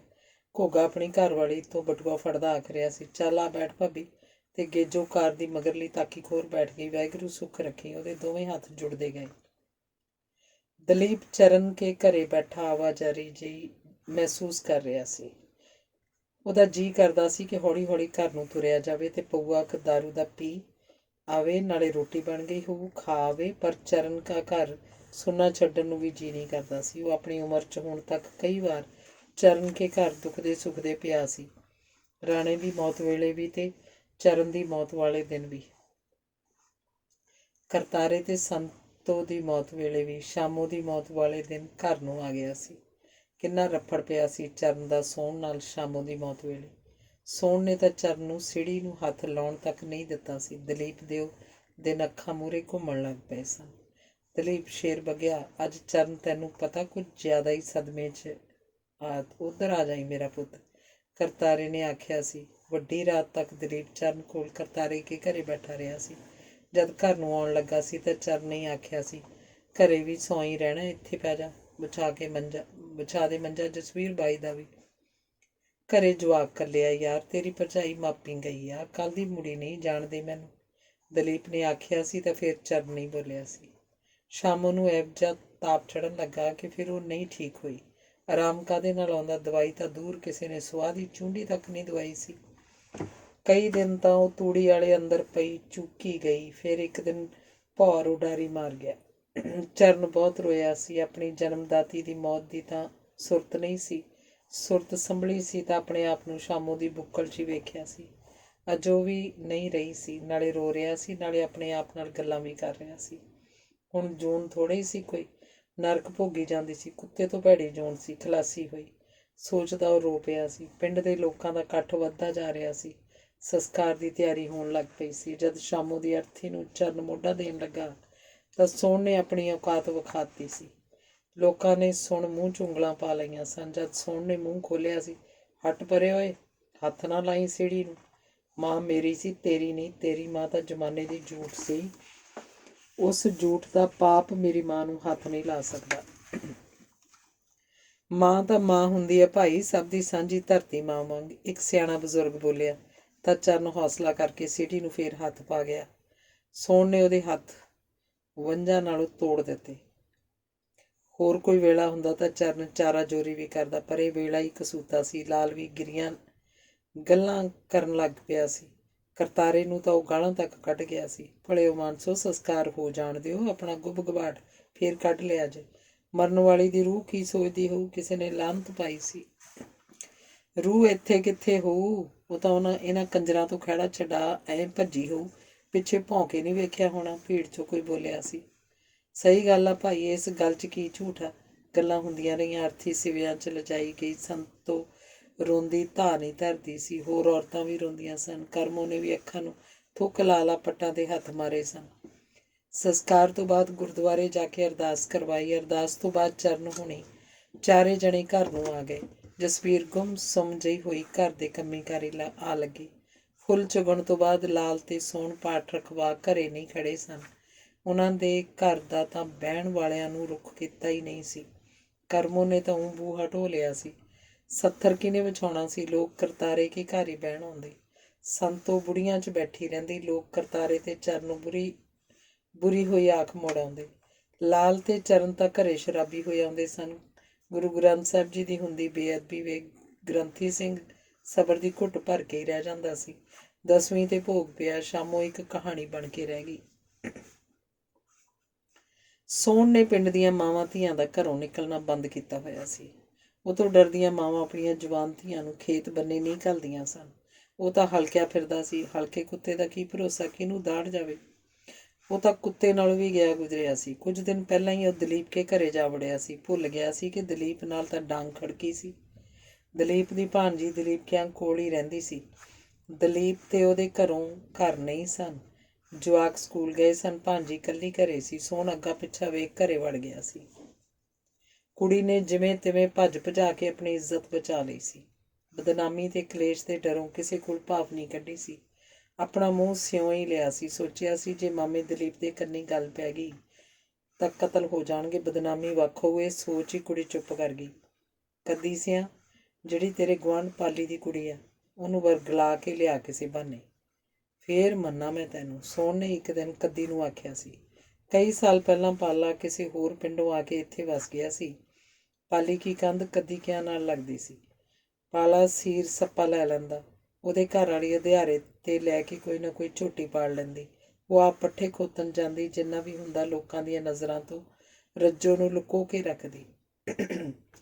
ਕਪਾਹ ਫੁੱਟੀ ਦੀ ਰੁੱਤੇ ਉਹ ਰੱਜੋ ਨੂੰ ਆਪਣੇ ਨਾਲ ਰੱਖਦੀ, ਉੱਚੇ ਨੀਵੇਂ ਥਾਂ ਦੀ ਵਿੜਕ ਰੱਖਦੀ। ਉਹਨੂੰ ਉਹ ਕੁੜੀ ਨਹੀਂ ਜੀ ਮੈਂ ਤੈਨੂੰ ਦੱਸਾਂ, ਕੱਦੀ ਨੇ ਆਖਿਆ। ਰੱਜੋ ਸੋਹਣੀ ਤਾਂ ਕੱਦੀ ਨੂੰ ਵੀ ਲੱਗਦੀ ਸੀ, ਪਰ ਉਹਨੇ ਰੱਜੋ ਵੱਲ ਕਦੀ ਮੰਦੀ ਭਾਵਨਾ ਨਾਲ ਨਹੀਂ ਵੇਖਿਆ ਸੀ। ਉਹ ਤਾਂ ਜੇ ਕਿਤੇ ਸਾਹਮਣਾ ਹੁੰਦਾ ਵੀ ਸੀ ਤਾਂ ਵੇਖ ਕੇ ਨੀਵੀਂ ਪਾ ਲੈਂਦਾ। ਰੱਜੋ ਦਾ ਵੀ ਮਨ ਤਾਂ ਕਰਦਾ ਹੁੰਦਾ ਸੀ ਕਿ ਕੱਦੀ ਨੂੰ ਸ਼ਰਾਬ ਪੀਣ ਤੋਂ ਵਰਜਿਆ ਕਰੇ। ਫਿਰ ਉਹ ਸੋਚਦੀ, ਮਨਾ ਮੈਂ ਕਿਉਂ ਵਰਜਾਂ, ਵਰਜਣ ਨੂੰ ਉਹਦੀ ਮਾਂ ਵੇਖਾਂ। ਇਹ ਗੱਲਾਂ ਕੱਦੀ ਨਹੀਂ ਜਾਣਦਾ ਸੀ ਕਿ ਰੱਜੋ ਉਸ ਲਈ ਆਪਣੇ ਦਿਲ 'ਚ ਥਾਂ ਰੱਖਦੀ ਹੈ। ਆਹੋ ਉਹਨੂੰ ਹੀ, ਹੋਰ ਉਹਦੀ ਬੁੜੀ ਨੂੰ ਥੋੜ੍ਹਾ। ਆ ਲੈ ਫੜ 50 ਰੁਪਈਏ, ਫੜਾ ਦੇਈ ਉਹਨੂੰ, ਵੰਗਾ ਵੰਗਾ ਚੜ੍ਹਾ ਲਊਗੀ ਸੱਤੋ ਬਾਜੀ ਗਰਨੀ ਤੋਂ। ਸੋਹਣ ਨੇ 50 ਦਾ ਨੋਟ ਕੱਦੀ ਦੇ ਹੱਥ 'ਤੇ ਰੱਖਤਾ ਤੇ ਕੱਦੀ ਅਣਮੰਨੇ ਜੇ ਮਨ ਨਾਲ ਤੁਰ ਪਿਆ। ਰੱਜੋ ਦੀ ਮਾਂ ਤੇ ਕੱਦੀ ਦੀ ਮਾਂ ਇਕੱਠੀਆਂ ਹੀ ਖੋਤਰੇ ਨੂੰ ਜਾਂਦੀਆਂ ਸਨ। ਕੱਦੀ ਦੀ ਮਾਂ ਰੱਜੋ ਦੀ ਮਾਂ ਨਾਲ ਦੁੱਖ ਸੁੱਖ ਕਰਦੀ ਰਹਿੰਦੀ। ਉਹ ਕੱਦੀ ਦੇ ਹੀ ਰੋਣੇ ਰੋਂਦੀ, ਜਿਹੜੀ ਛੋਟੀ ਉਮਰੇ ਹੀ ਜੱਟਾਂ ਦੇ ਮੁੰਡਿਆਂ ਨਾਲ ਰਲ ਕੇ ਕਈ ਨਸ਼ੇ ਸਹੇੜੀ ਫਿਰਦਾ ਸੀ। ਕੱਦੀ ਦਾ ਬਾਪੂ ਹੁੰਦਾ ਤਾਂ ਹੋਰ ਗੱਲ ਸੀ, ਭਾਵੇਂ ਕਿ ਉਹ ਵੀ ਅਮਲੀ ਬੰਦਾ ਸੀ, ਪਰ ਜਿਉਂ ਮਰਿਆ ਸੀ ਸਾਰੇ ਪਾਪੜ ਕੱਦੀ ਦੀ ਮਾਂ ਨੂੰ ਵੇਲਣੇ ਪਏ ਸਨ। ਇੱਕੋ ਆਸ ਸੀ ਕਿ ਕੱਦੀ ਗੱਭਰੂ ਹੋਇਆ ਲੈ, ਪਰ ਜਦ ਕੱਦੀ ਕੰਮ ਕਰਨ ਜੋਗਾ ਹੋਇਆ ਸੀ ਤਾਂ ਹੱਥੋਂ ਨਿਕਲ ਗਿਆ ਸੀ। ਉਹਨੇ ਲੋਕਾਂ ਦਾ ਗੋਹਾ ਕੂੜਾ ਢੋ ਢੋ ਉਹਨੂੰ ਪਾਲਿਆ ਸੀ। ਉਹਦੀ ਜਵਾਨੀ ਗੋਹੇ ਦਿਆਂ ਟੋਕਰਿਆਂ ਹੇਠ ਰੁਲ ਗਈ ਸੀ। ਹੁਣ ਵੀ ਜਿੰਨੇ ਜੋਕਰੀ ਸੀ ਲੋਕਾਂ ਦੇ ਘਰੀਂ ਕੰਮ ਕਰਦੀ ਸੀ, ਤਾਂ ਕਿਤੇ ਜਾ ਕੇ ਚੁੱਲ੍ਹਾ ਧਰਦਾ ਸੀ। ਕਦੀ ਆਪਣੇ ਘਰ ਆਇਆ ਤਾਂ ਉਹਦੀ ਮਾਂ ਚੁੱਲ੍ਹੇ ਅੱਗੇ ਬੈਠੀ ਰੋਟੀਆਂ ਥੱਪ ਰਹੀ ਸੀ। ਘਾਹ ਫੂਸ ਦੀ ਅੱਗ ਵੱਧ ਮੱਚ ਪੈਂਦੀ ਸੀ ਤਾਂ ਉਹ ਪਿੱਛੇ ਹਟ ਜਾਂਦੀ, ਬੁੱਝ ਜਾਂਦੀ ਤਾਂ ਘਾਹ ਦਾ ਕੂਚਾ ਬਣਾ ਅੱਗੇ ਹੋ ਚੁੱਲ੍ਹੇ 'ਚ ਡਾਹ ਦਿੰਦੀ। ਕਦੀ ਨੂੰ ਐਂ ਲੱਗਾ ਜਿਵੇਂ ਉਹਦੀ ਮਾਂ ਨੂੰ ਇੱਕ ਘੜੀਸੀ ਮਾਰੀ ਆਉਂਦੀ ਹੋਵੇ ਤੇ ਉਹ ਤਾਂ ਹੀ ਸੁੱਕ ਕੇ ਤਾਂਬੜ ਹੋ ਗਈ ਹੋਵੇ। ਬੇਬੇ ਰੋਟੀ ਨੂੰ ਆ ਵੇਲਾ, ਕਦੀ ਨੇ ਪੁੱਛਿਆ, ਨਾਲੇ ਕੰਧ ਉੱਤੋਂ ਦੀ ਔਕੜ ਕੇ ਵੇਖਿਆ। ਰੱਜੋ ਉਹਨੂੰ ਆਪਣੇ ਵਿਹੜੇ 'ਚ ਇੱਕ ਲਮਕਦੀਆਂ ਸੁਬੀਆਂ ਵਾਲੇ ਵਾਣ ਦੇ ਮੰਜੇ 'ਤੇ ਬੈਠੀ ਦਿਸੀ। ਰੱਜੋ ਦੀ ਕੰਧ ਵੱਲ ਪਿੱਠ ਸੀ, ਉਹ ਕੋਈ ਲੀੜਾ ਕੱਢ ਰਹੀ ਸੀ। ਘਰੇ ਕਿਹੜਾ ਕਾਕਾ ਤੇਰੀ ਆਟੇ ਦੀ ਬੋਰੀ ਲਿਆ ਕੇ ਸੁੱਟੀ ਪਈ ਸੀ, ਜਿਹੜਾ ਵੇਲੇ ਨਾਲ ਪਕਾ ਲੈਂਦੀ। 10 ਘਰ ਮੰਗ ਕੇ 11ਵੇਂ ਘਰੋਂ ਲਿਆਈਆਂ, ਮਸਾਂ ਹੱਥ 'ਤੇ ਹੱਥ ਮਾਰ ਕੇ ਉਹ ਸਤੀ ਪਈ ਸੀ। ਜਿਨ੍ਹਾਂ ਦੇ ਗੋਹਾ ਸੁੱਟਣ ਜਾਨੀ ਏ ਉਹਨਾਂ ਦੀ ਉਹ ਕਣਕ ਨਹੀਂ ਪੁੱਛੀ। ਆਖੋ ਨੇ ਫੇਰ ਅੱਡੀਆਂ ਚੱਕੀਆਂ। ਰੱਜੋ ਆਪਣੇ ਕੰਮ 'ਚ ਮਸਤ ਸੀ। ਉਹ ਵੀ ਫੋੜੀ ਕਢਾਵੇ ਲਾਰਿਆਂ 'ਚ ਹੀ ਰੱਖਦੇ ਆ। ਆਥਣ ਸਵੇਰੇ ਕਹਿ ਛੱਡਦੇ ਆ, ਜੇ ਤੂੰ ਰੋਟੀ ਖਾਣੀ ਆ ਤਾਂ ਕੁੰਡੇ 'ਚ ਘਸਾ ਕੇ ਖਾ ਲੈ। ਸੱਚ ਚਟਨੀ ਵੀ ਪਈ ਆ ਗੰਢੇ ਦੀ ਅੰਦਰ ਕੌਲੀ 'ਚ, ਰੱਜੋ ਨੇ ਰਗੜੀ ਸੀ ਕੱਲ। ਨਹੀਂ ਮਾਂ ਨਹੀਂ, ਮੈਂ ਤਾਂ ਸੌਣ ਕਿਉਂ ਖਾ ਆਇਆ, ਕਦੀ ਨੇ ਝੂਠ ਮਾਰਿਆ। ਅਸਲ 'ਚ ਉਹਨਾਂ ਮੁਰਗਾ ਬਣਾਉਣਾ ਸੀ, ਜਿਹੜਾ ਅੱਜ ਸਵੇਰੇ ਹੀ ਰਾਹ 'ਚ ਦਾਣਾ ਪਾਣੀ ਚੁਗਦਾ ਸੌਣ ਨੇ ਡੰਡਾ ਮਾਰ ਫੜਕਾਇਆ ਸੀ ਤੇ ਮੁਰਗੇ ਵਾਲੀ ਬੀਬੀ ਘਰ ਘਰ ਭਾਲਦੀ ਫਿਰਦੀ ਸੀ। ਭਾਈ ਸਾਡਾ ਕੁੱਕੜ ਨਹੀਂ ਵੇਖਿਆ। ਉਹ ਤਾਂ ਜਿਵੇਂ ਸਭ ਕੁਝ ਜਾਣਦੀ ਵੀ ਕਲੇਸੋਂ ਡਰਦੀ ਘੋਗੜ ਕੰਨੀ ਬਣੀ ਫਿਰਦੀ ਸੀ। ਹੁਣ ਤੈਨੂੰ ਪੁੱਤਾ ਮੈਂ ਨਵੇਂ ਆਗਣ ਕੀ ਮੱਤੀ ਦੇਵਾਂ, ਤੇਰਾ ਕਿਹੜਾ ਖਾਨੇ 'ਚ ਵੜਦੀਆਂ ਮੇਰੀਆਂ ਦਿੱਤੀਆਂ ਮੱਤਾਂ। ਉਹਨਾਂ ਦੇ ਚੱਟੇ ਤਾਂ ਦਰਖਤ ਹਰੇ ਨਾ ਹੋਣ, ਜਿੱਥੋਂ ਦੀ ਲੰਘ ਜਾਂਦੇ ਆ ਧਰਤੀ ਬੰਜਰ ਬਣ ਜਾਂਦੀ ਹੈ, ਖੜੀਆਂ ਫਸਲਾਂ ਸੁੱਕ ਜਾਂਦੀਆਂ। ਤੂੰ ਕੀ ਲੈਣਾ ਉਹਨਾਂ ਦੀਆਂ ਯਾਰੀਆਂ ਤੋਂ। ਆਪਾਂ ਗਰੀਬ ਆਦਮੀ ਆ, ਦਿਹਾੜੀਦਾਰ। ਜੱਟ ਤੈਨੂੰ ਕਿਸੇ ਮੁਕੱਦਮੇ 'ਚ ਫਸਾ ਦੇਣਗੇ, ਫਿਰ ਮਗਰ ਦਵਾਨੀ ਨਹੀਂ ਲਾਉਣੀ ਕਿਸੇ ਨੇ। ਕੋਰਟ ਤਹਿਸੀਲਾਂ ਦੇ ਮਾਮਲੇ ਭਾਰੀ ਹੁੰਦੇ ਆ ਪੁੱਤਾ। ਕਦੀ ਦੀ ਮਾਂ ਜਿੰਨਾ ਚਿਰ ਰੋਟੀਆਂ ਥੱਪਦੀ ਰਹੀ ਸੀ ਬੋਲੀ ਵੀ ਗਈ ਸੀ। ਫਿਰ ਉਹ ਆਪ ਖਾਣ ਲੱਗ ਪਈ। ਕਿਸੇ ਦੇ ਉਹ ਮੰਗ ਕੇ ਲਿਆਂਦੀ ਲੱਸੀ ਦੀ ਘੁੱਟ ਨਾਲ ਬੁਰਕੀ ਸੰਘੋਂ ਅੰਦਰ ਕਰਦੀ, ਘੁੱਟੋ ਵੱਟੀ ਖਾਂਦੀ ਰਹੀ। ਕਦੀ ਹੂੰ ਹਾਂ ਕਰੀ ਗਿਆ। ਉਹ ਰੋਟੀ ਤੋਂ ਵਿਹਲੀ ਹੋ ਫੇਰ ਬੋਲੀ, ਮੈਂ ਰੱਜੋ ਦੀ ਮਾਂ ਨਾਲ ਚੱਲੀ ਆਂ ਖੋਤਰੇ ਨੂੰ, ਗਾਂ ਨੂੰ ਪਾਣੀ ਪਿਆ ਕੇ ਕੰਧ ਨਾਲ ਬੰਨ੍ਹ ਦੇਈਂ ਪਰਛਾਵੇਂ। ਜੇ ਘਰੋਂ ਗਿਆ ਫਿੜਕਾ ਲਾ ਜੀ ਬਾਹਰੋਂ, ਅੱਬਲ ਤਾਂ ਮੈਂ ਤੇਰੇ ਹੁੰਦੇ ਹੀ ਆ ਜਾਊਂ। ਆਖੋ ਰੱਜੋ ਦੀ ਮਾਂ ਨੂੰ ਆਵਾਜ਼ ਦੇ ਪੱਲੀ ਦਾਤੀ ਚੱਕ ਤੁਰ ਗਈ। ਕਦੀ ਦਾ ਪਹਿਲਾਂ ਪੀਤੀ ਦਾ ਨਸ਼ਾ ਲੈ ਚੁੱਕਾ ਸੀ। ਉਹਨੇ ਕਈ ਦਿਨ ਪਹਿਲਾਂ ਝਲਾਨੀ 'ਚ ਪਏ 2 ਕੁ ਪੰਡਾ ਤੂੜੀ 'ਚ ਰੱਖਿਆ ਸ਼ਰਾਬ ਦਾ ਅਧੀਆ ਚੁੱਕ ਲਿਆ, ਤੌੜੇ 'ਤੇ ਪਏ ਗਲਾਸ 'ਚ ਉਸ 'ਚੋਂ ਅੱਧੀ ਪਾ ਤੇ 2 ਕੁ ਘੁੱਟਾਂ ਪਾਣੀ ਮਿਲਾ ਗਟ ਕਰਕੇ ਪੀ ਗਿਆ। ਸੋਚਿਆ ਮਨਾ, ਸੋਫੀ ਤੋਂ ਤਾਂ ਰੱਜੋ ਨਾਲ ਗੱਲ ਵੀ ਨਹੀਂ ਹੋਣੀ ਸੀ। ਆਖੂੰ ਕੀ ਰੱਜੋ ਨੂੰ, ਸੋਹਣ ਨਾ ਤਾਂ ਭੁੜਕ ਦੇਣੇ ਦੇ ਆਖਤਾ ਪੋਲੇ ਜਿਹੇ ਮੂੰਹ ਨਾਲ। ਉਹਨੇ ਧੁਰਤੜੀ ਜੀ ਲਈ ਨਸ਼ਾ ਘੁੰਬਰਾਂ ਪਾਉਣ ਲੱਗ ਪਿਆ।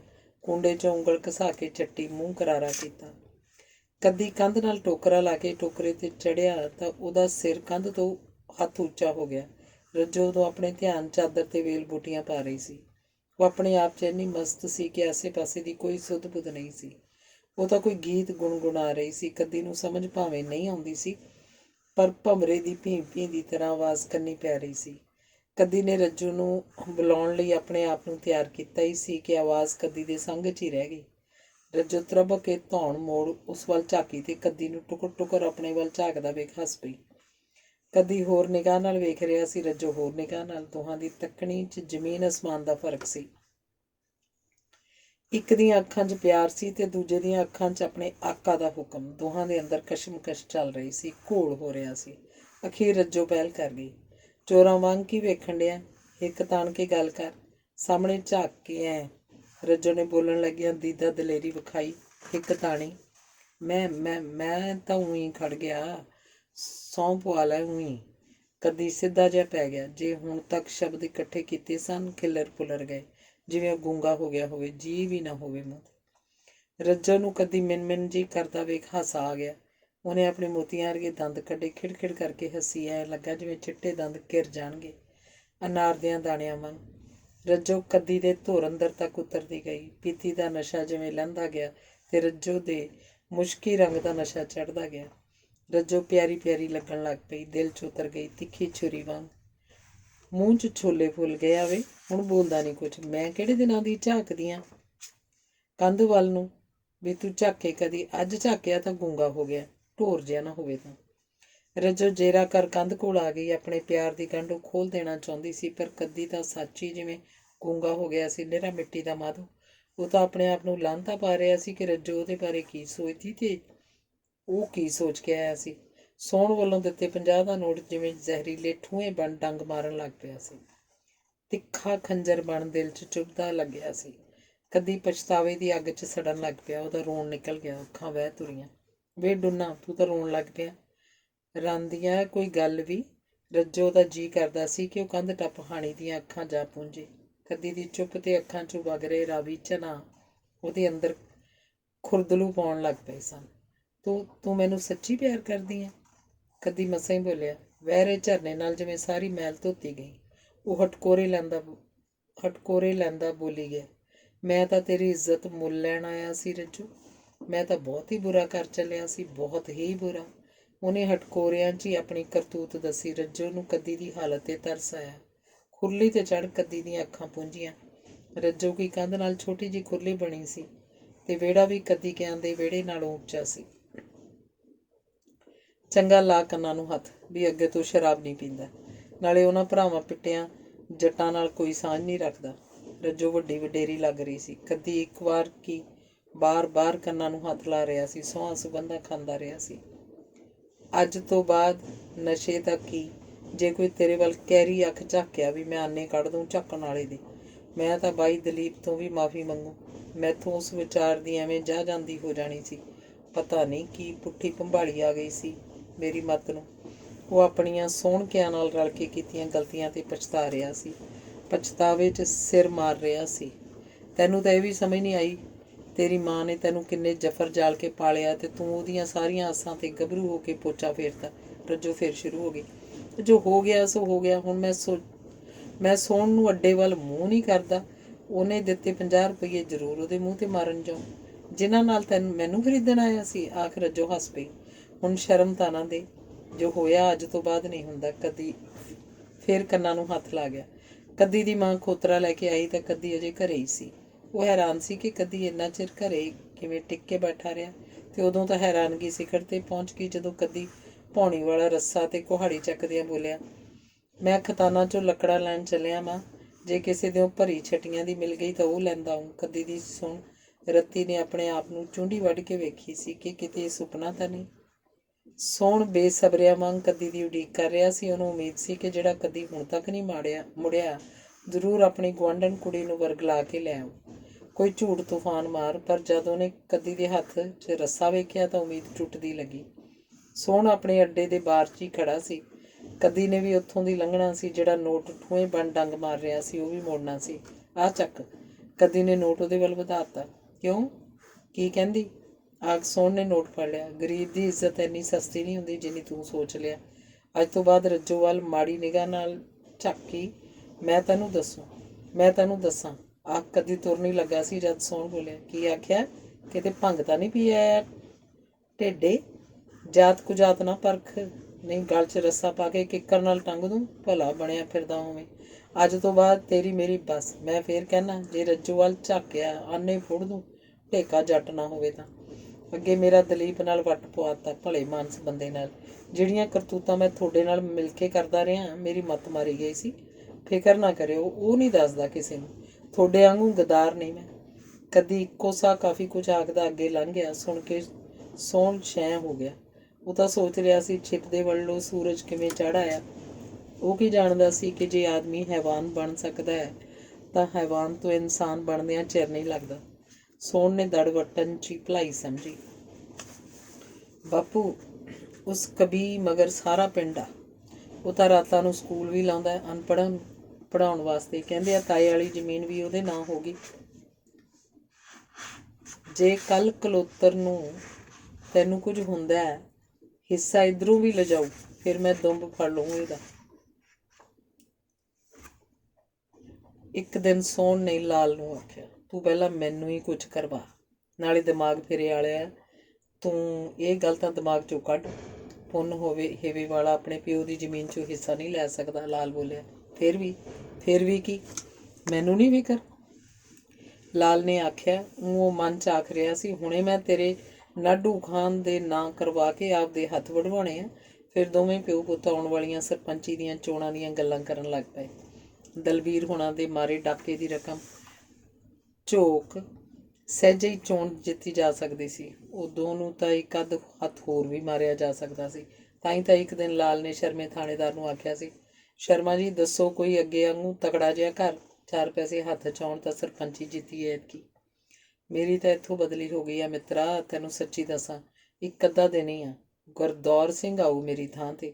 ਤੁਸੀਂ ਨਿੱਕੇ ਮੋਟੇ ਹੱਥ ਮਾਰਦੇ ਰਹੋ, ਵੱਡਾ ਨਾ ਕੋਈ ਪੰਗਾ ਲੈ ਲਿਆ ਜੇ। ਅੱਗੇ ਮਸਾਂ ਬਚੇ ਆ। ਸ਼ਰਮੇ ਨੇ ਆਖਿਆ ਸੀ। ਉਹ ਲਖਵੀਰ ਜਸਵੀਰ ਦੇ ਡਾਕੇ ਦਾ ਡਰਿਆ ਪਿਆ ਸੀ। ਜੇ ਚਰਨ ਵਾਲੀ ਰਾਮ ਨਾਮ ਸੱਤ ਹੋ ਜਾਣੀ ਸੀ ਤਾਂ ਉਹਦਾ ਤਾਂ ਮਈਆ ਜਾਣੀ ਸੀ। ਉਹ ਤਾਂ ਇਹ ਸੋਚ ਦਿਹਾੜੀ 'ਚ 2 ਵਾਰ ਮੰਦਰ ਜਾਂਦਾ ਸੀ। ਚੋਣਾਂ ਆਈਆਂ, ਲਾਲ ਸਰਪੰਚੀ ਜਿੱਤ ਗਿਆ। ਉਹਨੇ ਪੂਰੇ 10 ਦਿਨ ਲੋਕਾਂ ਨੂੰ ਆਪਣੇ ਅੱਡੇ 'ਤੇ ਸ਼ਰਾਬ ਪਿਆਈ।